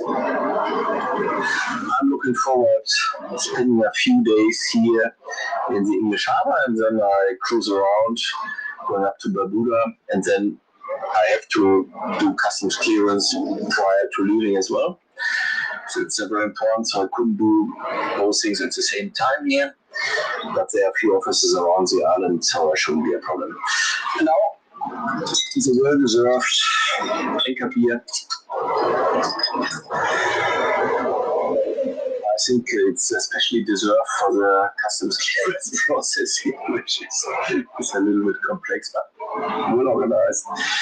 You go from here to there, then look here, and anyway, it was okay. And not too expensive, $39. Cheers.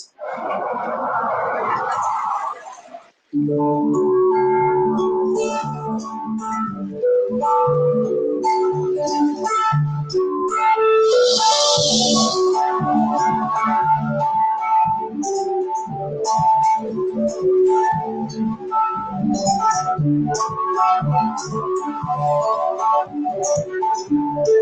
morning. Yeah, beautiful morning actually here in the Freeman Bay. So nice scenery behind me. The night was very good, so I kept in good distance to all the other boats, and yeah, all good. So I'm getting ready now to drive over, find out facilities, and check it all out.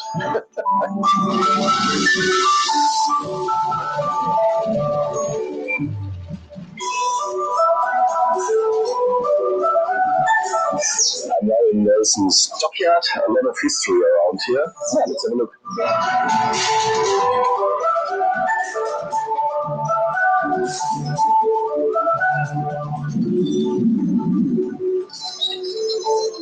Very nice.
Good afternoon. Yeah, I'm still in the Freeman Bay. Yeah, no, more or less exactly 1 week. Time is flying by very fast, but I got a few things done. I got the sail repaired, which is very good. It was more expensive than I thought. I paid $180. For that small repair, getting the ring done. Last time in Germany, I paid €50. I expected twice the price, but it would be 3 times. I hadn't expected that, but anyway. Yeah, it's very warm. There's not much wind at the moment. Last week we had 5 to 6 before, even here in the bay. We had some dust coming in, and it was probably a little bit more convenient. But I use the afternoons to jump into the water, cool down a little bit, so fairly relaxed. I've also got a few things done here on board, so I had to repair the electrical toilet. So I had a breakdown. There was one valve not working. I could bypass it, and now it's okay, but it took the whole afternoon. Obviously, I worked on some films as well, because they've uploaded. And tomorrow, I'm getting the divers here to Jumbo, because they are going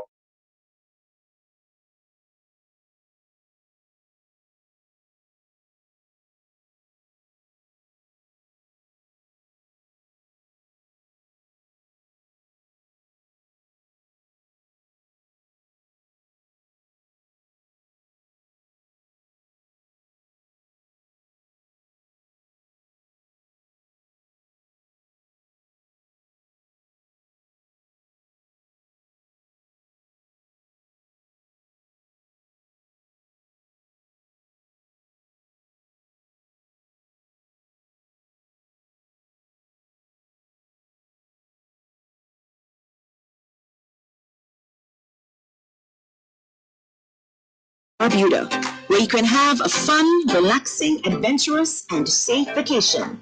We have taken extra steps to ensure that your stay is a great one, starting from the minute you arrive. When our guests arrive, we conduct a quick evaluation.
¿Aló?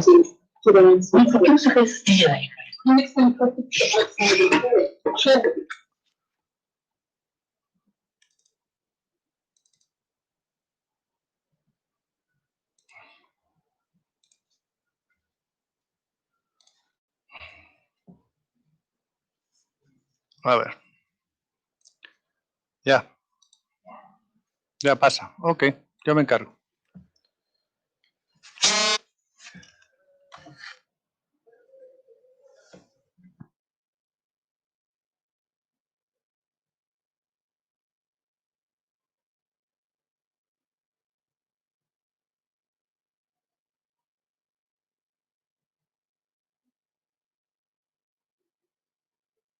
Perfecto, don Carlos.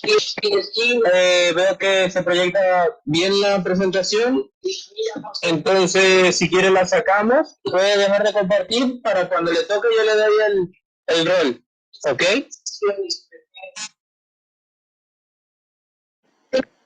No escucho. Digo que no tengo que volver a subirla, ¿no? O sea, sáquela para que comience o va a comenzar directo con la presentación. Es la sesión, sí es la primera presentación, pero va a hablar primero la presidenta. Sí, por eso. Entonces, primero preferiblemente que la saque, le dé stop sharing o le dé la parte superior. Si quiere yo la quito y usted la vuelve a cargar. No, no, si está, si lo puedo hacer yo. Si lo que no quería es andar hueveando con el computador después. Y Bolivia en ese periodo experimentó. Bueno, lo puede dejar ahí, pero se va a ver la persona chiquitita y la presentación es grande. Pues. Exacto, ahí. Y asimismo aseguró la estabilidad monetaria, inició la industrialización. Muchas gracias.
Are we ready to go? Oh, okay. Oh, good afternoon, everyone. Thank you for coming back. I'm sure you had a good lunch and you're ready to do the afternoon session. So, without further ado, distinguished ladies and gentlemen, welcome back. And let's get straight into the topics which have to be dealt with at the first conference of the parties. Now, as provided in Articles 15.4a and 15.4b and 18.1 of the agreement, the conference of parties must deal with three matters at its first meetings. One, the COP, rules of procedures, including modalities for the significant participation of the public. Secondly, the rules relating to the structure and functions of the committee to support implementation and compliance. Three, and the financial provisions that are necessary for the functioning and implementation of the agreement. As you recall, we've been analysing these three matters since our first signature meeting, and we have had 5 virtual working meetings since, between April and August 2020, with the participation of the signatory countries, featured experts, and elected representatives of the public. Now, please note at this stage, please note that we're not formally negotiating the text on these matters.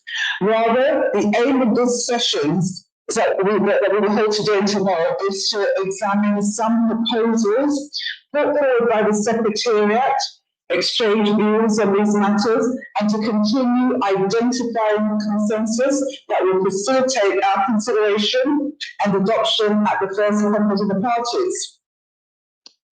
With regard to the rules of procedure of the conference of the parties, including modalities for the participation of the public, I would like to note how advanced we are in terms of our discussions. As a result of our previous virtual meetings and the comments sent by the various countries, the Secretariat was requested to prepare a proposal. And as such, a proposal is available with the reference LC/ESZ.2/DDR/1, and this was distributed previously by the Secretariat, and it's available on the website, and I hope that we all were able to get a copy of it. Additionally, the delegates have as the supporting documentation the modalities for the participation of the public, for the negotiating committee, and for that we'll have to look at document LC4163.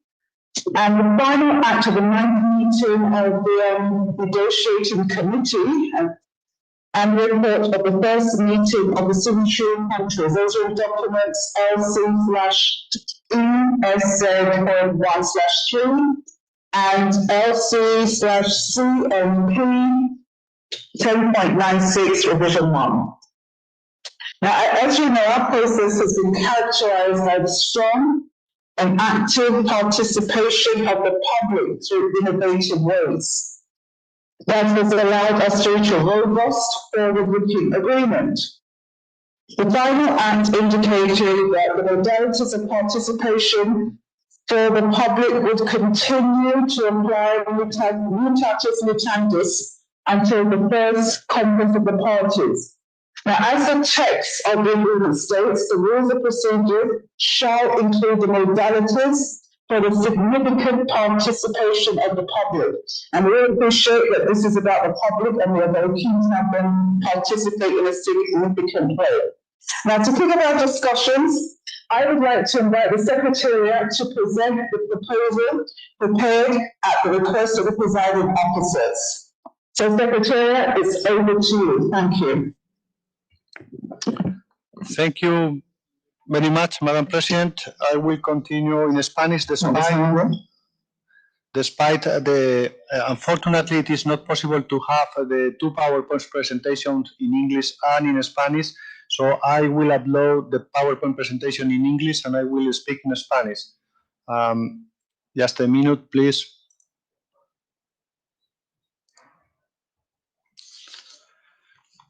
So, thank you very much.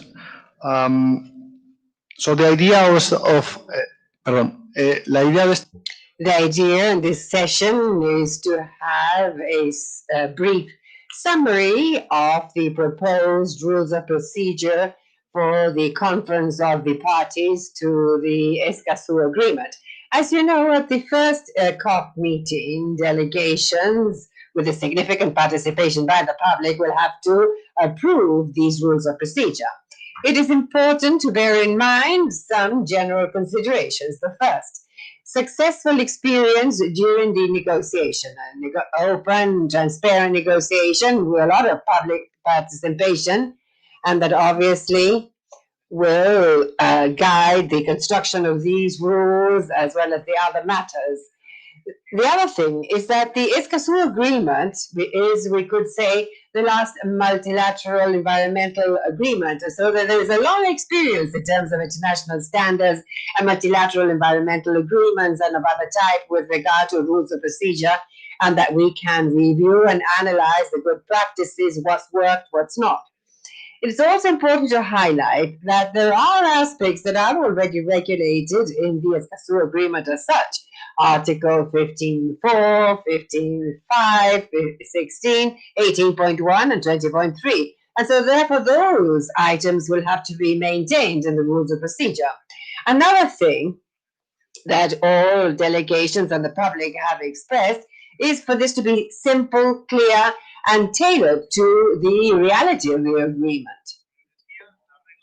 And rules must be adopted by consensus at the first COP meeting and should include the modalities for the significant participation by the public Article 15.4 applied to ordinary and extraordinary meetings of the COP, and Article 15.2 and 15.3.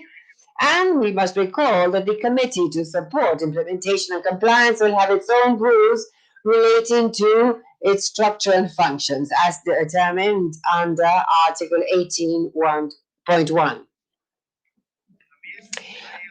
There's also a backup information that we should take into account. The Secretariat has devised these proposed rules, and they're available in both languages on the website, and at the request by the presiding officers. These are proposed rules, and that includes several things such as I will mention later, but basically it is a first approach for discussion. The inputs considered are those that have been given by the signatory countries over recent months, as well as representatives elected of the public.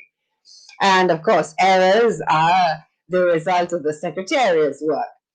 And we were able to organize several web seminars, a formative one on April 15, 2020 this year, with the engagement of 17 signatory countries and representatives of the public. At its first webinar, we presented by the Secretariat the main items that the rules of procedure should have.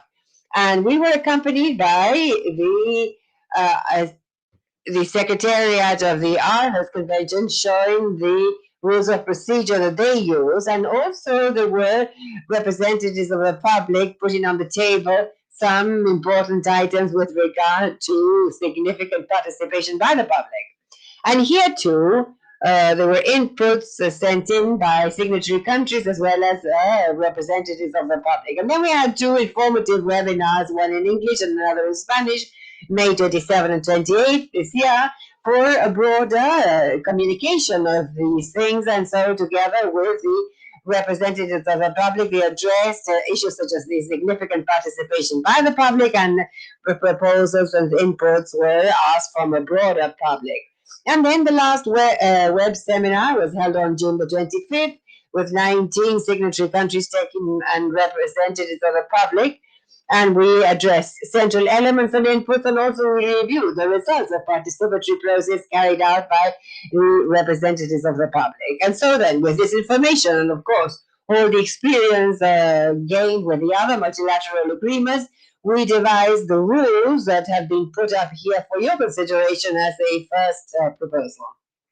And as you will recall, the content, the outlines here were amply discussed at those sessions, and of course have led to this. Now, the first thing with a rule is the objective and definitions. The objective is to apply to any COP meeting, whether ordinary or extraordinary. And then there are others that are more operational to save writing, agreement,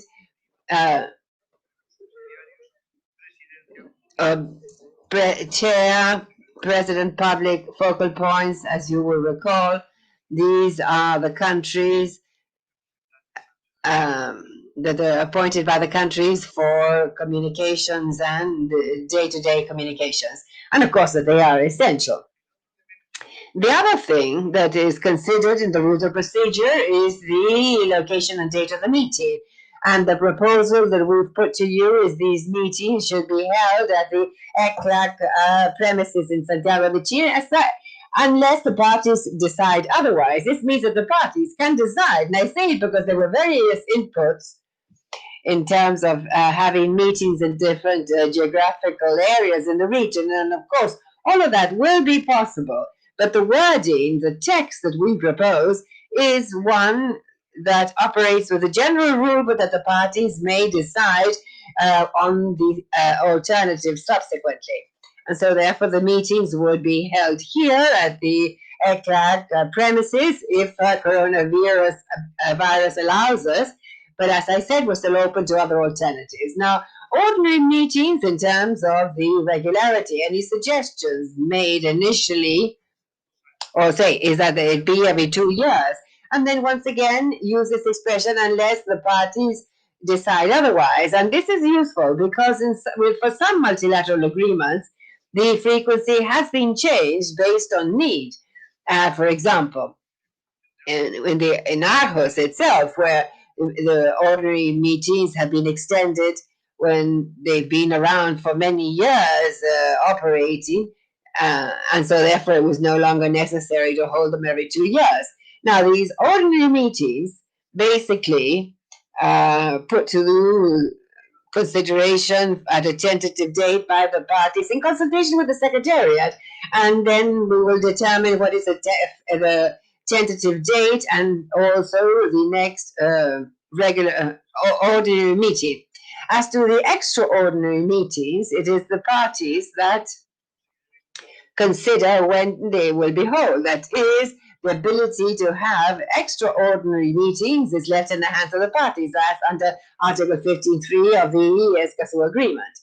Now, requirements and the invitations and deadlines for this, which are elements that are essential for these extraordinary meetings, are fairly broad, and they can be convened whenever the COP decides so at an ordinary meeting. But also there's this possibility that at the initiative of the parties or a group of parties, that these invitations may be arranged. And so for this, there is a procedure. If any party requests this in writing and is supported by 1/3 of the other parties expressed within a certain deadline, that is 90 days, in that case, an extraordinary meeting will be convened, and that will be convened 90 days after the date, so to speak, of the disagreement by 1/3 of the parties that have expressed the need to organize that meeting. And then regarding the notification, it is important for a proper operation of any meeting, ordinary or extraordinary, that you should have deadlines for the notification, not only of the meeting, but also the documentation for that meeting. And, well, concretely, the Secretariat would notify the parties via the focal points and the public regional mechanism at least with 8 weeks up front before the meeting. And in here, really, we are extending the deadline that we had for operation in terms of the negotiation of the Escazú agreement, where we were operating with a 6-week deadline. Unless there are specific reasons that require the use of other means of communication, the idea is that these notifications be sent out by email, but as long as it is possible to check the proper receipts by various people. So communication must be fluid by email, but always checking that it was received by the parties. Regarding the agenda, the provisional agenda, both for its preparation as well as for its adoption, the rules of procedure establish a procedure whereby the proposal is that its preparation would be made by the Secretariat and in consultation with the presiding officers. It would be distributed at least 8 weeks before the opening of the meeting. The Secretariat, with the prior approval of the presiding officers, may include additional items that could have emerged between the distribution of the provisional agenda and the opening of the ordinary meeting. Ordinary meetings of each COP shall define matters to be discussed.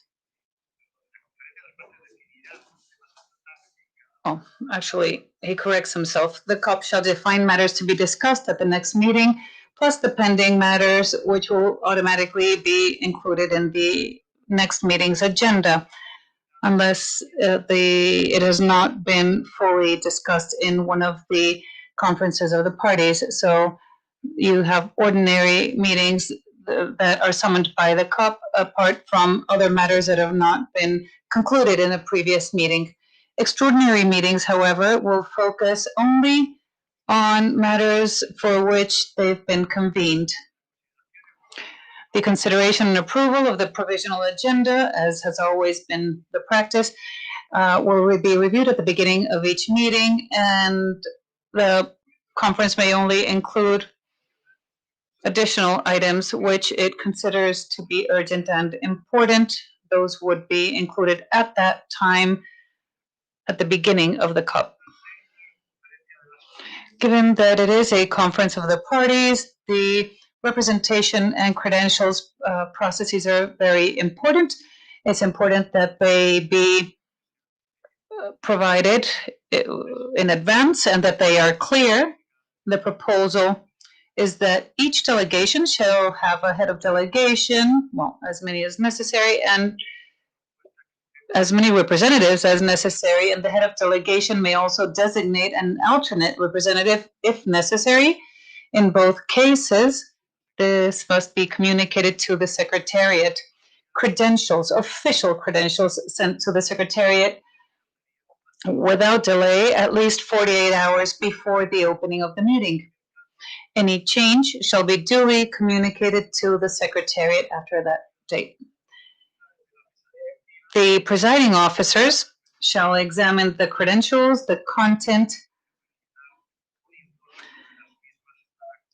and will inform or report to the CUP.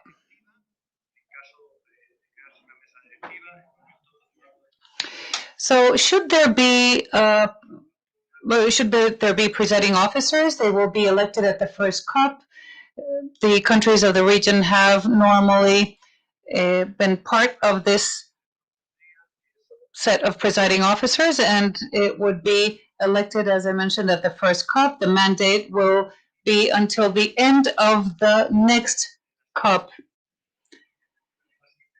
And at the end of the next Conference of the Parties, then the following presiding officers would be elected. The composition would be 1 chair, 2 vice chairs, and 2 members.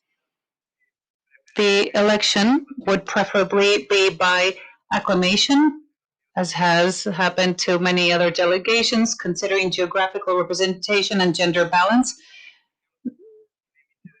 The presiding officers would serve for no more than 2 consecutive terms, which would give us a format of 2-year terms, a maximum of 4 consecutive years. The chair of the presiding officers would act as chair of the Conference of the Parties, and of course, when acting as chair, they cannot exercise the rights of a representative of a party. Therefore, they would be speaking as chair, not on behalf of their country, which would then need to have a representative in the meeting. The rules of procedure also establish procedures in case a country is unable to complete its mandate. In that case, the chair would resign and would designate a new chair among their members. The presiding officers shall meet at least every 6 months or when circumstances require, and this should preferably be by means of virtual meetings. The rules of procedure following the mandate of representation of the public would also invite a representative of the public to participate in their meetings. And there will be continuous dialogue with the public and with those representatives of the public. At least 1 virtual meeting will be held before each COP to inform dates, venue, and agenda, as well as 1 face-to-face meeting at the beginning of the Conference of the Parties. As you may recall, this has been the practice from the beginning of the presiding officers and with the representatives of the public, both virtually as well as in person. The Escazú Agreement in Article 15.5a establishes different subsidiary bodies. Mutatis mutandis rules apply, except for representation and credentials with the subsidiary body that which applies supports compliance, and those rules will be analyzed tomorrow. In the rest of the cases, the COP will establish whatever bodies it deems adequate. So COP rules again apply mutatis mutandis to subsidiary bodies except for representation and credentials, given that many subsidiary bodies have a more technical nature and are not representative. Matters to be considered by any subsidiary body and the terms of reference are also part of the COP mandate. Following the initiative of transparency and openness in all meetings, in COP meetings, the ordinary meetings of subsidiary bodies shall be public, and subsidiary bodies shall have the significant participation of the public as well, should they be created. In their structure and composition, the parties shall give special consideration to the need to guarantee representativeness in terms of geographic balance as well as gender balance.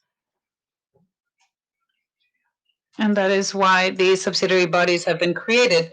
Regarding the Secretariat, it is in the hands of ECLAC. This is Article 17 in the Escazú Agreement.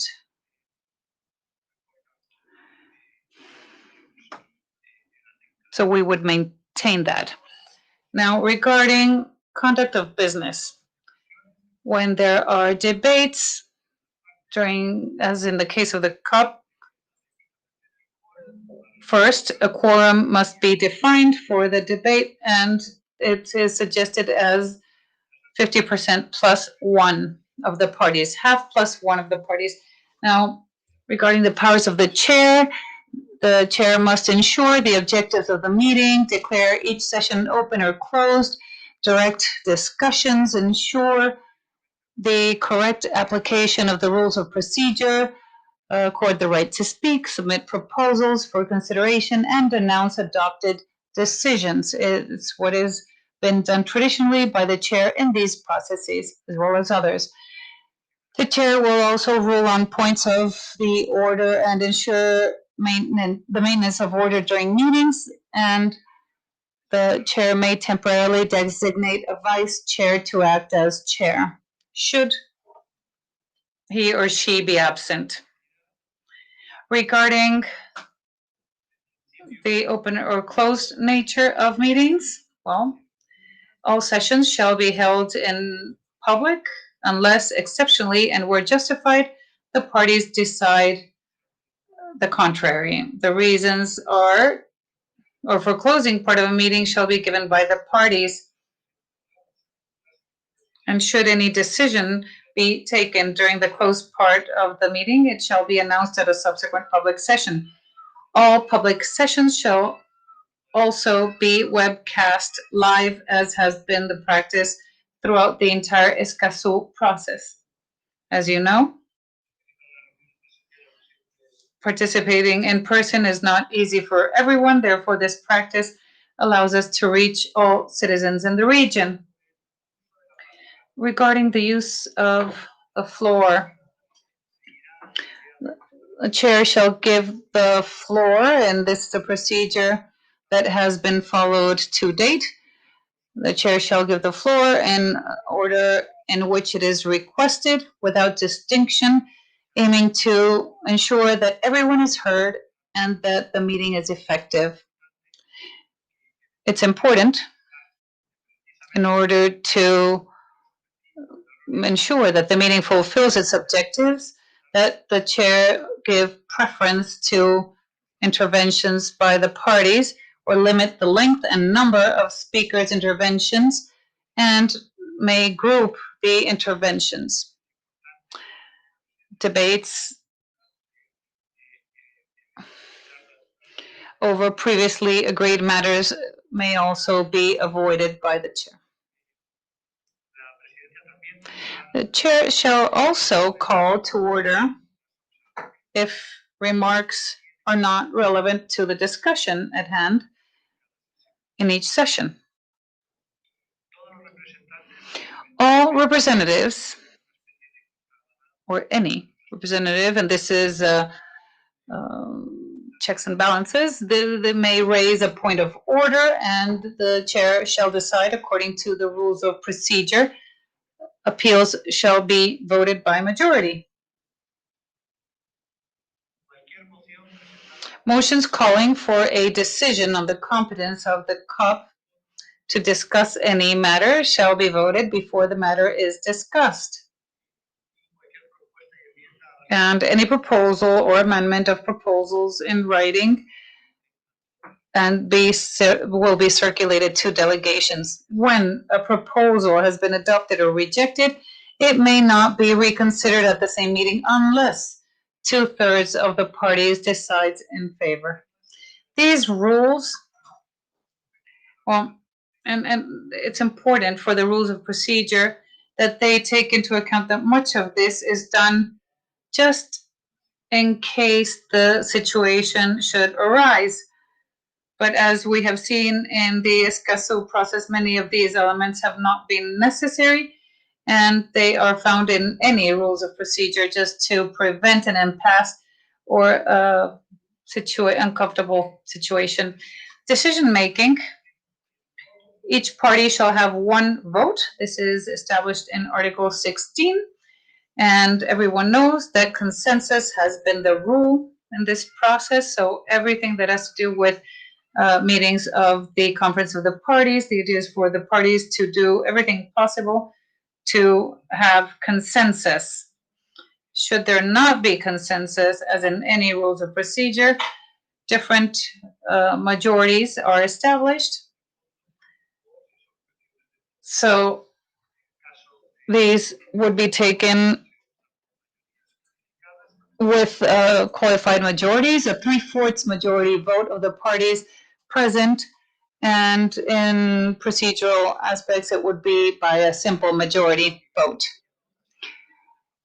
Now, if there are doubts or the question arises whether a matter is one of procedural or substantive nature, then the chair shall rule on the question.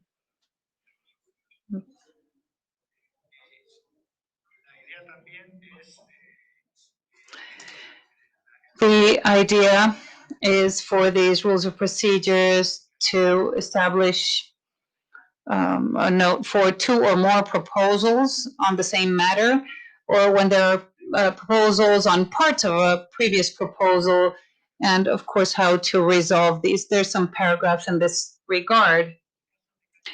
Should there be elections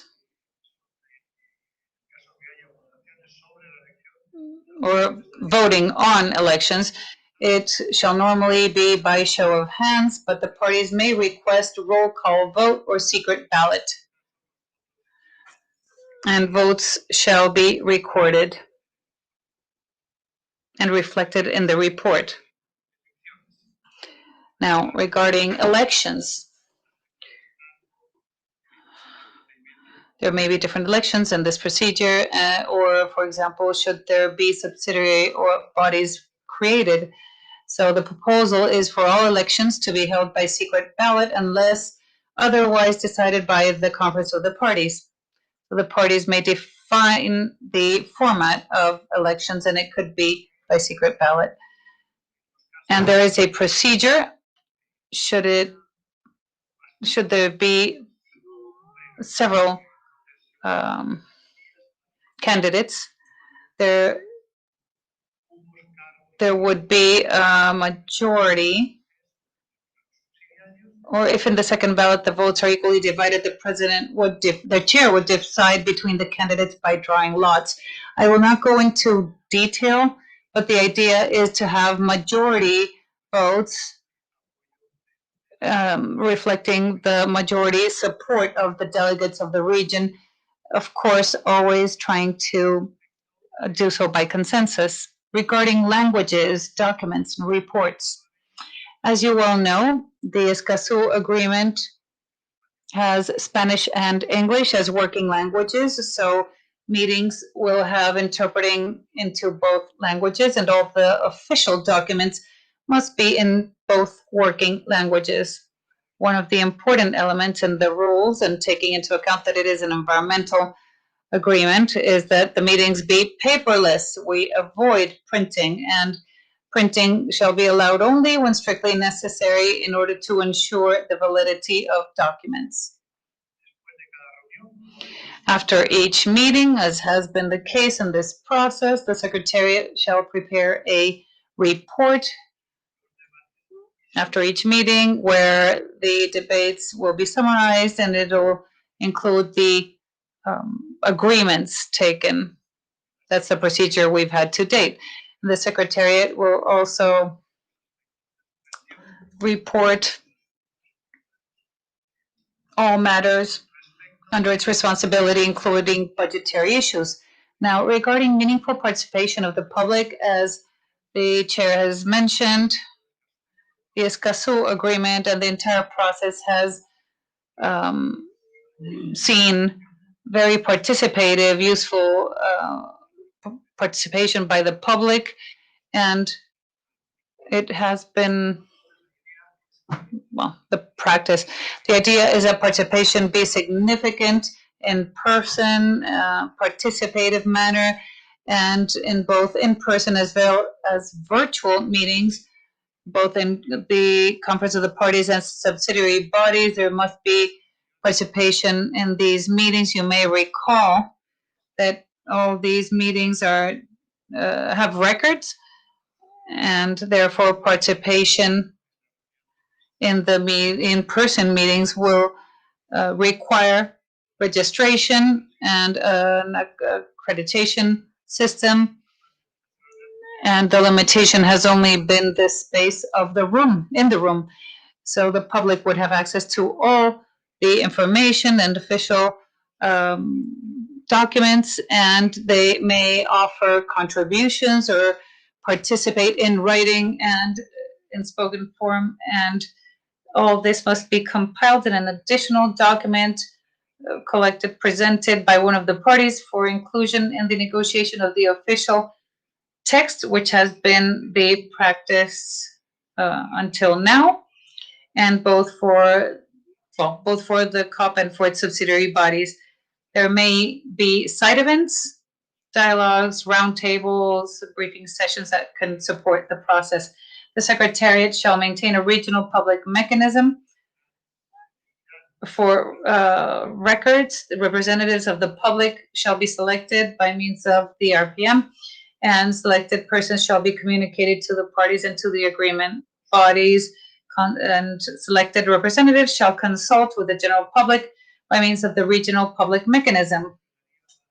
The Secretariat shall circulate the list of the registered participants in the meetings, and the chair, as well as the presiding officers and the Secretariat, shall ensure the modalities of public participation.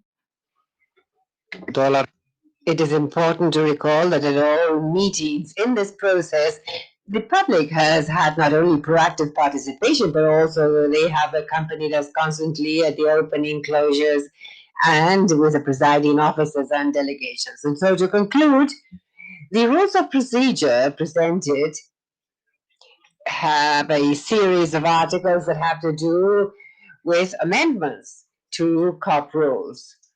And the rules of procedure adopted at the first COP meeting can be amended by the party subsequently.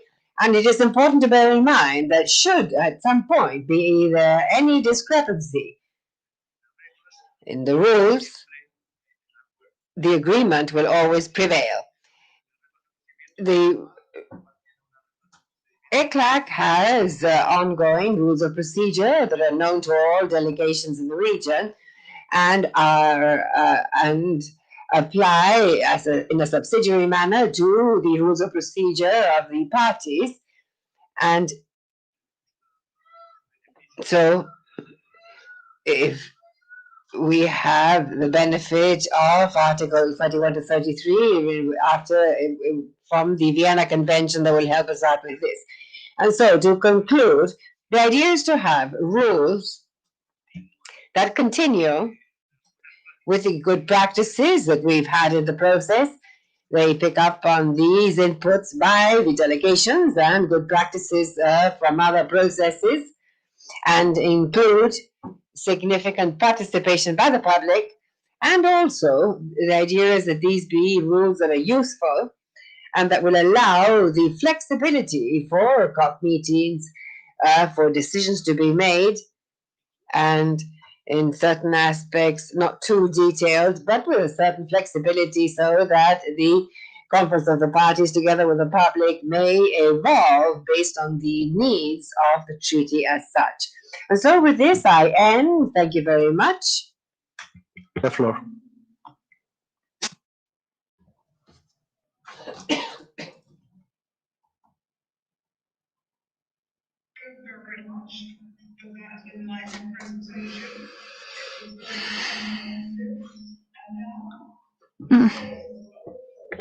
So comments and interventions by countries and members of the public. And I'm being advised that so far Uruguay would like to have the floor. So Uruguay, the floor is yours. Thank you. Thank you.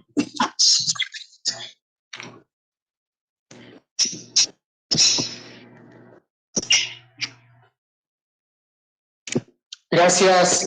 Thank you, Madam Chair. First, I would like to thank the Secretariat for this work, and also all the colleagues that in different manners have taken part in drafting and dealing with these proposed rules of procedure for the Conference of the Parties, because I believe that they do pick up, as was just explained, the best practices in terms of multilateral agreements on the environment. The truth is that I believe that with flexibility, these rules do cover all aspects usually required for this type of activity. And from that viewpoint, it may be a very good input for the first COP and for our work in future. The Uruguayan delegation has analyzed this proposal, has taken part in the preparatory activities online, and we believe it is a very good advance. I would like to comment now on two aspects that probably may not stem from these practices of other multilateral agreements, either because they're new or because obviously they're not covered. First, I would like to refer to Article 30-1, when there is reference to the meeting, to the COP meetings, the venue. I believe it is good in the context that we're in and with the world pandemic that we face, we question whether this text mandates the COP to be held face to face, or if this wording, with the exception formulated at the end of paragraph 1, would make it possible for parties to decide on something different. I would be inclined to think that the opening text does lead to that conclusion. However, maybe it is something that we could question later on and foresee, so that in future Hopefully, it is not because this pandemic continues, but rather that the virtual and online mechanisms improve and get better so that we can hold meetings under some other modality. But either way, I would wonder whether this rule picks up on that aspect or not. The second thing that I would like to refer to has to do with matters related to the significant participation by the public. Because, of course, with save our experience in negotiations, it's not easy to find experience that are similar and that can be taken as a precedent. And in that case, it's I would like to call your attention to two aspects. Article 10, take use of the floor, paragraph 1, and Article 14, paragraph 2, 2A. And I say this in relation to two things that are similar and that do not have to do with the philosophy of the established criteria, but rather the technical relevance of the rule. Under Article 10.1, there is mention of the use of the floor. This refers to the public. The representatives elected by the public or their replacements or stand-ins, as well as people in the public, and there is a difference made here. Now, let's recall that the agreement does contain a definition of public. And given this description, albeit it's not incorrect, is not exactly the same as the definition that appears in the agreement. Now, probably we would save wording and doubts if we admit descriptions that are already contained in the definitions. In fact, I would wonder about a few things when it says that persons or organization that doesn't appear in the text.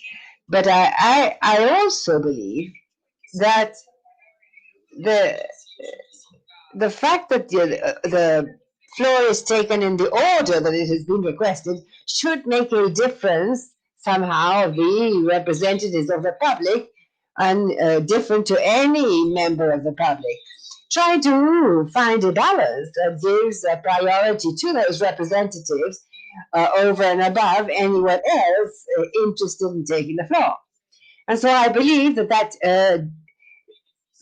differentiation will not only somehow benefit the public and their voice in debates, but may also give some order to our debates in case of the attendance being truly a massive turnout. Article 14.2a, let's recall that here there's reference to the fact that the public, in exercising that participation, may participate in COP meetings and meetings of the subsidiary bodies prior registration and confirmation. And in general, this refers to the way that they're able to intervene in debates according to Article 10 that I referred to earlier on. And so I wonder if this readiness is applicable in the same way to the representatives of the government as well as anyone else who's interested. And I wonder if your participation will be egalitarian from the same viewpoint. And so in this case, the doubt also has to do with the possible asymmetry that may occur among party states in the measure that the subsidiary bodies, that is, I'm exclusively referring to the subsidiary bodies, they're not integrated on account of the universality of the parties, but rather only those that have been specifically elected to take part. So as you can see, these are not specific criticisms to the rules. I would like to repeat what I said at the start, and that I believe that the proposal is high quality, is truly very, very good from the viewpoint of its president and the technique it uses. Maybe these could be hard to in future consider something different and possibly discuss this later on. But yes, I would like to somehow leave this noted. Thank you.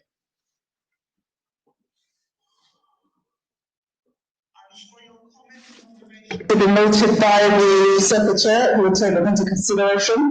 And I understand that the public, the representative from the public would like to say something. Representative, you have the floor. Thank you, Chair. Good afternoon. Muy bien. En relación a la... I have an echo, he apologizes.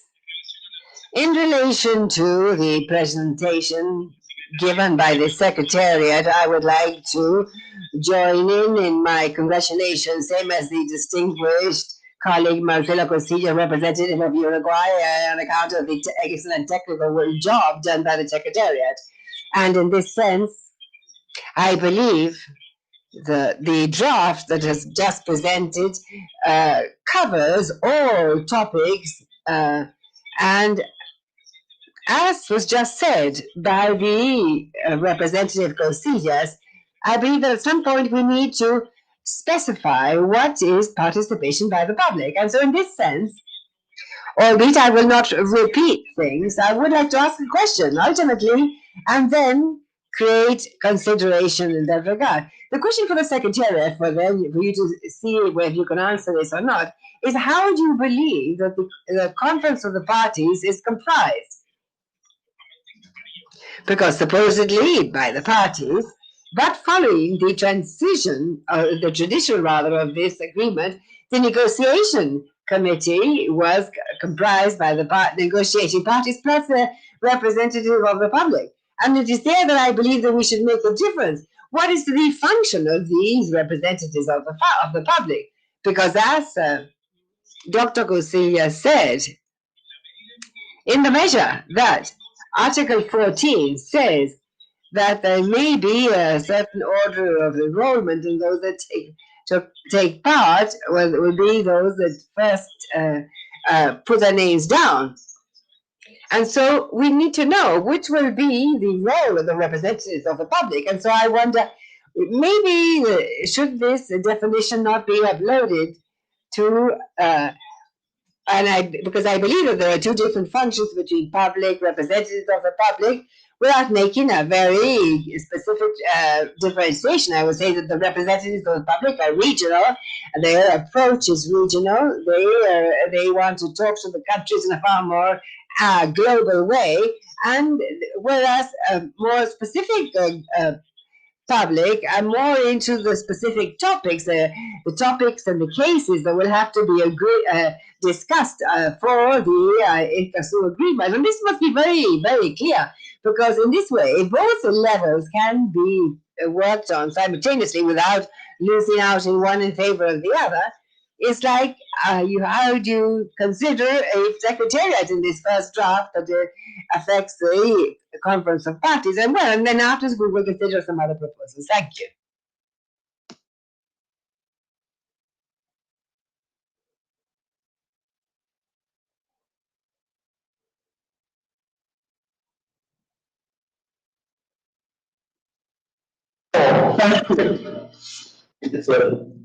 Sorry?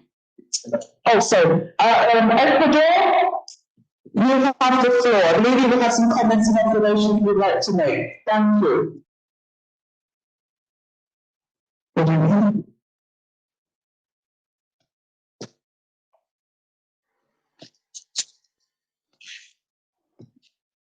Good afternoon, colleagues. I'm letting you get Ecuador would like to make some comments. Ecuador, the floor is yours.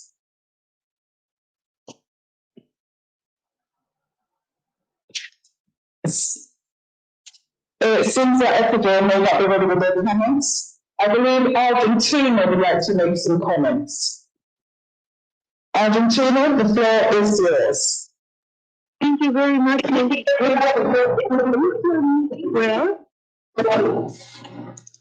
¿me escucha bien? Can you hear me? Yes, we can hear you. Right, very well.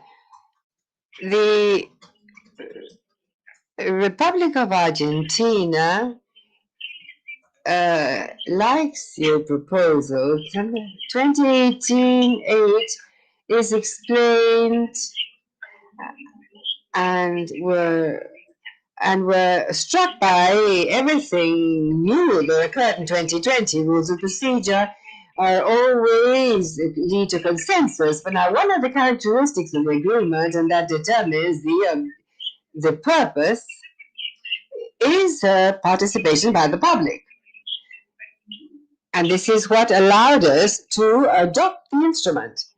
Together with others of value, it allows transparency, participation in an intergovernment agreement with the involvement of the society that wants to be represented by the public.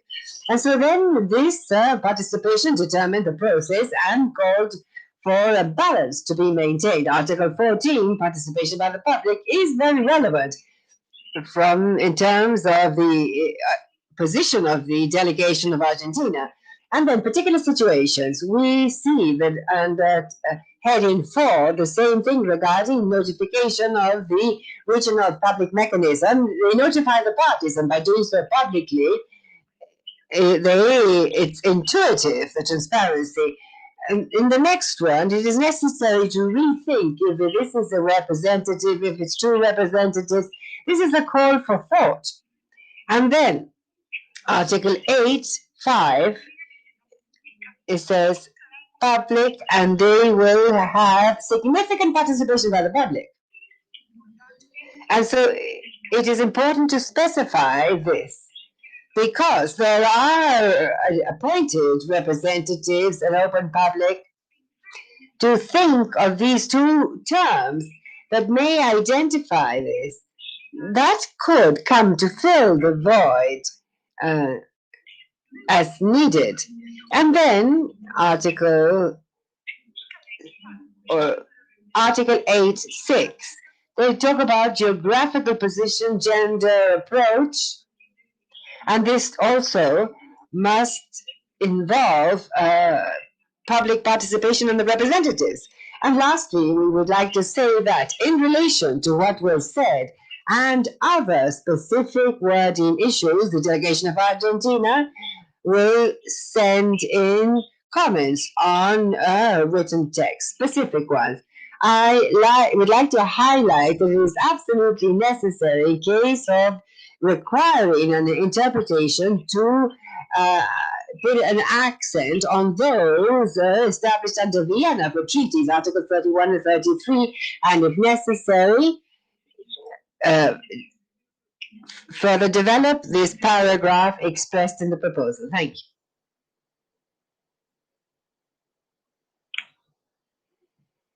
Panama, comments. Panama, you have the floor. Thank you.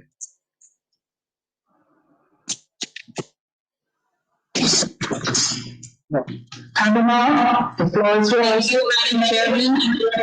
Thank you. Voy a hablar en español ahora. This time I will speak in Spanish. I would like to also add to the congratulations that the previous colleagues have made to the extraordinary task that GRAC has carried out with the draft on the rules of procedure. However, I would also like to make a few observations or comments that some delegates have already presented in their interventions.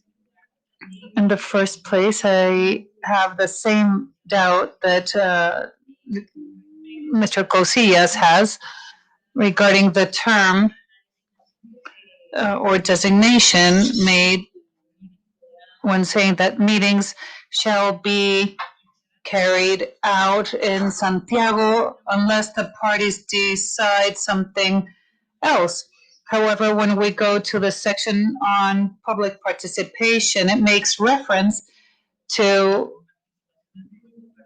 public participation being public and or virtual. And I would understand then that this language used in section 3 regarding the seat of the meeting of the COP should also include the term virtual so that it be clear.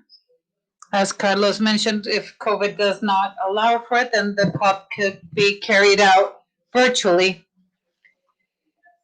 But it's important that it be drafted adequately in this section, section 3, on the date and time of the meeting. On the other hand, in the section on public participation, the Panamanian state, from the beginning of the negotiation of this instrument, has promoted an active participation of the public, but we also have some considerations here to be taken into account when the rules are going to be adopted formally, and this has to do with the definition of the public found in the rules. Any person or community. So in the section of public participation, when it mentions steering committee, there will be, with the presiding officers, there will be a need for vote, and this legal interpretation is broad enough to include both legal persons as well as individuals from the different countries that have ratified the agreement.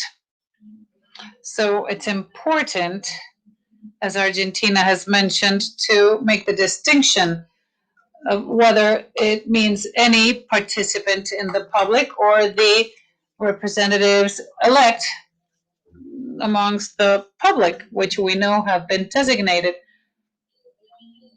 To conclude, of course, interpretation should always go to a broader participation of the public, but it's important for the language of the document to be clarified. It's important to explain what public we are referring to and that will be participating in the presiding officers. And also in the section of significant participation of the public, it establishes that the official languages of the meetings will be Spanish and English, but taking into account the particularities of our continent and of protection to the environmental defenders that are being protected by this agreement, I believe that for the next COP, or when we begin to discuss more in depth this draft of the rules of procedure, we should perhaps include simultaneous interpreting should there be representatives of the indigenous peoples.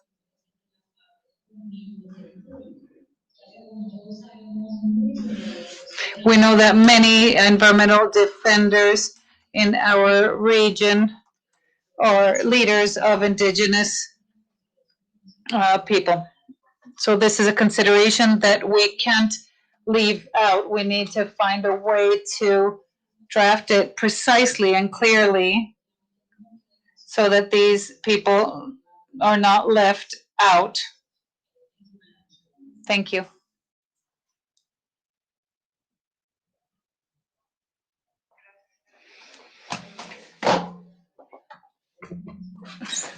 Today's comments in Panama. I now believe Costa Rica would like to make some comments. Costa Rica, you have the floor. Thank you. Thank you, Madam Chair. As a different field and together, I will allow myself to speak in English during this part. So, thank you to Uruguay, Argentina, Panama, and also to Andres from the public for your comments. I find them quite useful and instructive, and I do believe that we on our behalf have similar, I would say, comments to make on the difference and the importance that you've already mentioned to distinguish between the general public and the designated or elected representatives of the public and their different functions. I think that we should, on the basis of this excellent draft that the Secretariat has prepared, we should conduct a thorough overview of this issue, and in our comments that we're going to send and future meetings, make sure that there's a difference and that we have a clear distinction on what the elected representatives of the public will be able to do, the faculties and the general public, because we do feel there have to be clear differences in this regard as the other delegations and definitely already mentioned. We have another point that we would like to raise now in rule number 10 in the statements, Article 6, I believe, because at the beginning of the rules, we are using electronic notifications for the credentials. But I was wondering if this will also be the case for the proposals that may be presented during the meeting, because it's not clear, and perhaps we should make it clear that these proposals, that copies need to be distributed beforehand, as the rules are stating, can be made accessible by electronic notification, especially if we're going to hold virtual meetings eventually. So just to make that point, that we also might need to look at this, just to make it clear that when it says to distribute copies, it doesn't mean paper copies. It means it can also mean electronic distribution of these elements. And lastly, I would like to once again thank the chair and the secretary for the preparation of this document. And just to be clear that this is, of course, the first draft, but we will hopefully have future drafts, and perhaps a few months before the first COP, then we will have the final draft that we will formally negotiate in the COP. But this draft is, of course, open to all comments and all modifications that we might conduct during meetings and email correspondence in 2021.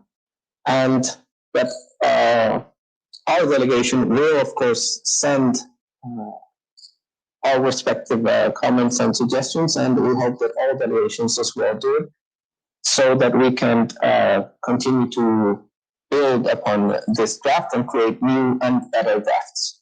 Thank you, Madam Chair, and thank you, everyone.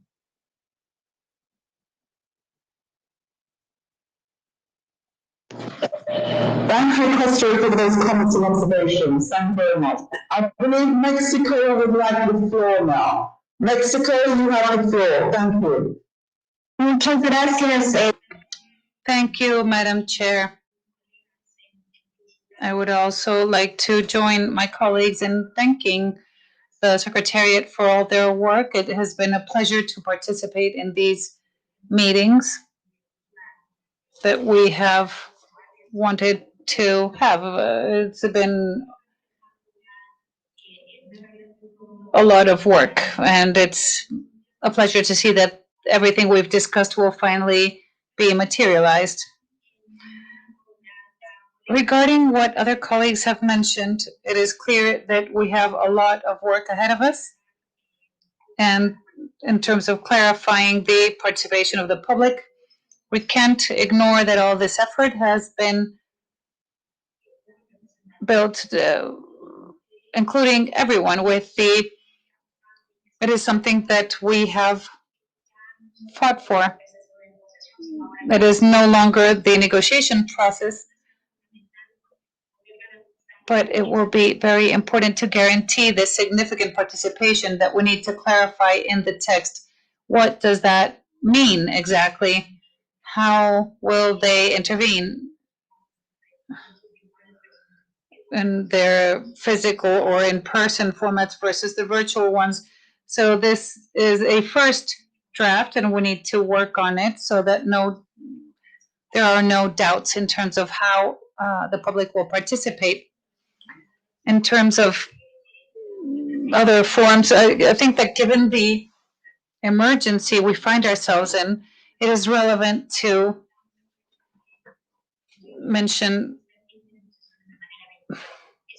that these should be virtual when necessary. It's a challenge, and we hadn't taken this into consideration for the extraordinary meetings. I believe it is important for us to allow ourselves a flexibility so that the COP can be carried out virtually. I believe it would be positive to have that reflected in the text. Also, regarding the languages, it is not a region that speaks only Spanish or English. The interpreters apologize, but the sound is breaking up. I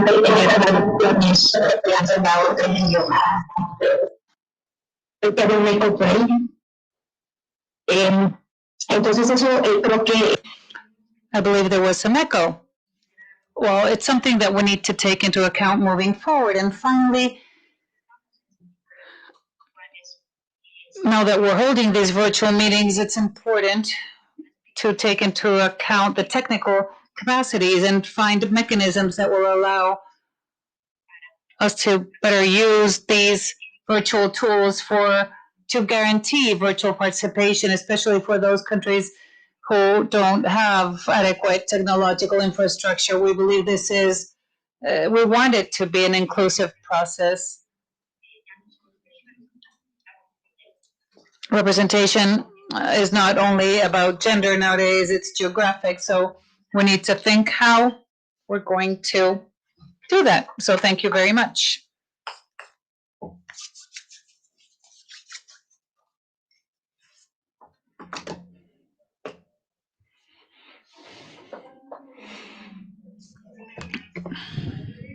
I would like to make some comments. Brazil, you have the floor. Thank you. Thank you very much, Madam Chair. Since it's our first intervention, I'd like to express our pleasure to be here today, discussing such an important issue that builds upon the Rio Declaration and also the Rio +20 meeting. We thank the Secretariat for preparing the documents here today, and also Antigua and Barbuda for presiding this meeting.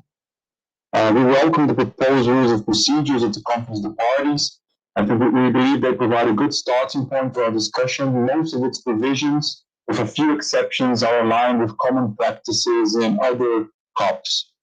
We would like to suggest initially 4 modifications to the document based on our experience with other international instruments and their rules of procedures, and also the positive impact on the work of the COP. First of all, in section 5, regarding the preparation of the agenda, we believe that there should be a specific paragraph in the documents that can be presented by the parties for the meetings of the COP. These documents should be received by the Secretariat well in advance of the opening of the meeting, so that they can be included in the provisional agenda and distributed to other parties and observers.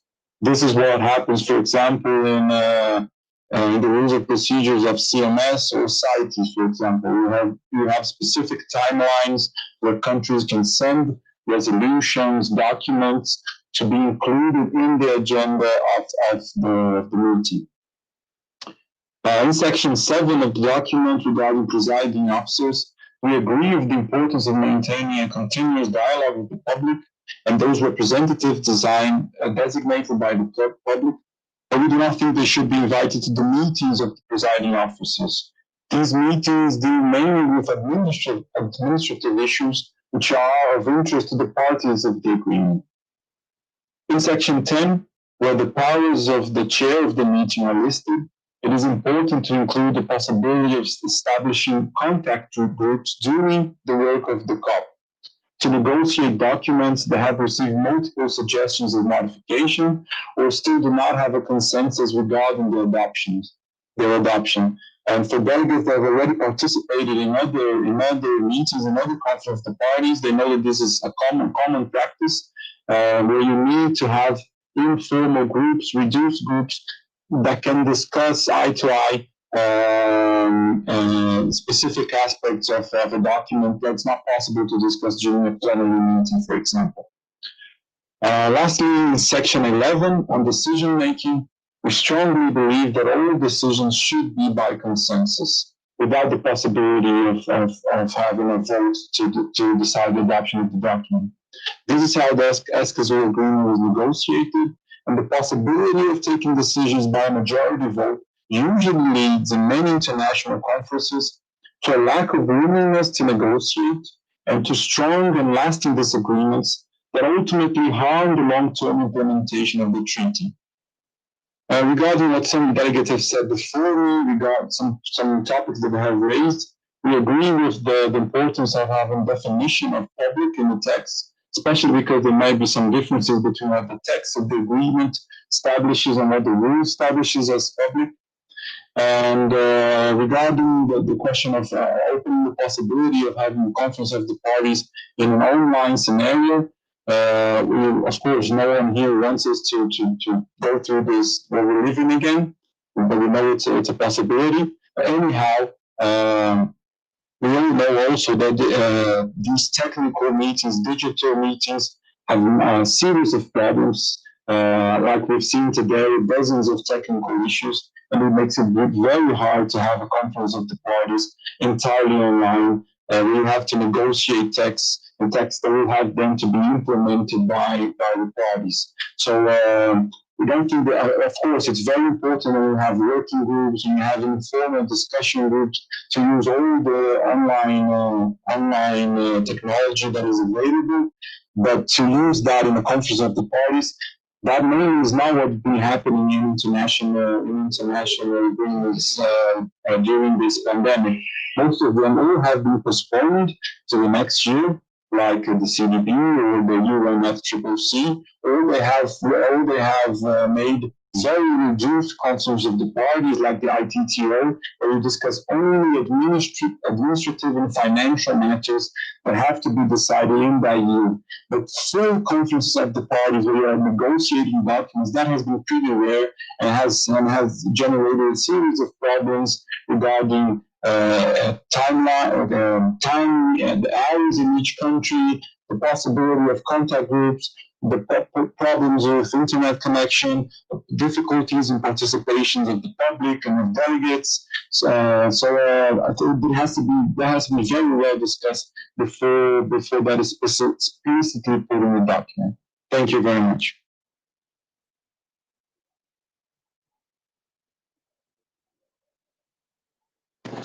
Thank you very much, President, for those comments. I believe that another representative of the public would like the floor. Representative Thomas, I think it is, you have the floor. Thank you. Thank you, Madam Chair. Good afternoon to everyone. I hope you can hear me well. Gracias. Voy a pasar a I will now move on to Spanish. Thank you. I too join in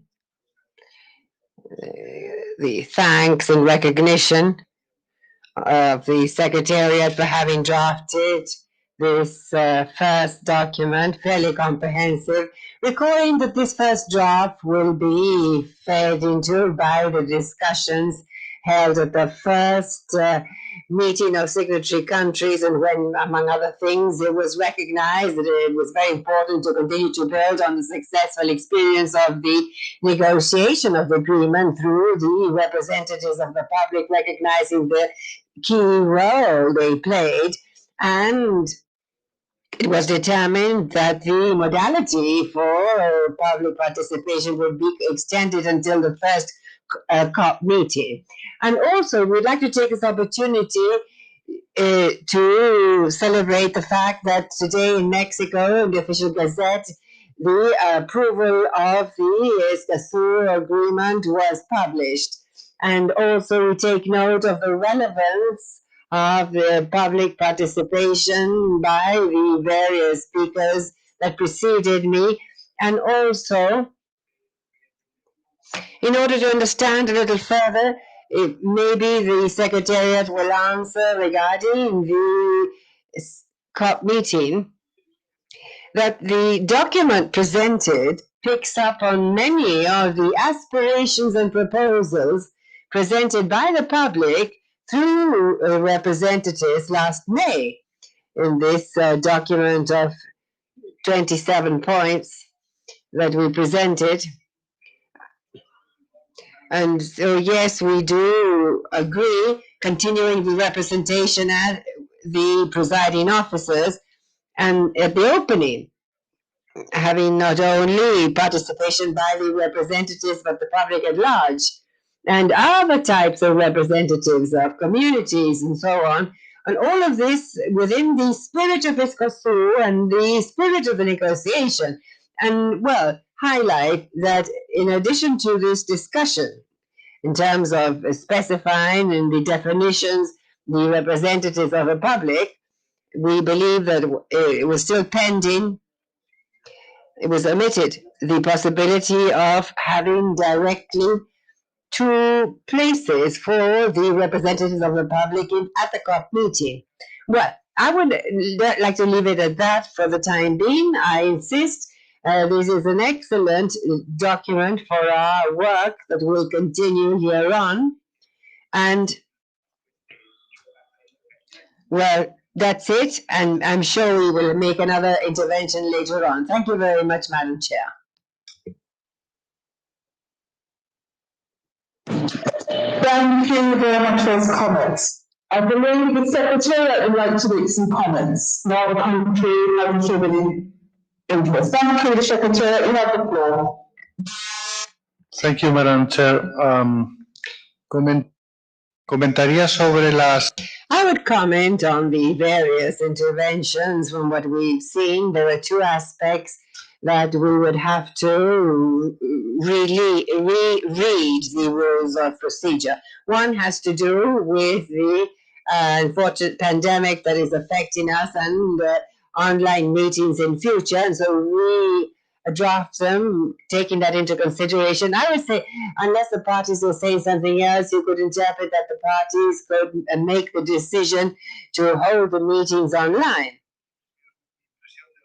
And that is my impression as the Secretariat and as the delegate of Brazil said, that in reality, virtuality works fairly well for technical meetings, group work, and other types of meetings, but that for a conference of the parties, it may be more complicated.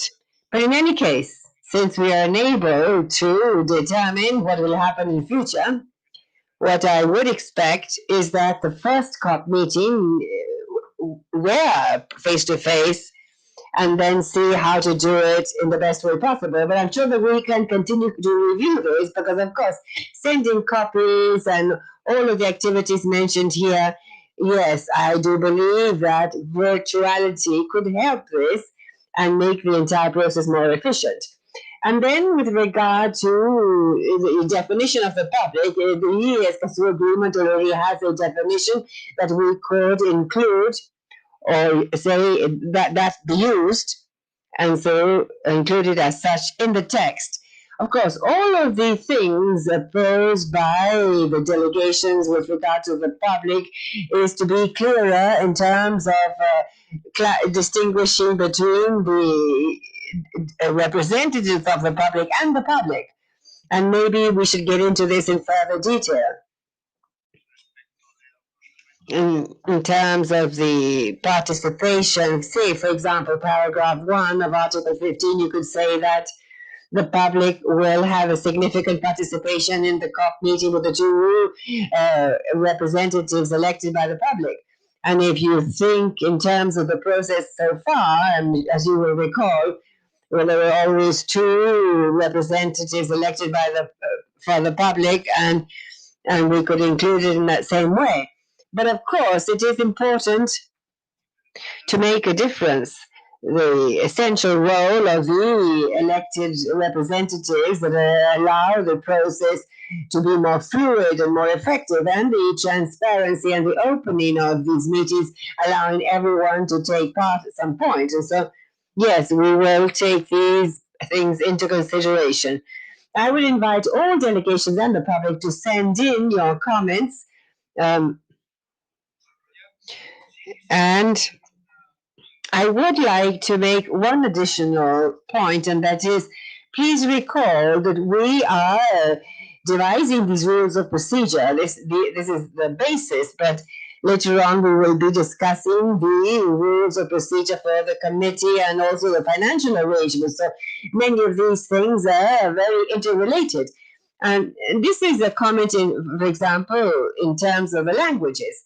Of course, the need to include the defenders and pay attention to certain particular aspects of the Escazú process in the broad sense will require an additional effort with regard to specific languages. But in general terms, the text and the official language of the negotiation has been these two languages. Although I will recall, in deference to Brazil, that at ECAC we have translated all agreements into Portuguese, which for us is a relevant language, and that the Escazú agreement has also been translated into other languages, and so our interest would be that opening be present there. So we have all these elements,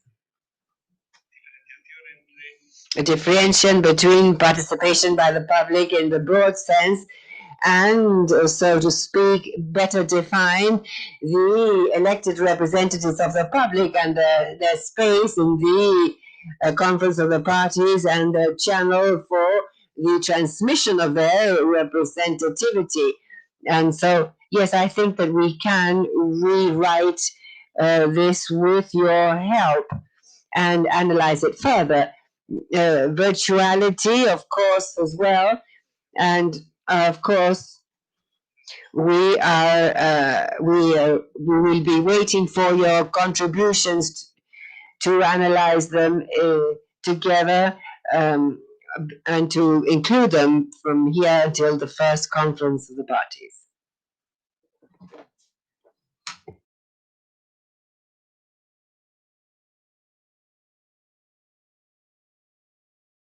Secretariat, thank you for those helpful comments. Well, just to wrap up, I'd like to summarize some of the key messages that we'll take in this section, listening to our concerns, comments, and observations. First, the modalities for the participation of the public during the negotiation worked well and have been recognized internationally as successful.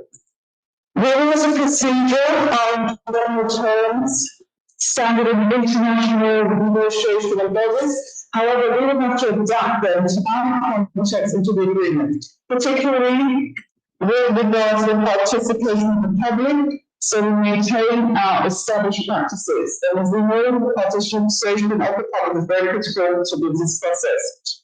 We have made good progress and we're very close to agreeing on the rules of procedure.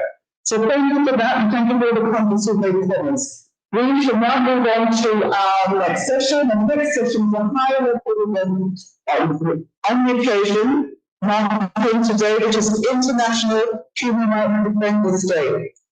And as you know, today, the 9th of December, is the International Human Rights Defenders Day. This day is to publicly recognize and honor the work of men and women of our region that devote their lives to protect our common environment. And we have decided to hold this high-level session. The panel will consist of leading experts and featured defendants who will address the challenges faced by human rights defenders in environmental matters and the opportunities presented by the regional agreement. So it's my pleasure to introduce Ms. Veronica Aguilar, who is the Minister for Multilateral Affairs and Minister of Foreign Affairs and Human Mobility of Ecuador. Ms. Aguilar, you have the floor. Thank you.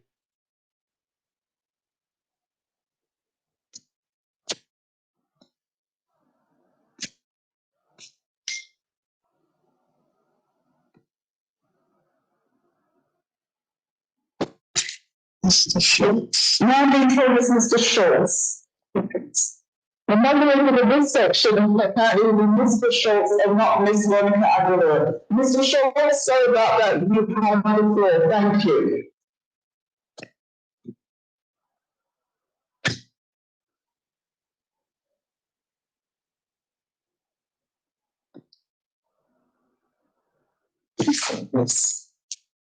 I'm not sure what the delay is. So maybe the secretary can step in assistance. I'm not sure what's happening. So I understand that Ms. Aguilar will be chairing the session. Is Ms. Aguilar, are you there?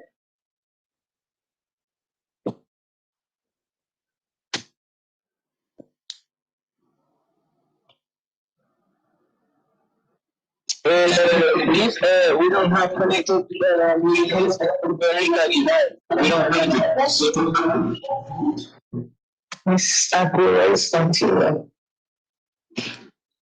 So, Mr. Schultz. Is Mr. Schultz the person who will be chairing this session? I'm seeing several names. Mr. Walter Schultz, is he the person chairing this next session? Yes, we have Mr. Schultz. Well, good afternoon, Mr. Schultz. It's my understanding you'll be chairing this next session. Nice to see you. It's you too. Nice to see you. Thank you so much. Happy to see you too.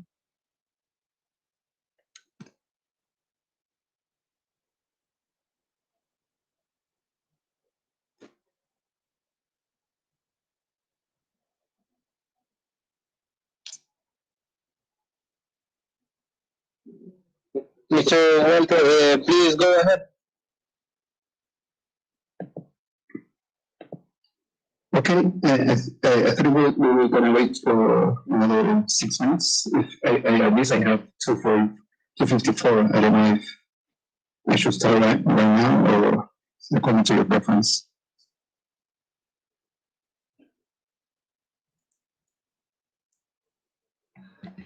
Yes, please go ahead. Start the session. But I'm ready in any case.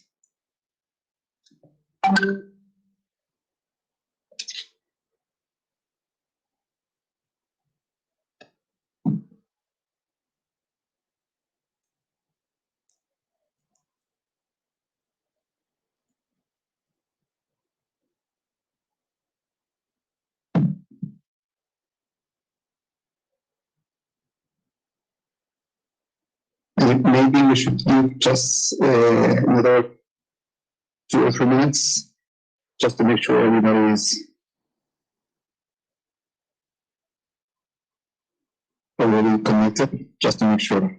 If you agree, we can wait just for another 2 or 3 minutes.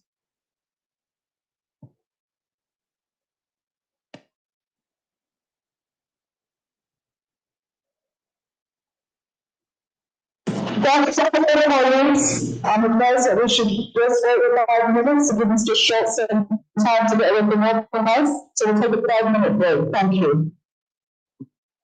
Great, thank you so much.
Hello, good afternoon, Mr. Boyd. You are unmute your microphone. Could you hear me? Mr. David Boyd. Can you hear me?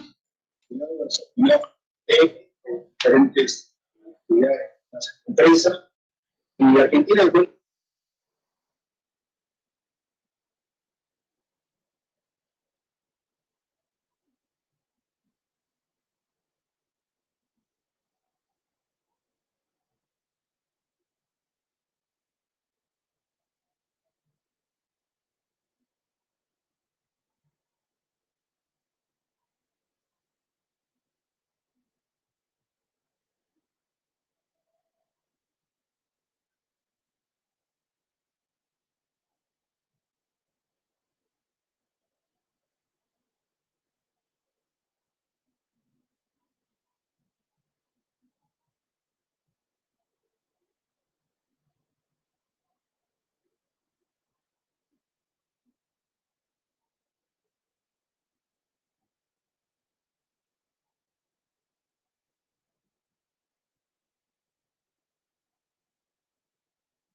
Thank you, colleagues. It seems we've overcome our technical difficulties. So it's my pleasure to introduce Mr. Walter Schultz. He's moderating this session, and he's the Director for Environment and Sustainable Development of the Foreign Ministry of Ecuador. Good afternoon, Mr. Schultz. Once again, over to you. Thank you. Thank you very much, Madam Chair. I hope everybody can hear me well. Thank you so much. It's very good to join you all in this event. I will turn now to Spanish. Igualmente, permítame agradecer.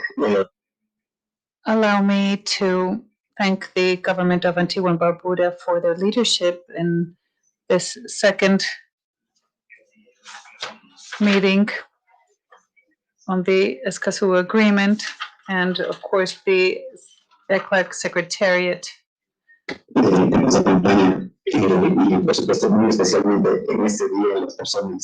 We apologize, but the sound is breaking up. It's not possible to interpret.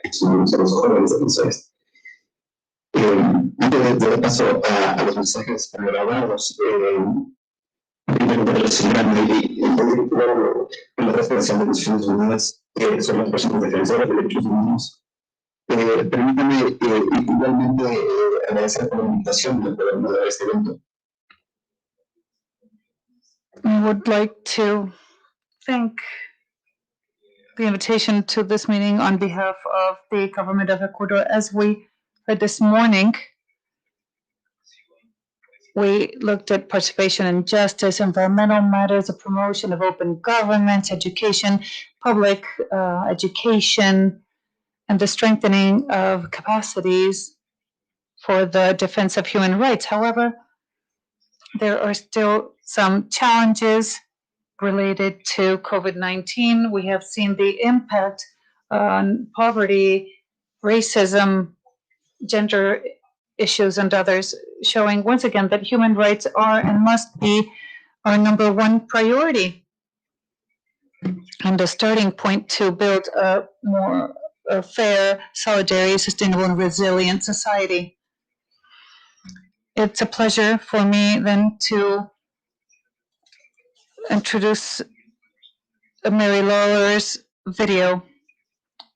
She's a special rapporteur on the situation of the defenders of human rights.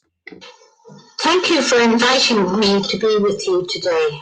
It's not the same as being there in person, but let's hope that that'll change soon and we can all begin to meet one another.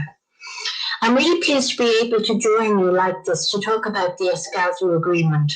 I've seen many initiatives come and go over the years, all aimed at protecting human rights defenders. Some have been successful, some not.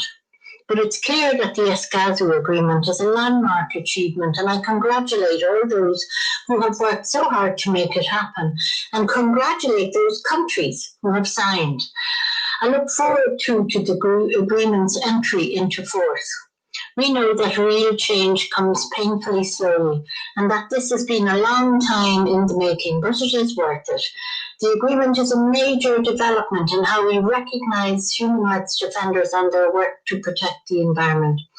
When it comes into force, it will not only protect environmental defenders, it will empower them. The agreement is imaginative but realisable. States can and should be implementing the protections it outlines, including guaranteeing a safe and enabling environment for environmental defenders, taking adequate measures to recognise, promote and protect their rights, and taking measures to prevent, investigate and punish attacks against environmental defenders who might suffer when they are exercising their rights under the agreement. Since I took up this mandate in May this year, I've heard firsthand from hundreds of defenders all over the world, including many environmental defenders from this region.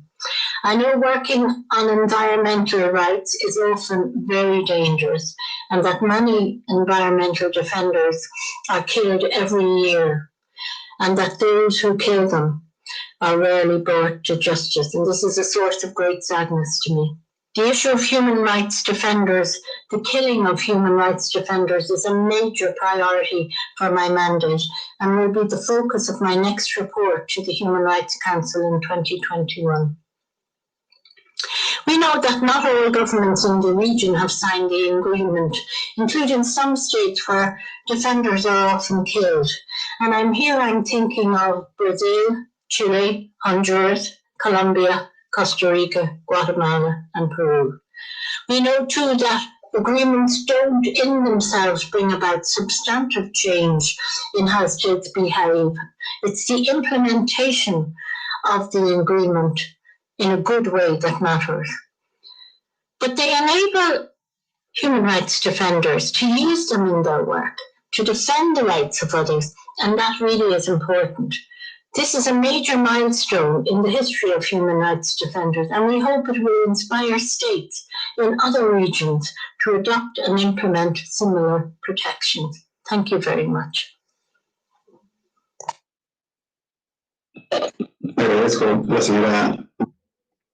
Thank you for your kind words and message. I would now like to offer the floor also by video to Eamon Gilmore, Special Representative of the European Union for Human Rights.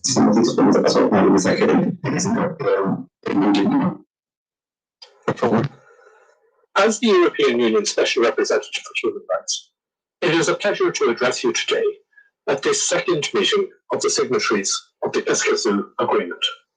It is an honour to do so on International Human Rights Defenders Day, the day when the international community celebrates individuals across the world, most of them far from the spotlight, who defend their rights and the rights of others.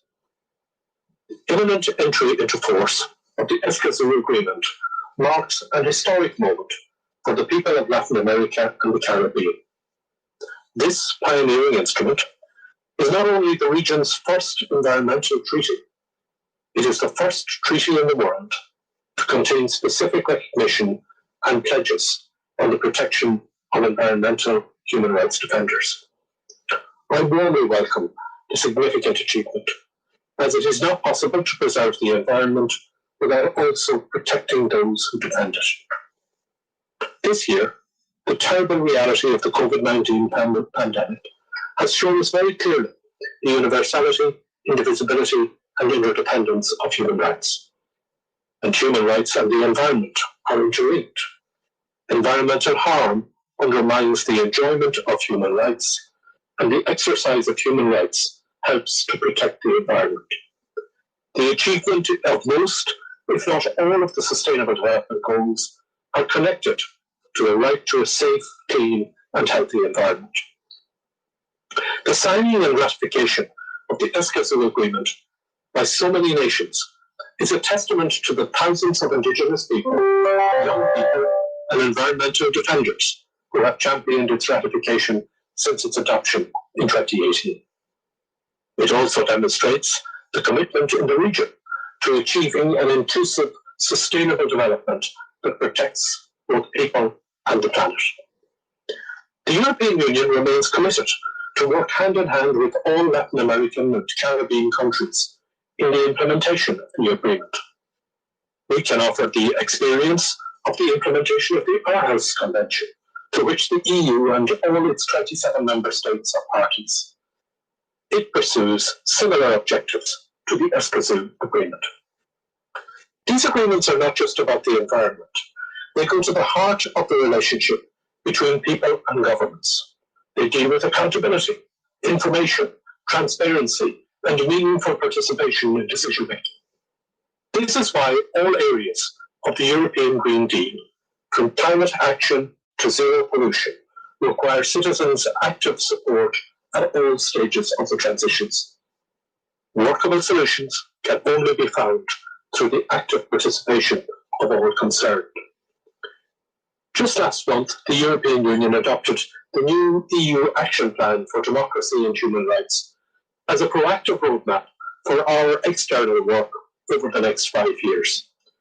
As a reflection of the prioritisation of environmental protection in all aspects of EU action, the new action plan stresses the interlinkages between global environmental challenges and human rights, and recognises the pivotal role of human rights defenders in this area. Even during the pandemic, where human rights defenders have been at risk, we have raised those concerns with governments, and we have continued to advocate for the release of all human rights defenders in detention. I congratulate you on this second meeting, and I look forward to witnessing the fruits of the Escazú Agreement through its implementation.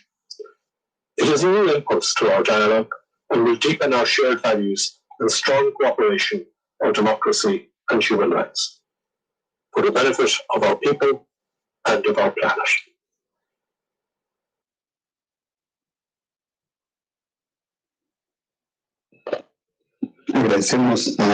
We thank the Special Representative of the EU, Eamon Gilmore, for his words, emphasizing the relevance of implementation of the treaties and respect for human rights. And so now we will move on to the round table as such, an interactive dialogue, first of all, with a question for each of the panelists. Each minister will have 3 minutes to respond, and then we have a second round with another general question for each panelist. And we will then resume with questions from the audience. And then we will close with the final messages. So I would like to begin with a question for Miranda, the defender of human rights in Honduras. To learn of concrete experiences, we would like to ask you, which are the main challenges affecting people like you, a human rights defender there? Thank you.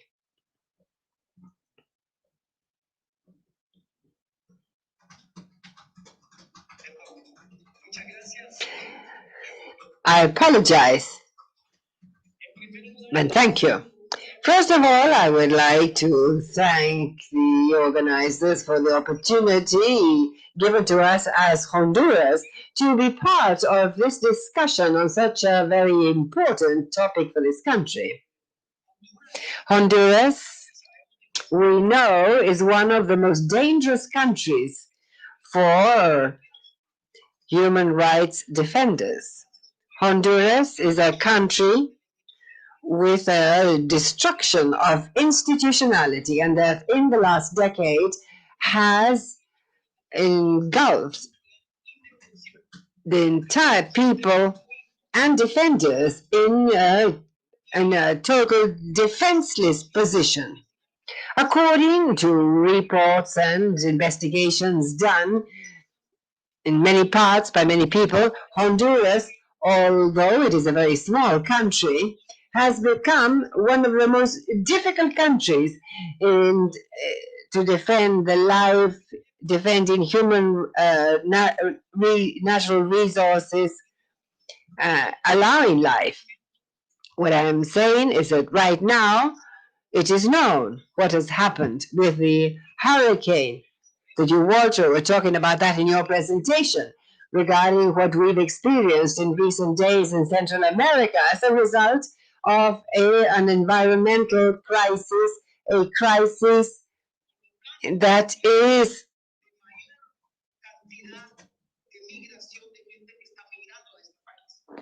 putting us in a situation that we're one of the countries where most people are migrating from.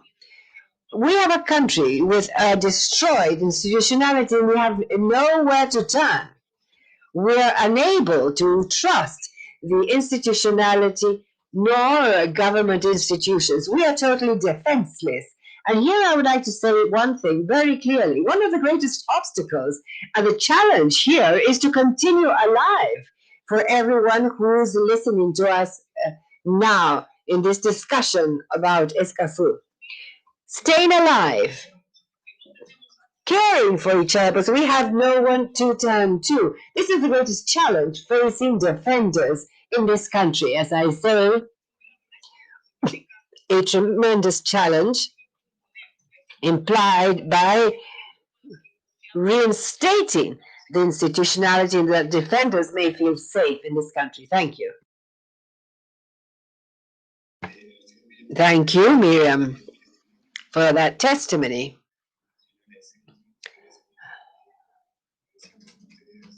We are, of course, with you and all human rights defenders in your country and the entire region.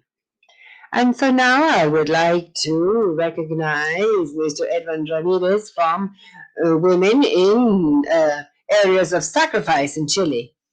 Taking into account the situation affecting people living in areas with a high concentration of pollutant industries and the so-called sacrifice areas, what elements contribute specifically to this? And what attacks against people who are fighting to improve the conditions of people living in these areas? Could you share your experience on this? Of course, thank you very much. We would like to thank the organizers for the invitation. I bring to you apologies of Cata Alonso, who had a last-minute issue and was unable to attend, but asked me to bring his greetings and tell you about the Bay of Quinteros. The Bay of Quinteros is a bay very near Santiago, approximately 100 kilometers away from the capital in the country, about 40 kilometers from Valparaiso, which is where our Congress building is. And in the last 50 years, in this area, the number of enterprises that have set up here and that are described as hazardous and pollutant. In this area, we have a copper smelter, a copper refinery, 4 coal-fired thermal plants, 2 gas-fired plants, 2 hydrocarbons plants, and gas plants that ship or unship ore and gas. And in this area, it's usual to have intoxications. And over the last 10 years, we've had at least 12 cases of intoxication at schools affecting children on account of emissions of pollutants from these industries. And then in 2018, we had a mass intoxication that involved more than 1,600 people, mainly girls and boys. And so there's always pressure by the industry and the government, the state, to continue to use this area for hazardous and pollutant industries. Today, of the companies that are here, and they've authorized the entry of another 3 enterprises, another place to unload hydrocarbons and do 2 desalination plants to provide water for mining operations.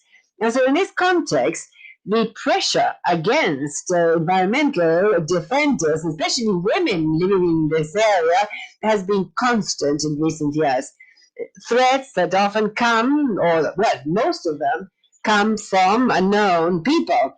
But in some cases, it is from the same community and people who work in those companies and that somehow feel under pressure or afraid of losing their jobs or under pressure by the people who work at the company to threaten others living in the same area. And also in 2018, within the framework of this mass intoxication and after demonstration by the people living in the area, one environmental activist, an artisanal fisherman, appeared dead. And what the police said is that he had committed suicide. But we have many doubts because we knew him. We know he was a very joyful person, full of energy and very committed to the environment. And so that is the situation. It still continues. We have an issue with the environmental instruments determined by the state in order to decontaminate these areas because These areas these tools, so-called tools, paper tools. They're past and they sort of appear as though they're there, but they don't play any real role because they're not effective. It's mere lip service. And what we want is for the level of pollution in this area to come down and to get the contaminating industries out of the area. At the start of this year, 2 new studies were published speaking of the content, the arsenic in the area, and the children under the age of 5 undergo a tremendously high risk of getting cancer on account of the high concentrations of arsenic that children breathe in, according to the EPA, are considered unacceptable for a mediumly civilized country. Well, that is what I could say regarding the situation in the Bay of Quinteros and the pressure on environmental activists here. Well, thank you. And I thank you, and I also greetings to Kata. But we thank you for your message. And now I would recognize David Boyd, the UN Special Rapporteur on Human Rights and the Environment.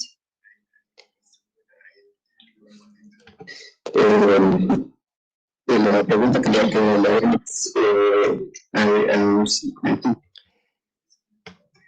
translation hablaré en español gracias. I met you in Geneva, taking into account that various UN and other reports identify Latin America as one of the regions most dangerous in the world for environmental defenders. We would like to ask you your opinion as the main elements that contribute towards this dramatic situation. And what could you say in terms of prevention and protection, and based on the studies that you have done, and what is the situation worldwide? Well, Boyd, Mr. Boyd, the floor is yours. It's a pleasure to have you among us.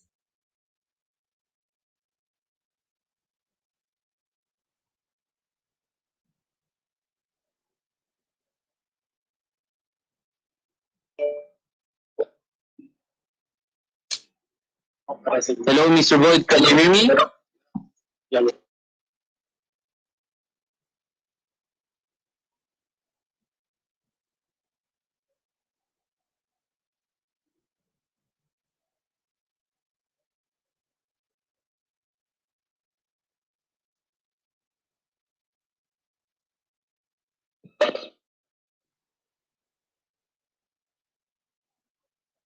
I don't know if you can hear us, Mr. Boyd.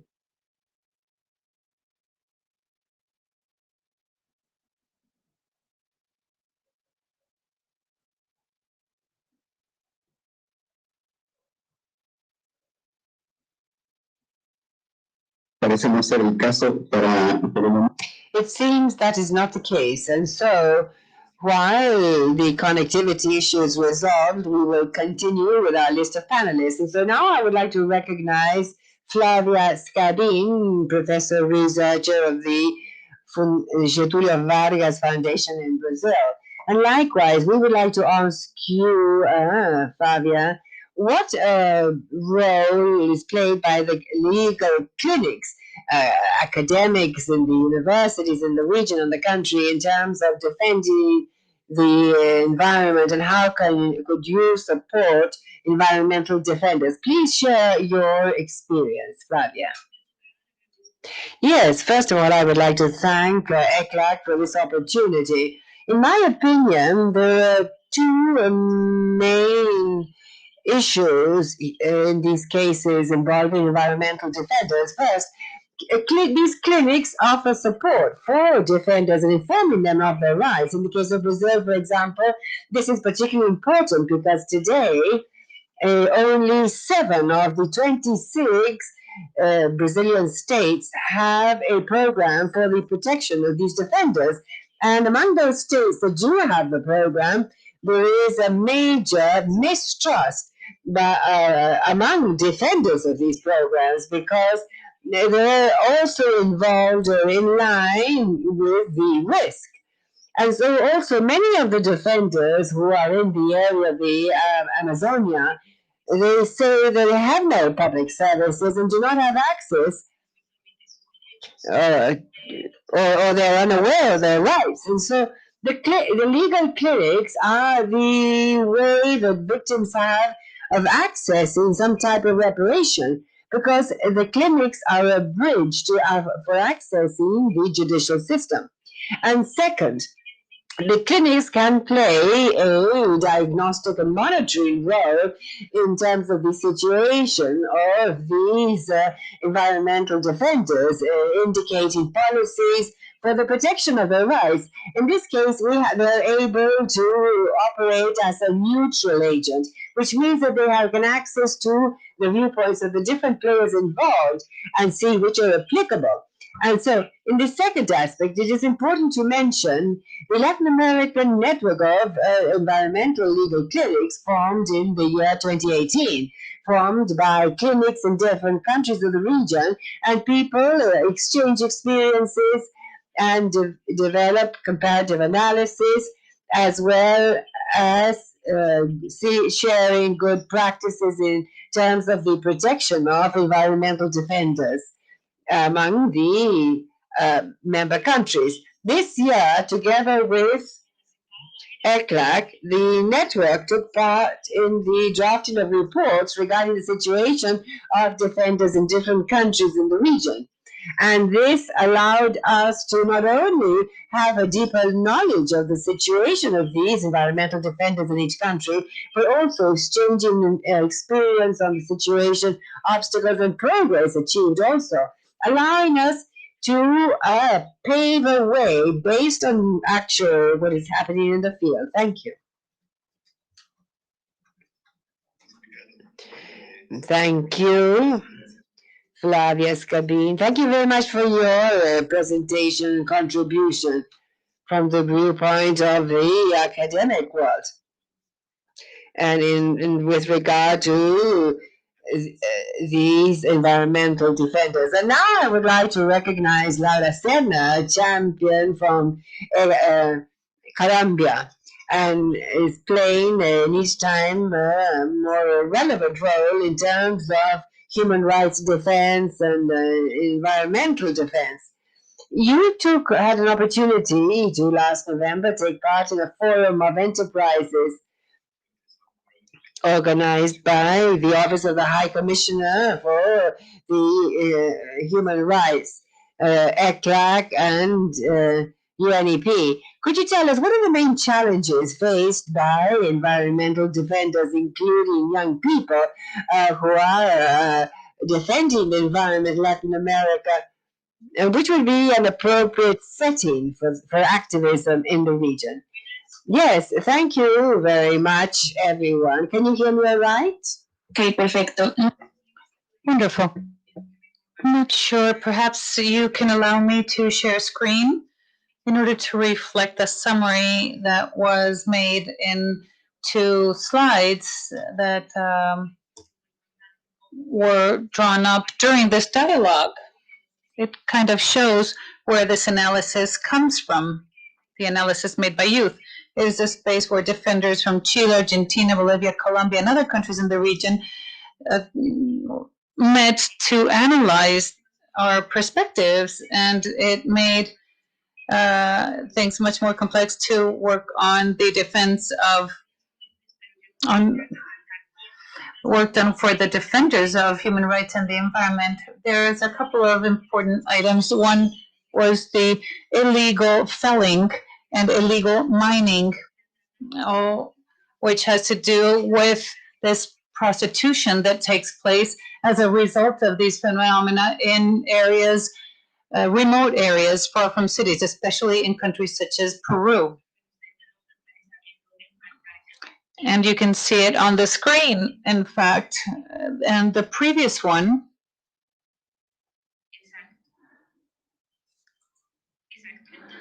Yes, that one. In this mission, what we saw was that youth see that there is armed conflict in the territory as well, given the division of land and and collective land use. In many countries in Latin America, the process of collective land use is very complex, and the inequality there is when dividing land in the territory increases the existing issues in terms of human rights and environmental rights. There is a lack of information in the participative mechanisms and in terms of encouraging citizen participation. Since there is a violation of human rights and at the same time there is a lack of state presence in some regions, the way in which communities can participate, and in general the organizations, NGOs, is very limited. There's other phenomena associated such as impunity, corruption, insecurity, and in general a lack of knowledge of the processes, criminalization of youth and of defenders of the environment. On the other hand, all the issues that derive from environmental conflicts like food uncertainty, lack of development in the communities, and the imminent risk placed on indigenous women in these territories, which is higher than the risk that you would find in other communities. This is why we speak of several of the points in the Escazú Agreement, especially Article 9 that speaks of the defenders of the environment. There's a couple of important things here. First, we talk about prevention, research, or investigation and sanctions. We need prevention with coherent measures in the territory that should adapt to the needs of defenders. In the second place, when these scenarios of violation of human rights take place, there should be adequate and thorough investigation of the facts, and so that we don't see the impunity we've seen in Central and South America in the last few years. And finally, a sanction. There must be a reivindication of the victims, because in processes where there is no investigation and when there is no sanction, it generates a vicious circle for people who have been threatened or whose environment has been harmed. So in this infographic, you can see how youth have needed and started to organize in order to address this. First, we speak of identifying the importance of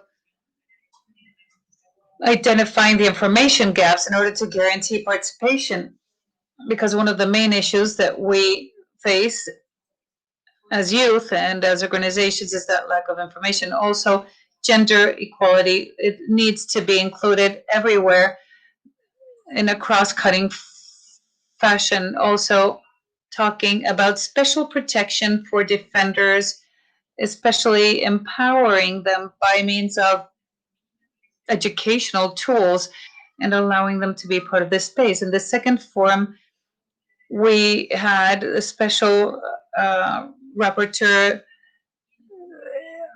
Mary Robinson and David Boyd, who are here today, and they talked about how it was necessary to integrate the Escazú Agreement to all these issues so that the Escazú Agreement would be present in the political agenda of all states and be able to therefore implement the parameters to defend the human rights and defenders as well as territories. Thank you. Laura Serna, thank you for sharing this experience with us on the workshops that you held with other countries. Very important and we will take it into account for the Conference of the Parties. And I would like to now offer the floor to David Boyd.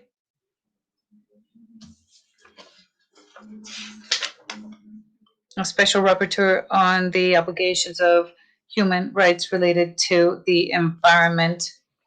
The question is taking into account the needs of our region, which is one of the most dangerous, if not the most dangerous,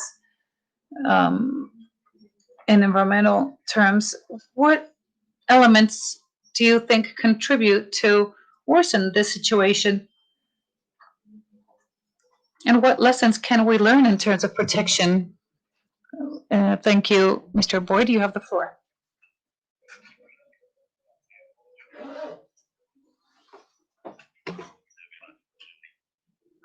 I'm delighted to be with you today, and it's good to hear the voices of some friends. But I have to say, it's very disturbing that Latin America is one of the most dangerous regions in the world for environment and human rights defenders. And I think this problem actually goes back to the year 1492 when Columbus, in quotation marks, discovered America and began a period of over 500 years of extractivism, which continues today in these very intense socio-environmental conflicts. Because, the reality is that you have large populations of indigenous people throughout Latin America.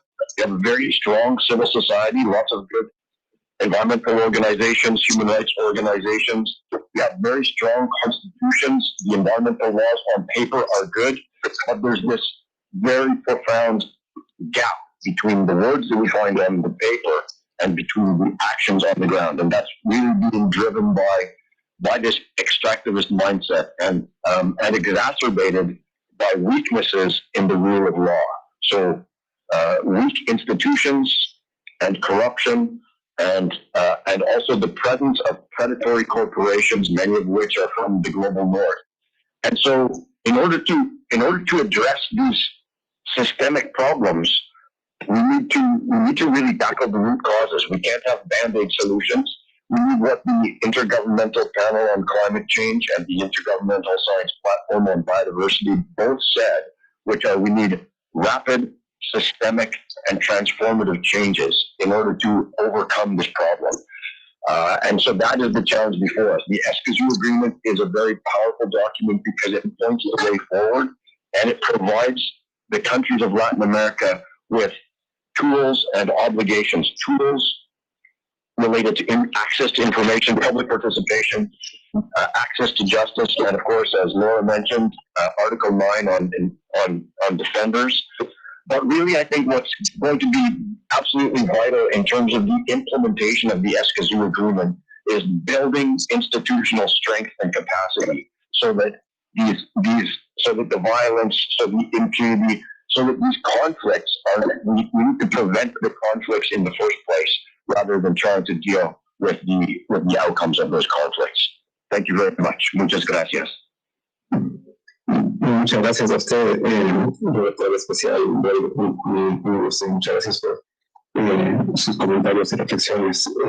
Efectivamente, nos defendemos a estos desafíos como países signatarios y conjuntamente con la entrada en vigor esperamos poder avanzar en la superación de alguna de estas fallas sistémicas. De esta manera, ahora me gustaría dar paso a una segunda ronda de preguntas con la misma pregunta para todos los panelistas, siguiendo el mismo orden de las primeras intervenciones. Y la pregunta que deseo plantear ahora es, a fin de conocer desde cada una de sus perspectivas, de qué manera a su criterio puede el Acuerdo Escazú contribuir a generar un entorno propicio para la defensa de los derechos, de defensa del ambiente y de los derechos humanos y proteger los derechos de las personas defensoras ambientales en la región. En ese sentido, quisiera dar en primer lugar la palabra a la señora Miranda para responder a esta pregunta general. Por favor, tiene usted 3 minutos, señora Miranda. Muchísimas gracias. Thank you. Thank you. I have heard everyone. I believe it is important to pay attention to this environmental issue. We can't mention it without mentioning the climate crisis. The environmental situation we are experiencing in Latin America and around the world has to do with this other topic. It's all part of the situation we are experiencing. And we can't just talk about numbers. We need to work on agreements and actions responsibly to change this reality. This is a global crisis. And as defender, we're always at risk. So I'm concerned. The Escazú agreement is a very good opportunity. It's an opportunity that helps us recognize certain points, and we can say, oh, so we can somehow advance. But as I said in the beginning,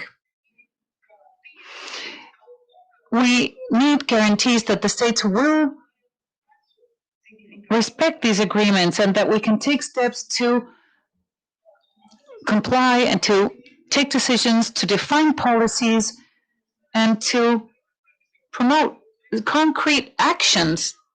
Otherwise, it will simply be like many other agreements that have been approved by the states and nothing happened. It's important for us to understand that we find ourselves at a turning point.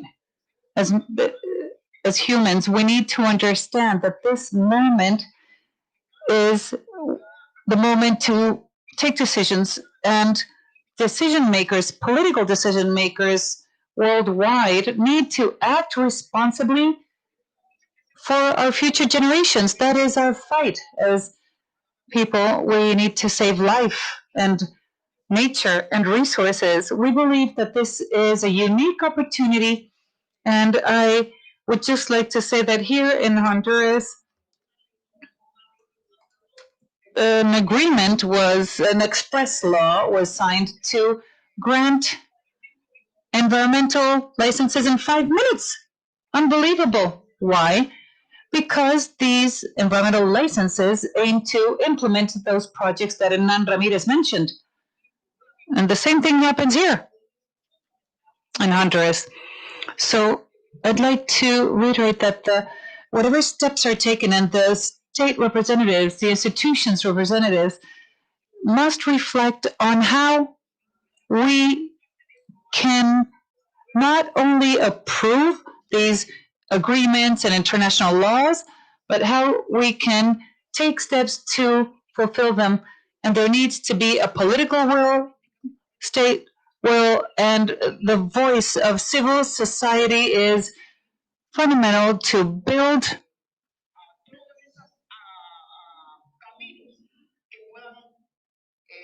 paths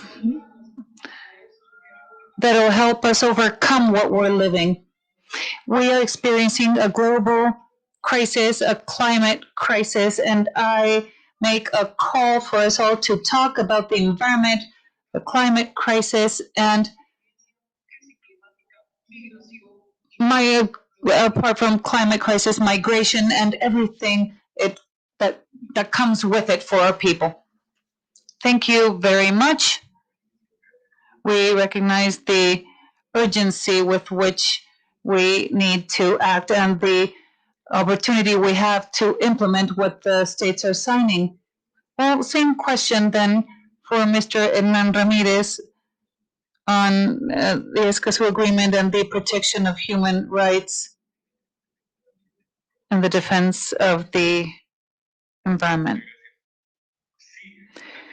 Yes.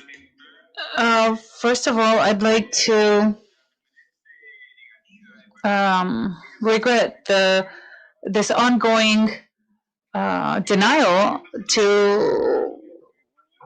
or reticence to sign the Escazú Agreement. I remember that Chile worked on it but has not wanted to sign the agreement. I have said that the main argument is that Chile is complying with the Escazú agreement's points, but there's something that we need to talk about, and I need to mention that, in fact, Chile does have some of these elements included in its regulations. That are included in the Escazú agreement, but in real terms, these instruments are basically decorative.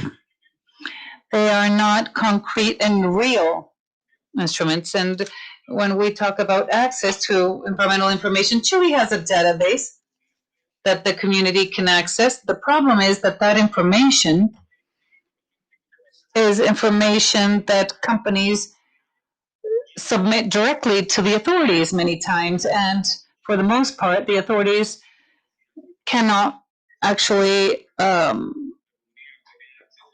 do any oversight and verify the veracity of this information. So that is an issue. The same thing with environmental justice. In Chile, there are environmental courts nowadays. Well, we have courts like anywhere else in the world, but going to this court requires having lawyers, and for that you need resources. So the communities in general don't have money to pay for attorneys to defend their rights.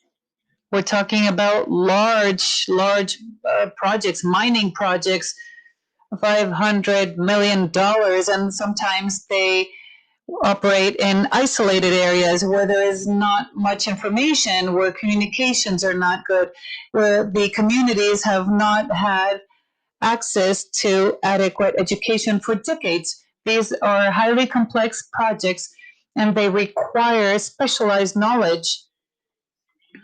And although the community many times attends meetings to find out about the projects, most of the time the language used is so complex, is so difficult to understand, that it's pretty much as if the meeting never existed. People leave and they never really understood what was going on with the project, and there's no other instance where the communities can go to in order to protect their right to information, their right to legal actions if necessary to prevent these projects from happening. Most of the projects that are evaluated are finally authorized and built. And in many cases, the community has not had prior information in order to evaluate and approve these projects. So we believe that Escazú would allow advancing this process for Chile. Environmental authorities have a series of instruments, but they're decorative, as I mentioned, and don't really fulfill their objective. Thank you. Thank you for these important thoughts and testimony on the situation. And now I would like to ask the next question to Flavia Scadin. Can you hear me? Yes, I can. Thank you. As has already been said here, in addition to obtain a commitment by country to protect the rights of environmental defenders, it also has to do with participation. In Brazil, most of these violations occur in areas where there's a tremendous asymmetry in terms of the stakeholders involved. In the case of Brazil, these threats made to environmental defenders are linked to social environmental conflicts that are a result of lack of transparency in terms of the activities, infrastructure projects, mining, agribusiness. And so if transparency and participation were given to the people, this would go a long way to resolve the situation. And this approach could reduce these environmental conflicts. It is also important to say that the governments of the signatory countries must give priority to the protection of the environmental defenders. An ECLAC study has shown that at least what would be gained is that there is no longer invisible. Well, thank you. And now we would like to ask Laura Serna, another champion from Colombia, what would you have to say from your point of view? Well, I believe that for the case of Colombia specifically, the Escazú agreement contributes a lot, although the Colombian state does have environmental legislation that you could call broad. When you assess this in the light of how effective the legislation should be, well, then the situation is not that clear. So you can always push standards to be raised, and that the state has best tools to ensure the protection of the rights of people. But Escazú also promotes transparency and visibility of these issues. So this transparency and this communication plays a very important role. And so, it's not to repeat what has already been said by my colleagues in this panel, which undoubtedly is very valuable. I would like to say that today the situation is very interesting, as we see that the projects that are being approved, that these great investments mean that the companies and the private sector must at least have a policy that is sustainable, that is responsible towards the environment, and that they protect human rights. And that is the whole thing about Escazú, that it promotes all three. Human rights, transparency, and participation is a tremendous step in the right direction in terms of maintaining these standards in a region where there are so many environmental conflicts, and the society is a social issue that is in a very difficult situation. And what we most need is conversation, dialogue. And so I think that the Escazú agreement is a key part in all this, regardless of the level and whether the states are doing things right or not. It is always a contribution, and these pillars are so essential in order to speak of democracy in our countries. Right, thank you, Flavia. Or Laura, sorry. And now I would like to ask David Boyd the same question.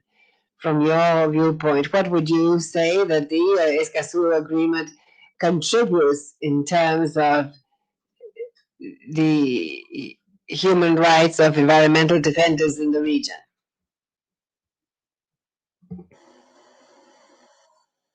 You can see Mr.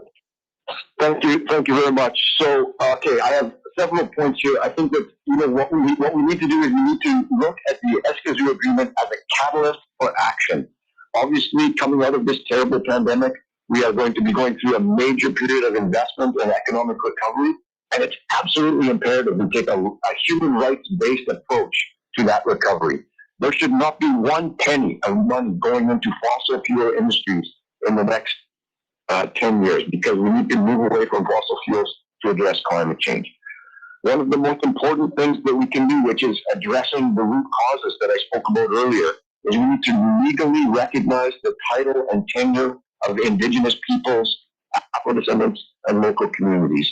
We've already got scientific evidence that that's the most important thing we can do to protect biological diversity, but it's also a key aspect of protecting them from harassment, intimidation, and violence. The countries of Latin America and the Caribbean also need to strengthen the rule of law, as I mentioned earlier. the laws that look so good when we look at them on paper have to be implemented. They have to be enforced when there are violations. And that will require sustained efforts to root out and eliminate corruption.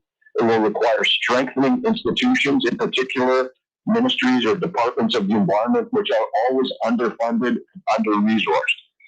We also have to continue to guarantee civic space. You know, there has been, over the past year, there has been moves backwards in far too many countries where the ability to speak out publicly against governments, against corporations, in that space is narrowing. And ultimately, we need to prevent these social and environmental conflicts, as I mentioned. One thing that we need to do, which I think the Escazú agreement is very clear on, is that we need to take collective approaches to security, so people's security. Instead of focusing on the individuals, we have to focus on communities and protecting these communities. And there's a critical role here for civil society organizations, for environmental organizations, all of whom have to push forward with a very rights-based approach. Partnerships will be important. Safety training will be important. We need to come up with emergency funds for people whose lives are in jeopardy. And we have to also remember, and this is perhaps one of the most important things that the Escazú Treaty does, it says that these environmental human rights defenders are not criminals. They're not victims. They're not terrorists. They're courageous. They're heroic. They're the people who are working to protect our lives and our planet. And once states start to celebrate these environmental human rights defenders, instead of marginalizing them, then we will be much closer to the goals that we all want to see in terms of a sustainable future and the sustainable development goals. Thank you very much. Muchas gracias. Thank you very much. Muchísimas gracias. Thank you, David. And so, considering that our time is up, I would like to bring your attention to some of the points mentioned.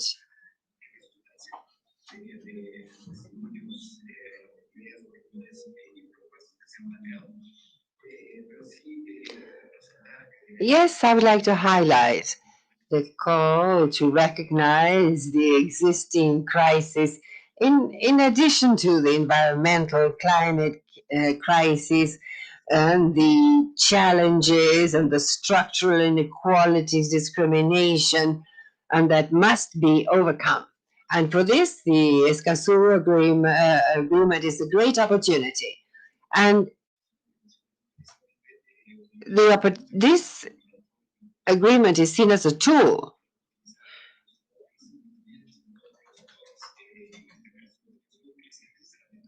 Unfortunately, the audio is very broken. But it must be used to ensure the real implementation of the agreement, the enforcement of the agreement, to ensure justice, participation, and transparency. And in this case, environmental law clinics are an interesting contribution. But of course, there are many interesting cases, but we still have many challenges, and that each country must address specifically. So in closing,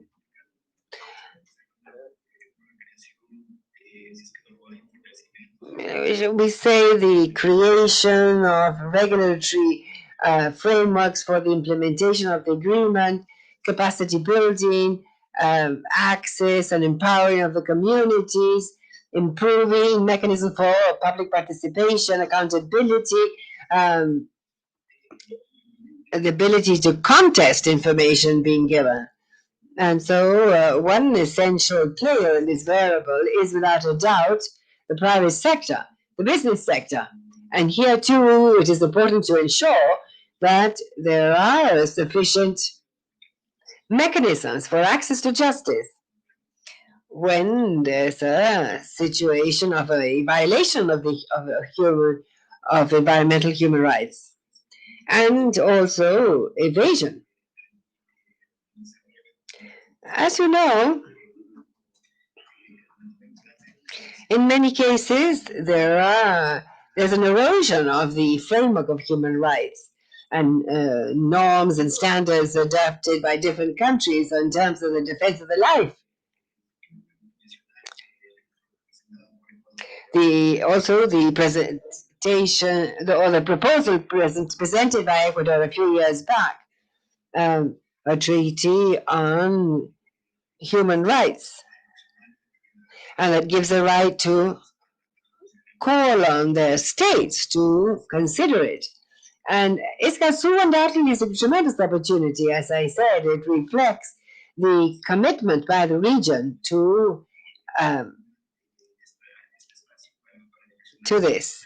And so we thank the organizers for this space in terms of being able to reflect on how to use this tool best, and that some countries have ratified, and so now we're in a situation where we've changed stages and we're able to move on to the implementation. So I would like to thank all panelists for your presentations, and I would like to hand over again to the chair to close the day. In the meantime, I thank ECLAC and all of you for your interventions.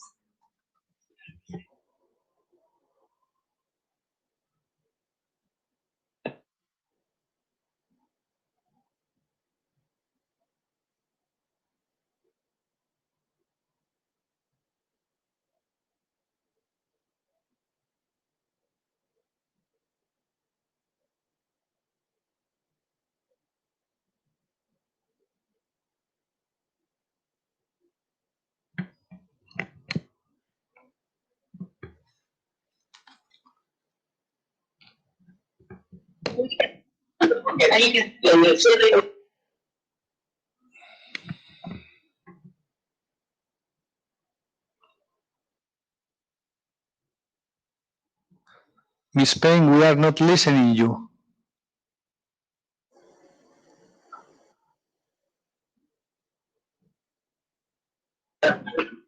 Yes, I think we have a problem with Antigua.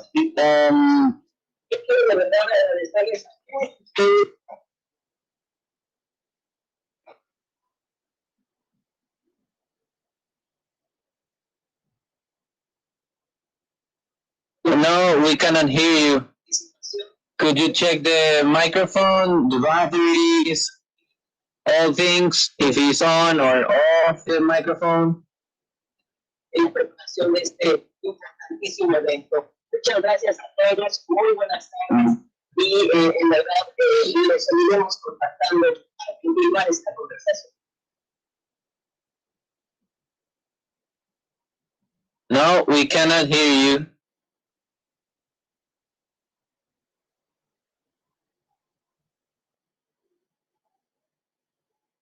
No. Bueno, muchas gracias a todos, a todas. Gracias.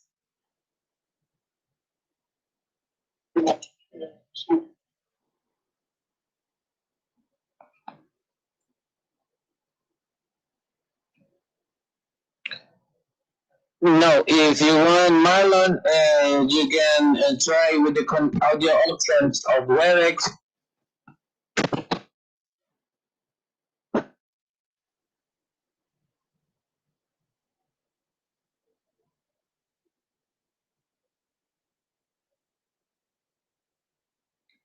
Marlon, if you want, you can disconnect and connect again, please, to try with that.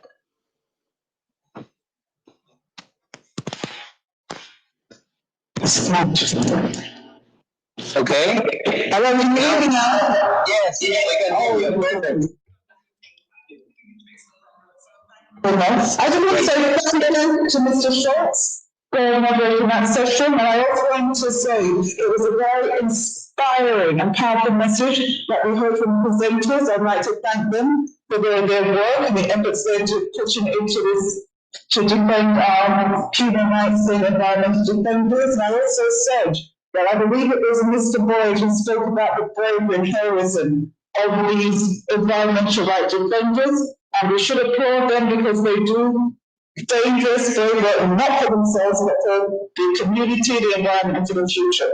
So I think congratulations to everyone. And also, the Escazú agreement certainly offers hope to our region and our desire to improve the protection for those who protect the environment. So I think well done. That was a very interesting and important session. So thank you. So ladies and gentlemen, delegates, we have come to the end of this day. I think we had a very successful day. We've covered lots of areas, and I think we've all learned a lot from each other. Now, to close the day, before we go, I'd like to invite you to stay online for 2 additional minutes to enjoy a documentary prepared by Mr. Marlon Jeffers featuring our beautiful island Antigua. As I said at the beginning, it's a shame you couldn't be with us. But we have this video. You know our mantra is, the beach is just the beginning. We're a small nation, we're very hospitable. So even though you can't be with us physically, hopefully you can enjoy the beauty and pleasure of Antigua. And I see Kate smiling. I know that she's doing it to we're the best. So everyone, good evening. Have a good evening. I'll see you tomorrow morning. And remember, our official sessions will convene at 9:30 in the morning. And I hope you have a good rest. And I'm sure tomorrow will be just as inspiring as it has been today. So goodbye, everyone. Enjoy the video. See you tomorrow. Bye. Thank you. It's really achievable.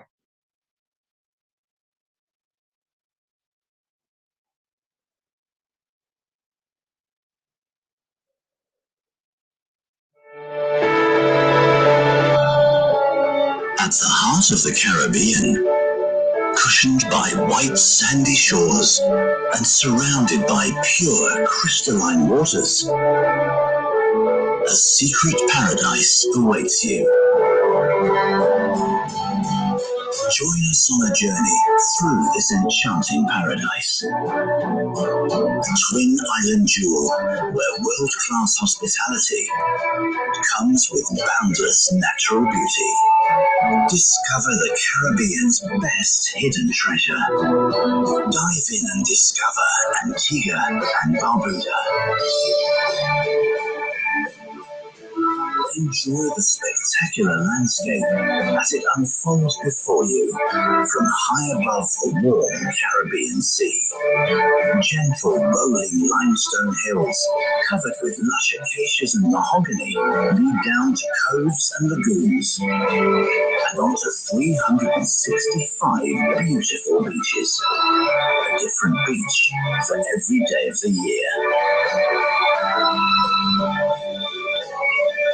Barbuda is an eco-lover's paradise, where long, pink and sandy white beaches are protected by impressive barrier reefs, keeping you as secluded and untouched as the island's beauty.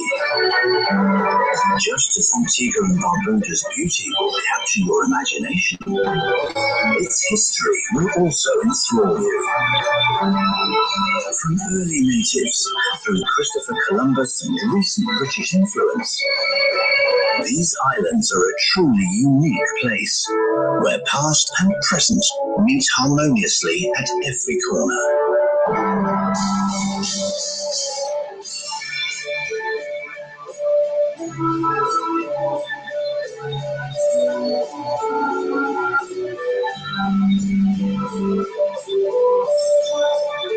From cliff-top forts and 18th century harbours to plantations and historic windmills, Antigua's rich history as a gateway to the West Indies is only part of its allure.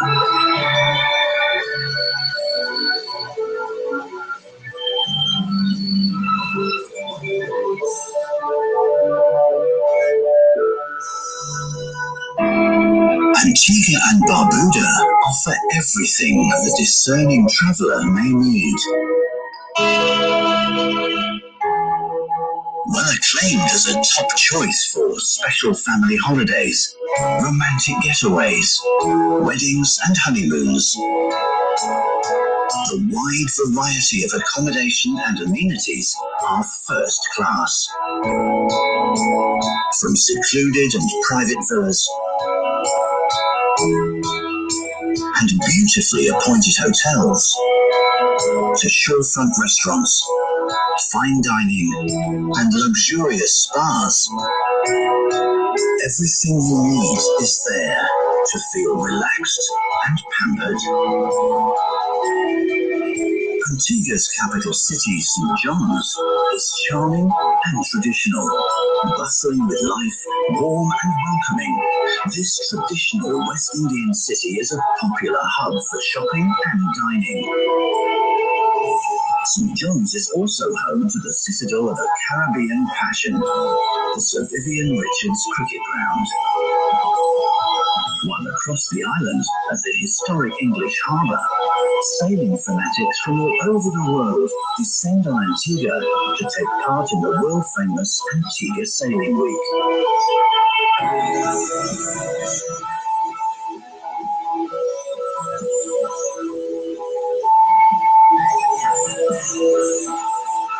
Well known for its annual carnival, Antigua and Barbuda is also home to a vibrant music scene.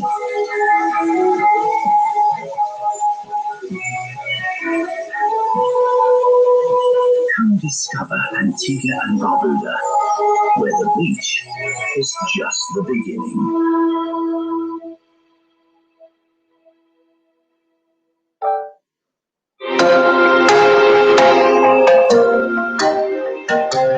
Antigua's central location at the crossroads of the Caribbean lends itself to accessibility, making this tropical haven one of the world's most desirable destinations, not only for tourism, but also for high-level business and investment. I take this opportunity as Prime Minister of Antigua and Barbuda to invite everyone to visit our shores. If you want to come here to have a delightful vacation, if you like to invest in a safe and secure environment, then Antigua and Barbuda is the place to be. Paradise awaits you. As Antigua's economy grows, incredible modernization is underway. Both port and airport expansions are currently in progress. Large-scale real estate developments will continue to raise the country's profile. The country has actually emerged as one of the best places for doing business in the world. And we want to make sure that Antigua and Barbuda is globally competitive. Driving this economic surge are progressive incentive programs, generating foreign investment, providing investors with all the perks of being Antiguan, including freedom from capital gains and inheritance tax, and unrestricted visa access to the Schengen area, the UK, Canada, and several other countries. Antigua's Citizenship by Investment program takes only 90 days to complete and is readily accessible via investment in real estate or business. Although tourism accounts for most of the nation's GDP, several other thriving industries like telecommunications, banking, and agriculture are well established and poised to grow. As a center of technological excellence, Antigua is an ideal base for high-tech services and internet-driven businesses that demand sophisticated operations. The financial services sector is also well established in Antigua, with several international institutions operating from this small island. Attractive for investors from all over the world seeking private banking services, Antigua's sound financial regulatory environment and international banking facilities are second to none. In addition to offering a sovereign jurisdiction and tax-neutral environment, the island's convenient time zone accommodates same-day transactions with international markets. At the helm of the financial services industry is Global Bank of Commerce, or GBC, the very first international fiduciary institution formed and licensed in Antigua over 30 years ago. Long trusted as the grandfather of international banking in the region, GBC meets the private banking and wealth management needs of personal and corporate clients from all over the world. Antigua and Barbuda is a little piece of paradise, and it's an opportunity for you to enjoy not only a valued visit, but also a valued opportunity to use the financial infrastructure that we have to meet your own personal goals and your investment criteria. Combining modern technology with personal service, GBC is known for providing the most efficient customer experience with a human touch. The bank's reputable business practices reflect the nation's well-regulated and dynamic financial environment. As a long-standing, reliable and trustworthy international institution, Global Commerce Bank is a prime example of the ongoing strength and validity of Antigua's financial centre. Highlighting the diversity of opportunity, companies like Caribbean Alliance Insurance, the largest general insurer in Antigua, are further testaments to the stability of the private sector on the island. Antigua is very central. We have direct flights to the United Kingdom and the USA. It is the home base of the regional airline. We have a friendly government who are always willing to talk to you and be helpful. Making life more comfortable for the many Antiguan residents is the Antigua Public Utilities Authority, providing electricity, water, telephone, mobile and internet with superior customer service. Our greatest asset, quite frankly, is our people. They're warm and very friendly. Servicing the basic needs of day-to-day existence in a small island community, APUA is more than a utilities provider. They are a partner in life.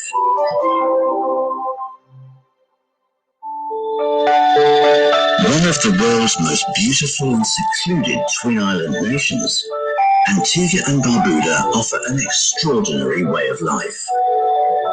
Whether seeking a luxurious romantic escape, a tranquil family holiday, or investment opportunities, come discover Antigua and Barbuda, where the beach is just the beginning.